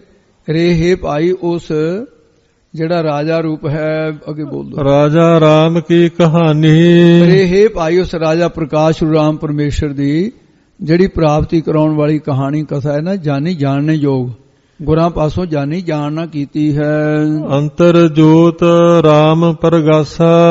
ਸਾਰਿਆਂ ਦੀਆਂ ਇੰਦਰੀਆਂ ਤੇ ਬਿਰਤੀਆਂ ਅੰਤਰ ਵਿੱਚ ਜੋਤ, ਜੋਤੀ ਸਰੂਪ ਰਾਮ ਰਮਿਆ ਹੋਇਆ ਪਰਮੇਸ਼ਰ, ਚੇਤਨ ਸੱਤਾ ਦਾ ਹੀ ਪ੍ਰਗਾਸਾ ਪ੍ਰਕਾਸ਼ ਹੋਇਆ ਹੈ। ਪਰ ਇਹ ਕਿਸੇ ਨੇ ਗੁਰਮੁਖ ਬਿਰਲਾ ਜਾਣੇ। ਇਹ ਕਿਸੇ ਬਿਰਲੇ ਟਾਵੇਂ ਟਾਵੇਂ ਗੁਰਮੁਖ ਨੇ ਗੁਰ ਸਿੱਖਿਆ ਦੁਆਰਾ ਇਹ ਗੱਲ ਜਾਣੀ ਜਾਣਨਾ ਕੀਤੀ ਹੈ। ਰਹਾਉ ਅਸਾਈ ਦੇ ਕੇ ਫਰਮਾਉਂਦੇ ਆ, ਪਵਰ ਏਕ ਪੋਹ ਪਰਸ ਬੀਦਾ। ਇਹ ਜੀਵ ਤੇ ਜੀਵ ਰੂਪੀ ਭੌਰੇ ਦਾ ਚਿੱਤ ਵੇਦ ਸ਼ਾਸਤਰਾਂ ਦੇ ਸਿਧਾਂਤ ਰੂਪੀ ਜਿਹੜਾ ਫੁੱਲਾਂ ਤੇ ਬ੍ਰਹਮਾਨੰਦ ਰੂਪੀ ਰਸ ਜਿਹੜਾ ਹੈ, ਪਾਵਰ ਏਕ ਪੋਹ ਰਸ ਬੀਦਾ, ਜਿਨ੍ਹਾਂ ਨੇ ਜੀਵ ਰੂਪੀ ਭੌਰੇ ਦਾ ਚਿੱਤ ਵੇਦ ਸ਼ਾਸਤਰਾਂ ਦੇ ਸਿਧਾਂਤ ਰੂਪੀ ਫੁੱਲ ਦੇ ਬ੍ਰਹਮਾਨੰਦ ਰੂਪੀ ਜਿਹੜਾ ਰਸ ਹੈ, ਬੋਲੇ ਜੀ ਅੱਗੇ, ਪਾਵਰ ਏਕ ਪੋਹ ਰਸ ਬੀਦਾ। ਤੇ ਇਸ ਪ੍ਰਕਾਰ ਫਿਰ ਇਹ ਜਿਹੜਾ ਤੇ ਜਿਸ ਦਾ ਜੀਵ ਰੂਪੀ ਭੌਰੇ ਦਾ ਚਿੱਤ ਵੇਦਾਂ ਸ਼ਾਸਤਰਾਂ ਦੇ ਸਿਧਾਂਤ ਰੂਪੀ ਫੁੱਲ ਤੇ ਬ੍ਰਹਮਾਨੰਦ ਰੂਪੀ ਰਸ ਹੈ ਜਿਹੜਾ ਉਸ ਰਸ ਦੇ ਬੀਦਾ ਬਿਨਿਆ ਗਿਆ ਹੈ। ਉਸ ਨੇ ਫਿਰ 12 ਲਈ ਉਰ ਧਰਿਆ। 12 ਬਾਹਰ ਜਾਂਦੇ ਮਨ ਨੂੰ ਲੈ ਕਰਕੇ ਹਿਰਦੇ ਵਿੱਚ ਧਾਰਨ ਕੀਤਾ, ਭਾਵ ਅੰਤਰਮੁਖ ਕੀਤਾ, ਜਾਂ ਫਿਰ 12 ਅੱਖਰਾਂ ਵਾਲੇ ਮੰਤਰ ਨੂੰ ਗੁਰਾਂ ਦੇ ਉਪਦੇਸ਼ ਨੂੰ ਲੈ ਕੇ ਆਪਣੇ ਹਿਰਦੇ ਧਾਰਨ ਕੀਤਾ। ਤੇ 12 ਜਿਹੜਾ ਇਹ ਇਸ਼ਾਰਾ ਕੀਤਾ ਹੈ, ਉਹ ਇੱਕ ਓੰਕਾਰ ਸਤਨਾਮ ਗੁਰਪ੍ਰਸਾਦ, ਇਹ 12 ਅੱਖਰ ਨੇ। ਤੇ ਇਸ ਪ੍ਰਕਾਰ ਜਿਹੜਾ 12 ਲਈ ਉਰ ਧਰਿਆ, ਇਹਦੇ ਨਾਲ ਹੀ ਜਿਹੜਾ 16 ਅੱਖਰਾਂ ਵਾਲਾ ਵੀ ਉੱਪਰ ਕਿਹਾ ਸੀ, ਆਕਾਰ ਉਕਾਰ ਮੁਕਾਰ ਪੁਨ ਅਰਧਬਿੰਦ ਪਹਿਚਾਨ, ਚਾरों को ਸਮੁਦਾਇ ਓੰਕਾਰ ਪਹਿਚਾਨ। 4 ਤਾਂ ਇਹਦੇ ਚ ਹੋ ਗਏ, 5ਵਾਂ 7, 6ਵਾਂ ਨਾਮ, ਸਤਵਾਂ ਕਰਤਾ, 8ਵਾਂ ਪੁਰਖ, 9ਵਾਂ ਨਿਰਭਉ, 10ਵਾਂ ਨਿਰਵੈਰ ਤੇ ਅਕਾਲ 11ਵਾਂ ਹੋ ਗਿਆ, ਮੂਰਤ 12ਵਾਂ ਹੋ ਗਿਆ, ਅਜੂਨੀ 13ਵਾਂ ਹੋ ਗਿਆ, ਸਹਿਬ ਅੰਗ 14ਵਾਂ ਹੋ ਗਿਆ, ਗੁਰ 15ਵਾਂ, ਪ੍ਰਸਾਦ 16ਵਾਂ ਹੋ ਗਿਆ। ਇਹ 16 ਅੱਖਰਾਂ ਦੇ ਗੁਰਮਤਿ ਅਨੁਸਾਰ ਇਹ 16 ਅੱਖਰਾਂ ਮੰਤਰ ਕਿਹਾ ਹੈ। ਇਹ ਮਹਾਂਪੁਰਖਾਂ ਨੇ ਵੇਰਵੇ ਨਾਲ ਦੱਸਿਆ ਸੀ। ਸੋ ਇਸ ਕਰਕੇ ਅੰਤਰੀਵ ਭਾਵ ਦੇ ਵਿੱਚ ਇੱਕ ਹੋਰ ਵੀ ਅਰਥ ਦਾ ਜਾਣਨਾ, 12 ਜਿਹੜੇ 12 ਅੱਖਰਾਂ ਵਾਲੇ ਮੰਤਰ ਦੀ ਗੱਲ ਤਾਂ ਹੋ ਗਈ, ਤੇ 12 ਪੰਜ ਗਿਆਨ ਇੰਦਰੇ, 5 ਕਰਮ ਇੰਦਰੇ, 10 ਮਨ ਤੇ ਬੁੱਧ, 10 ਤੇ 2 12 ਇੰਦਰੀਆਂ ਨੂੰ ਲੈ ਕੇ ਭਾਵ ਜਿੱਤ ਕਰਕੇ ਔਰ ਹਿਰਦੇ ਦੇ ਵਿੱਚ ਪ੍ਰਮਾਤਮਾ ਦਾ ਨਾਮ ਧਾਰਨ ਕੀਤਾ। ਸੋ ਰਹਿ ਮੱਧੇ ਪਵਨ ਚਕੋਰਿਆ। ਇਹ 16 ਮੰਤਰ ਦੇ ਪਿੱਛੇ ਸਾਰੇ ਆਪ ਜੀ ਨੇ ਸੁਣੇ ਲਿਆ ਵੇਰਵਾ, ਤੇ 16 ਅੱਖਰਾਂ ਕਰਕੇ ਮਹਾ ਮੰਤਰ ਜਿਹੜਾ ਹੈ ਗੁਰਮਤਿ ਦੇ ਵਿੱਚ ਉਹ ਝਕੋਰਨਾ ਕੀਤਾ, ਤਦਾਕਾਰ ਕੀਤਾ। ਉਹਦੇ ਚ 4 ਕੱਲੇ ਓੰਕਾਰ ਦੇ ਵਿੱਚ ਲੈ ਲਏ, ਓਕਾਰ ਉਕਾਰ ਮੁਕਾਰ ਪੁਨ ਅਰਧ ਬਿੰਦ ਪਹਿਚਾਨ, ਚਾਰੋਂ ਕੋ ਸਮੁਦਾਇ ਜੇ ਓੰਕਾਰ ਪਹਿਚਾਨ। ਤੇ ਇਹਦੇ ਚ ਫਿਰ ਉਹ ਸਾਰਾ ਜਿਹੜਾ ਮੰਤਰੀ ਸਤਨਾਮ ਕਰਤਾ ਪੁਰਖ ਨਿਰਭਉ ਨਿਰਵੈਰ ਅਕਾਲ ਮੂਰਤ ਅਜੂਨੀ ਸਹਿਬ ਗੁਰ ਪ੍ਰਸਾਦ, ਕੱਲੇ ਕੱਲੇ ਅੱਖਰਾਂ ਦਾ ਆਪਾਂ ਨੇ ਗਿਣ ਲਿਆ। ਇਹ ਇਸ ਪ੍ਰਕਾਰ 16 ਦੀ ਬਾਤ ਆ ਗਈ ਹੈ। ਤੇ ਇਹਨੂੰ ਹਿਰਦੇ ਵਿੱਚ ਧਾਰਨ ਕੀਤਾ ਹੈ। ਤੇ ਜਿਸ ਨੇ 16 ਅੱਖਰਾਂ ਵਾਲੇ ਮਹਾ ਮੰਤਰ ਨੂੰ ਆਪਣੇ ਸਵਾਸਾਂ ਦੇ ਝਕੋਰਨਾ ਤਦਾਕਾਰ ਕੀਤਾ ਹੈ, ਉਸ ਨੇ ਫਿਰ ਅੱਗੇ ਆਕਾਸੇ ਫਰ ਫਰਿਆ। ਉਸ ਨੇ ਹਿਰਦੇ ਰੂਪੀ ਥਾਂ ਦੇ ਚੇਤਨ ਸਰੂਪ ਦੀ ਪ੍ਰਾਪਤੀ ਵਾਲਾ ਬ੍ਰਹਮ ਗਿਆਨ ਰੂਪੀ ਫਲ ਫਲਿਆ, ਪ੍ਰਾਪਤ ਹੋ ਗਿਆ ਹੈ। ਜਿਸ ਨੇ ਪਰਮੇਸ਼ਰ ਦੇ ਪਾਵਨ ਪਵਿੱਤਰ ਨਾਮ ਮੱਧੇ ਵਿੱਚ ਮਨ ਨੂੰ ਮਿਲਾਉਣਾ ਕੀਤਾ ਹੈ, ਸੋ ਉਹ ਜਮਨ ਮਰਨ ਤੋਂ ਰਹਿਤ ਹੋ ਗਿਆ, ਅਤੇ ਉਹ ਜਿਗਿਆਸੂ ਤਤਵੇ ਤੇ ਦੇ ਅੰਦਰ ਚਿਦਾਕਾਸ਼ ਬ੍ਰਹਮ ਦੀ ਪ੍ਰਾਪਤੀ ਕਰਾਉਣ ਵਾਲਾ ਬ੍ਰਹਮਾਨੰਦ ਰੂਪੀ ਰਸ ਫਲਿਆ ਹੈ। ਸਹਿਜ ਸੁਨ ਇੱਕ ਵਿਰਵਾ ਉਪਜਿਆ। ਤਤਵੇ ਤੇ ਮਹਾਂਪੁਰਖਾਂ ਦੇ ਹਿਰਦੇ ਵਿੱਚ ਸਹਿਜ ਗਿਆਨ ਰੂਪੀ ਸੁਨ ਅਫੁਰ ਰੂਪ ਭਾਵ ਸਾਰਿਆਂ ਫੁਰਨਿਆਂ ਤੋਂ ਰਹਿਤ ਬ੍ਰਹਮ ਦੀ ਪ੍ਰਾਪਤੀ ਕਰਾਉਣ ਵਾਲਾ ਇੱਕ ਐਸਾ ਅਪਰੋਹ ਗਿਆਨ ਰੂਪੀ ਬਿਰਵਾ ਬੂਟਾ ਉਪਜਿਆ ਪੈਦਾ ਹੋਇਆ ਹੈ। ਧਰਤੀ ਜਲ ਹਰ ਸੋਖਿਆ। ਜਿਸ ਨੇ ਤਤਵੇ ਤੇ ਦੀ ਬੁੱਧ ਰੂਪ ਧਰਤੀ ਦੁਨੀਆ ਦੇ ਪਦਾਰਥਾਂ ਦੀ ਪ੍ਰਾਪਤੀ ਦੀ ਇੱਛਾ ਰੂਪ ਪਾਣੀ ਸੋਖਿਆ, ਸੋਖ ਹੀ ਦਿੱਤਾ ਹੈ। ਭਾਵ ਕੀ ਹੈ, ਜਿਵੇਂ ਕਮਲ ਦੇ ਫੁੱਲ ਦਾ ਸੁਭਾਅ ਹੈ, ਨੀਚੇ ਵਾਲੇ ਪਾਣੀ ਤੋਂ ਵੀ ਨਿਰਲੇਪ ਰਹਿੰਦਾ ਹੈ, ਉੱਪਰਲਾ ਜਿਹੜਾ ਵਰਖਾ ਦਾ ਪਾਣੀ ਉਹ ਤੋਂ ਵੀ ਨਿਰਲੇਪ ਰਹਿੰਦਾ ਹੈ, ਸਿੱਲਾ ਨਹੀਂ ਹੁੰਦਾ। ਇਸੇ ਪ੍ਰਕਾਰ ਤਤਵੇ ਤੇ ਉਹਨਾਂ ਦੇ ਚਿੱਤ ਦੇ ਤਾਈ ਨੀਚੇ ਭਾਵ ਦੁਨੀਆ ਦੇ ਪਦਾਰਥਾਂ ਰੂਪ ਪਾਣੀ ਤੇ ਉੱਪਰਲੇ ਸਵਰਗ ਆਦਿ ਪਦਾਰਥਾਂ ਦੇ ਇਹ ਜਿਹੜੇ ਪਦਾਰਥਾਂ ਵੱਲੋਂ ਸੁੱਕਾ ਨਿਰਲੇਪ ਹੀ ਕਰ ਲਿਆ ਉਹਨਾਂ ਨੇ, ਐ ਸੁੱਕੇ ਹੀ ਰਹਿੰਦੇ ਆ ਉਹਨਾਂ ਦੇ ਹਿਰਦੇ। ਕਹਿ ਕਬੀਰ ਹਉ ਤਾਕਾ ਸੇਵਕ। ਭਗਤ ਕਬੀਰ ਸਾਹਿਬ ਜੀ ਕਹਿੰਦੇ ਨੇ, ਮੈਂ ਤਾਂ ਉਹ ਗੁਰੂ ਨਾਨਕ ਸਾਹਿਬ ਜੀ ਦਾ ਸੇਵਕ ਹਾਂ, ਇਹ ਜਿਨ੍ਹਾਂ ਨੇ ਮੈਨੂੰ ਕਾਂਸੀ ਵਿੱਚ ਆ ਕੇ ਤਾਰਨਾ ਕੀਤਾ। ਜਿਨ ਇਹੋ ਬਿਰਵਾ ਦੇਖਿਆ। ਜਿਸ ਦੀ ਕਿਰਪਾ ਦਾ ਸਰਕਾ ਬ੍ਰਹਮਾਨੰਦ ਰੂਪੀ ਬੂਟਾ ਜਿਹੜਾ ਦੇਖਣਾ ਕੀਤਾ, ਭਾਵ ਬ੍ਰਹਮਾਨੰਦ ਰੂਪ ਬੂਟੇ ਦਾ ਫਲ ਖਾਦਾ ਹੈ। ਇੱਕ ਜੋਗੀ ਭਗਤ ਕਬੀਰ ਸਾਹਿਬ ਦੇ ਕੋਲ ਆਇਆ, ਕਹਿਣ ਲੱਗਾ ਮੇਰੇ ਵਿੱਚ ਇੰਨੀ ਸ਼ਕਤੀ ਹੈ, ਮੈਂ ਹੱਥ ਦੇ ਉੱਤੇ ਸਰੋਂ ਜਮਾ ਦਿੰਨਾ, ਬਗੀਚੀ ਦਿਖਾ ਦਿੰਨਾ, ਕਰਾਮਾਤ ਸੀ। ਕਬੀਰ ਸਾਹਿਬ ਜੀ ਤੁਸੀਂ ਵੀ ਰੱਖਦੇ ਹੋ ਤਾਕਤ? ਹੈ ਕਬੀਰ ਸਾਹਿਬ ਜੀ ਚੁੱਪ ਕਰ ਗਏ। ਕਹਿੰਦੇ ਜੇ ਤਾਕਤ ਨਹੀਂ ਰੱਖਦੇ ਤੁਸੀਂ ਜੋਗ ਭੇਗ ਧਾਰਨ ਕਰ ਲਓ, ਫਿਰ ਮੈਂ ਤੁਹਾਨੂੰ ਹੱਥ ਦੇ ਤਲੀ ਉੱਤੇ ਬਗੀਚੀ ਜਮਾਉਣ ਦਾ, ਸਰੋਂ ਜਮਾਉਣ ਦਾ ਤਰੀਕਾ ਦੱਸ ਦੂੰਗਾ। ਇਹ ਸੁਣ ਕੇ ਕਬੀਰ ਸਾਹਿਬ ਜੀ ਕਹਿਣ ਲੱਗੇ, ਮੈਨੂੰ ਬਾਹਰਲੇ ਭੇਖ ਦੀ ਲੋੜ ਨਹੀਂ, ਮੈਂ ਤਾਂ ਕਿਰਤੀ ਬੰਦਾ, ਮੈਂ ਅੰਤਰੀਵ ਯੋਗ ਧਾਰਨ ਕੀਤਾ ਹੈ। ਜੇ ਤੇਰੇ ਮਨ 'ਚ ਇੱਛਾ ਤੂੰ ਵੀ ਹੋਏ ਅੰਤਰੀਵ ਯੋਗ ਧਾਰਨ ਕਰ ਲੈ। ਜੋਗੀ ਕਹਿਣਾ ਅੰਤਰੀਵ ਯੋਗ ਦੱਸੋ ਕਿਹੜਾ? ਕਬੀਰ ਸਾਹਿਬ ਜੀ ਇਹ ਸ਼ਬਦ ਉਚਾਰਿਆ, ਫਿਰ ਮੁੰਦਰਾ ਮੋਨ ਦਇਆ ਕਰ ਝੋਲੀ। ਇਹ ਕਹਿਣ ਲੱਗੇ ਜੋਗੀ ਨੂੰ, ਕਹਿੰਦੇ ਮਨ ਦੇ ਬਾਹਰਲੇ ਅੰਦਰੋਂ ਸੰਕਲਪਾਂ ਵਿਕਲਪਾਂ ਨੂੰ ਰੋਕ ਕੇ, ਇਹ ਜਿਹੜਾ ਮੋਨ ਇਹ ਹੈ ਚੁੱਪਤਾ ਰੂਪ, ਤੇ ਜਿਹੜਾ ਇਹਨੂੰ ਗਿਆਨ ਮੋਨ ਕਹਿੰਦੇ ਨੇ, ਇਸ ਨੂੰ ਇਹ ਮੁੰਦਰਾ ਪਾਉਣਾ ਕਰ। ਮੁੰਦਰਾ ਮੋਨ ਮਨ ਦੇ ਬਾਣੀ ਦੇ ਮੋਨਤਾ ਕਰਨ ਰੂਪ 2 ਮੁੰਦਰਾ ਪਾਉਣਾ ਕਰ। ਮਨ ਰੂਪੀ ਜੋਗੀ ਦੇ ਸੰਕਲਪਾਂ ਵਿਕਲਪਾਂ ਰੂਪੀ ਕੰਨਾਂ ਨੂੰ ਵਿਚਾਰ ਰੂਪੀ ਛੁਰੀ ਨਾਲ ਚੀਰ ਕੇ ਅੰਦਰੋਂ ਬਾਹਰੋਂ ਮੋਨ ਧਾਰਨ ਕਰਨ ਰੂਪ ਇਹ ਮੁੰਦਰਾ ਪਾਉਣਾ ਕਰ। ਭਾਵੇਂ ਬਾਹਰਲੀ ਜਿਹੜੀ ਤੇ ਮੌਨਤਾ ਹੈ, ਘੱਟ ਬੋਲਣਾ, ਇਹ ਅੰਦਰਲੀ ਮੌਨਤਾ ਹੈ ਜਿਹੜੀ ਤੈਨੂੰ ਦੱਸ ਰਹੇ ਹਾਂ। ਹੰਗਤਾ ਮਮਤਾ ਤੋਂ ਰਹਿਤ ਹੋਣਾ। ਤੇ ਅੱਗੇ ਦੱਸਦੇ ਹਨ ਦਇਆ ਕਰ ਝੋਲੀ। ਦਇਆ ਜਿਹੜੀ ਜੀਵਾਂ ਤੇ ਕਰਨੀ ਹੈ, ਇਹ ਝੋਲੀ ਬਣਾ ਲੈ। ਤੂੰ ਮੰਗ ਖਾਣ ਦੀ ਝੋਲੀ ਬਣਾਈ ਫਿਰਦਾ ਹੈ, ਤੇ ਆਪਣੀ ਜੀਵਾਤਮਾ ਉੱਤੇ ਦਇਆ ਕਰ, ਝੋਲੀ ਬਣਾਉਣਾ ਕਰ। ਝੋਲੀ ਜਿਵੇਂ ਸਾਰੇ ਪਦਾਰਥ ਹੁੰਦੇ ਨੇ, ਇਸੇ ਤਰ੍ਹਾਂ ਦਇਆ ਕਰਨ ਦੇ ਵਿੱਚ ਸਾਰੇ ਗੁਣ ਆ ਜਾਂਦੇ, ਪ੍ਰਾਪਤ ਹੋ ਜਾਂਦੇ ਹਨ। ਪਤਰ ਕਾ ਕਰੋ ਵਿਚਾਰ ਰੇ। ਕਹਿੰਦੇ ਭਾਂਡਾ ਕਿਹੜਾ ਤੁਹਾਡੇ ਕੋਲ ਅਸੀਂ ਮੰਗਣ ਵਾਸਤੇ, ਸਾਡੇ ਕੋਲ ਠੂਠਾ ਹੈ ਭਾਂਡਾ। ਕਹਿੰਦੇ ਸਰੂਪ ਦੀ ਵਿਚਾਰ ਦਾ ਨਿਰਣਾ ਕਰਨ ਰੂਪ ਮੰਗਣ ਵਾਲਾ ਪਾਤਰ ਭਾਂਡਾ ਬਣਾਉਣਾ ਕੀਤਾ ਹੈ, ਤੁਸੀਂ ਵੀ ਕਰੋ। ਪਤਰ ਕਾ ਕਰੋ ਵਿਚਾਰ ਰੇ। ਰੇ ਹੈ ਜੋਗੀ ਪੱਤਰ ਦਾ ਇਹ ਵਿਚਾਰ ਕਰ, ਇਹ ਭਾਂਡਾ ਬਣਾਉਣਾ ਕੀਤਾ ਹੈ। ਖਿੰਥਾ ਇਹੋ ਤਨ ਸਿਓ ਆਪਣਾ। ਜੋ ਆਪਣੇ ਆਪ ਦਾ ਤਨ ਸਰੀਰ ਪਰਮੇਸ਼ਰ ਦੇ ਨਾਲ, ਸਿਓ ਦਾ ਪਰਤ ਸੀਵਣਾ ਹੈ, ਸਿਉਣਾ ਕਰਨਾ ਹੈ। ਕਹਿੰਦੇ ਇਹ ਸਮਝ ਲੈ, ਇਹ ਖਿੰਥਾ ਗੋਦੜੀ ਬਣਾਉਣਾ ਕਰ ਇਸ ਨੂੰ। ਨਾਮ ਕਰੋ ਆਧਾਰ ਰੇ। ਨਾਮ ਦਾ ਆਸਰਾ ਧਾਰਨ ਕਰ, ਜੋ ਆਪਣੇ ਤਨ ਨੂੰ ਗੁਰੂ ਟਹਿਲ ਵਿੱਚ ਜੋੜਨਾ ਹੈ। ਇਹ ਗੋਦੜੀ ਸਿਉਣਾ ਕਰ, ਆਪਣੇ ਸਰੀਰ ਨੂੰ ਵਿਸ਼ਿਆਂ ਵੱਲੋਂ ਸੀਵਣਾ ਭਾਵ ਰੋਕਣਾ, ਇਹ ਗੋਦੜੀ ਦਾ ਪਹਿਨਣਾ ਕਰ ਅਤੇ ਸੰਕਲਪਾਂ ਵਿਕਲਪ 'ਚ ਰੁੜੇ ਹੋਏ ਮਨ ਨੂੰ ਟਿਕਾਉਣਾ ਕਰ। ਪਰਮੇਸ਼ਰ ਦੇ ਨਾਮ ਦਾ ਆਧਾਰ ਆਸਰਾ ਲੈਣਾ ਕਰ ਰਹੇ। ਹੇ ਭਾਈ ਜੋਗੀ ਤੂੰ ਇਸ ਤਰ੍ਹਾਂ ਕਰ। ਐਸਾ ਜੋਗ ਕਮਾਵੋ ਜੋਗੀ। ਇਹ ਜੋਗੀ ਅਜਿਹਾ ਜੋਗ ਸਾਖਸ਼ਾਤ ਕਰਾਉਣ ਵਾਲਾ ਜੋਗ ਕਮਾਵੋ, ਕਮਾਉਣਾ ਕਰੋ। ਆ ਕਾਹਦਾ ਜੋਗ ਹੈ? ਜਿਹੜਾ ਡੰਡ ਕਮੰਡਲ ਮੋਢੇ ਭਾਰ ਜੋਗ ਨਹੀਂ, ਕਰਮਾਂ ਦੀ ਮਾਰ। ਇਹ ਤਾਂ ਕਰਮਾਂ ਦੀ ਮਾਰ ਸਮਝਣੇ। ਜਪ ਤਪ ਸੰਜਮ ਗੁਰਮੁਖ ਭੋਗੇ। ਬਾਣੀ ਦੁਆਰਾ ਜਪ ਜਾਪ ਕਰਨਾ, ਚਿੱਤ ਦੀ ਇਕਾਗਰਤਾ ਰੂਪ ਤਪ ਕਰਨਾ। ਤਪ ਨਾਮ ਚਿੱਤਰ ਕੀ ਇਕਾਗਰਤਾ ਕੋ ਜਾਣੀ ਹੈ। ਤਨ ਦੁਆਰਾ ਸੇਵਾ ਕਰਨ ਰੂਪ ਤਪ ਕਰਨਾ, ਇਹ ਤਪ ਹੈ ਜਿਹੜੀ ਸੇਵਾ ਕਰਨੀ ਹੈ ਹੱਥੀਂ।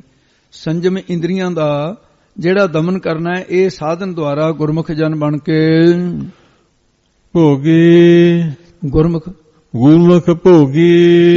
ਇਹ ਇਸ ਤਰ੍ਹਾਂ ਗੁਰਮੁਖ ਇਹਨਾਂ ਸਾਧਨਾਂ ਦੁਆਰਾ ਸਮਝੋ ਗੁਰਮੁਖ ਬਣ ਕੇ ਬ੍ਰਹਮਾਨੰਦ ਰਸੀ ਭੋਗੀ ਭੋਗਣਾ ਕਰ। ਗੁਰਮੁਖ ਬਣ ਕੇ ਆਤਮ ਆਨੰਦ ਨੂੰ ਭੋਗਣਾ ਕਰ। ਤਤਵੇਤਾ ਰੂਪੀ ਭੋਗੀ ਇਹ ਰਾਜਾ ਜੋਗੀ ਬਣਨਾ ਕਰ ਤੂੰ।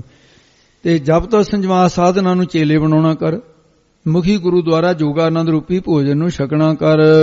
ਰਹਾਉ ਅਸਥਾਈ ਦੇ ਕੇ ਫਰਮਾਉਂਦੇ ਆ, ਬੁੱਧ ਵਿਭੂਤ ਚੜਾਵੋ ਆਪਣੇ।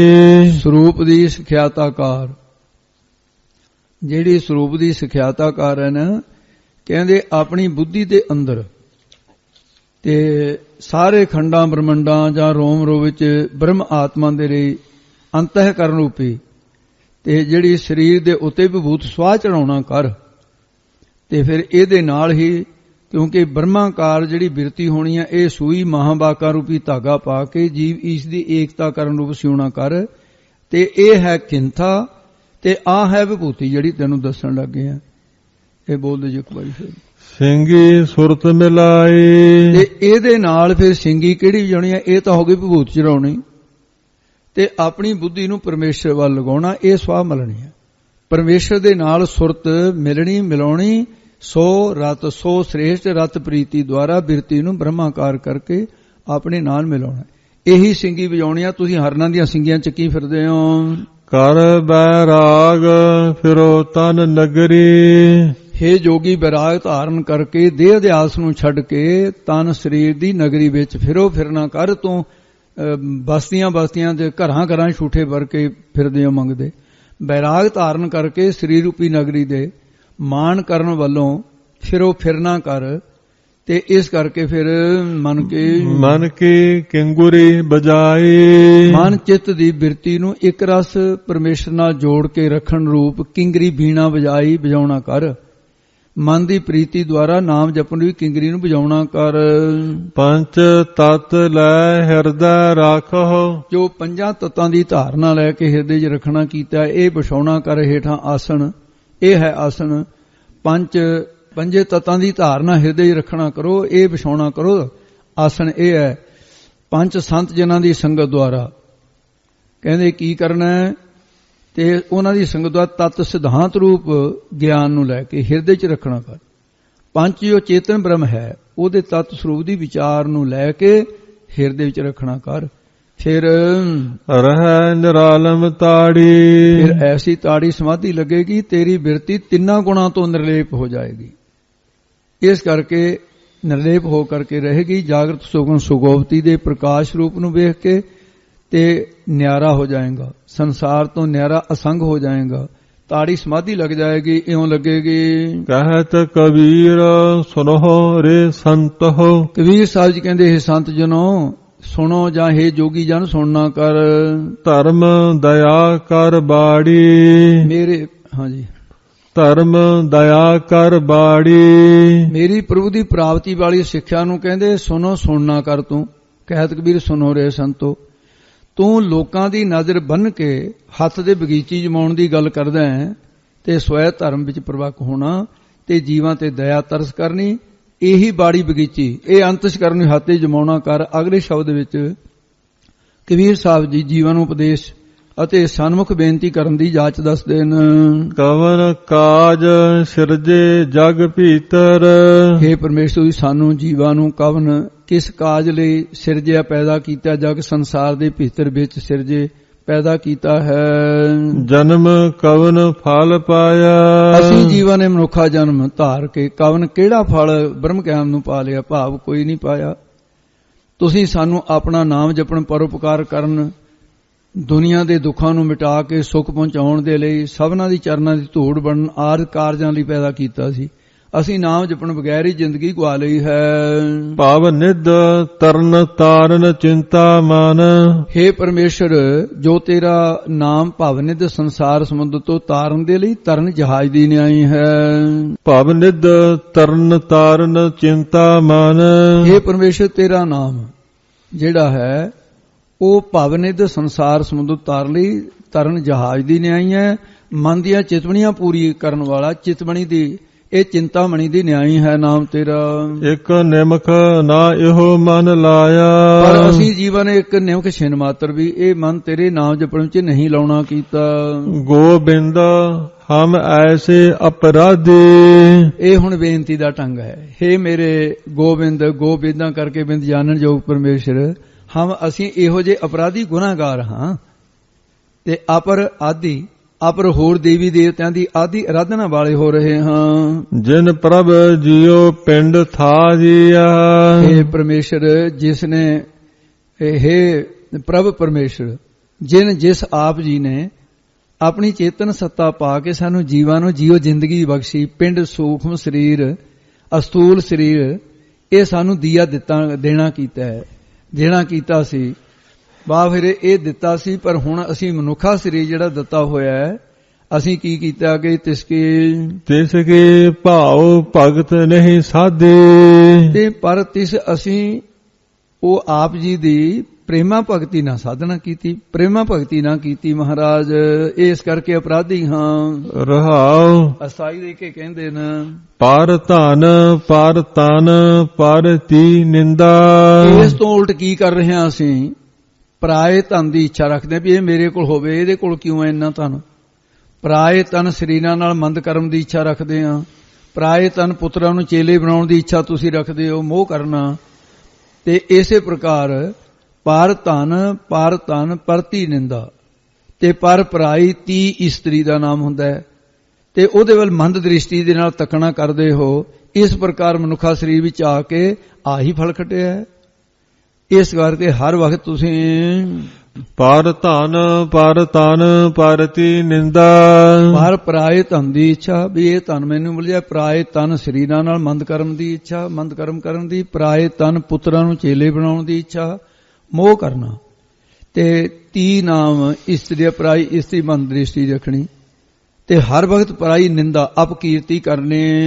ਪਰ ਅਪਵਾਦ ਨਾ ਛੂਟੈ, ਪਰਾਏ ਲੋਕਾਂ ਨਾਲ ਅਪਵਾਦ ਖੋਟੇ ਝਗੜੇ ਕਰਨੇ ਆਦ, ਇਹ ਔਗਣ ਵੱਲੋਂ ਛੋਟਾ ਛੁਟਕਾਰਾ ਹੀ ਨਹੀਂ ਹੁੰਦਾ ਹੈ।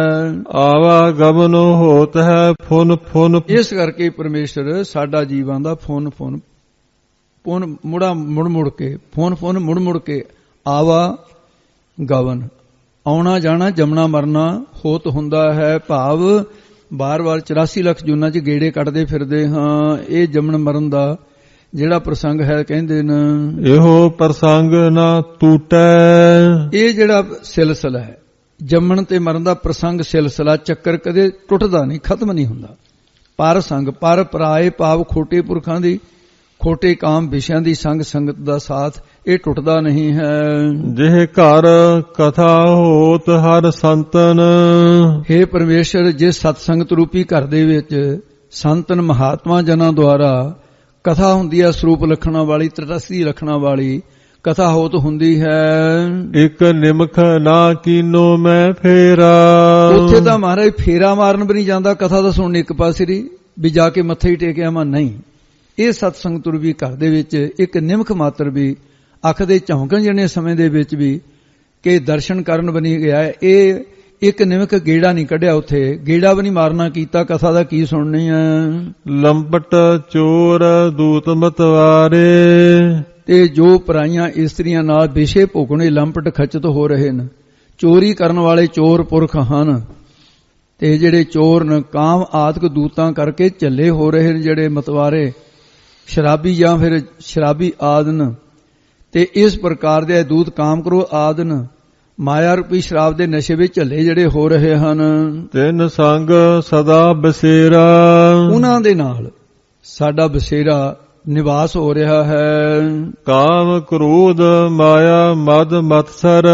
ਇਸੇ ਕਰਕੇ ਕਾਮ ਮੰਦ ਵਾਸ਼ਨਾ, ਕ੍ਰੋਧ ਗੁੱਸਾ, ਮਦ ਹੰਕਾਰ, ਮਤਸਰ ਈਰਖਾ ਇਤੇ ਆਦਿਕ ਇਹ ਜਿਹੜੀ ਆਸਰੀ ਸੰਪਦਾ ਹੈ।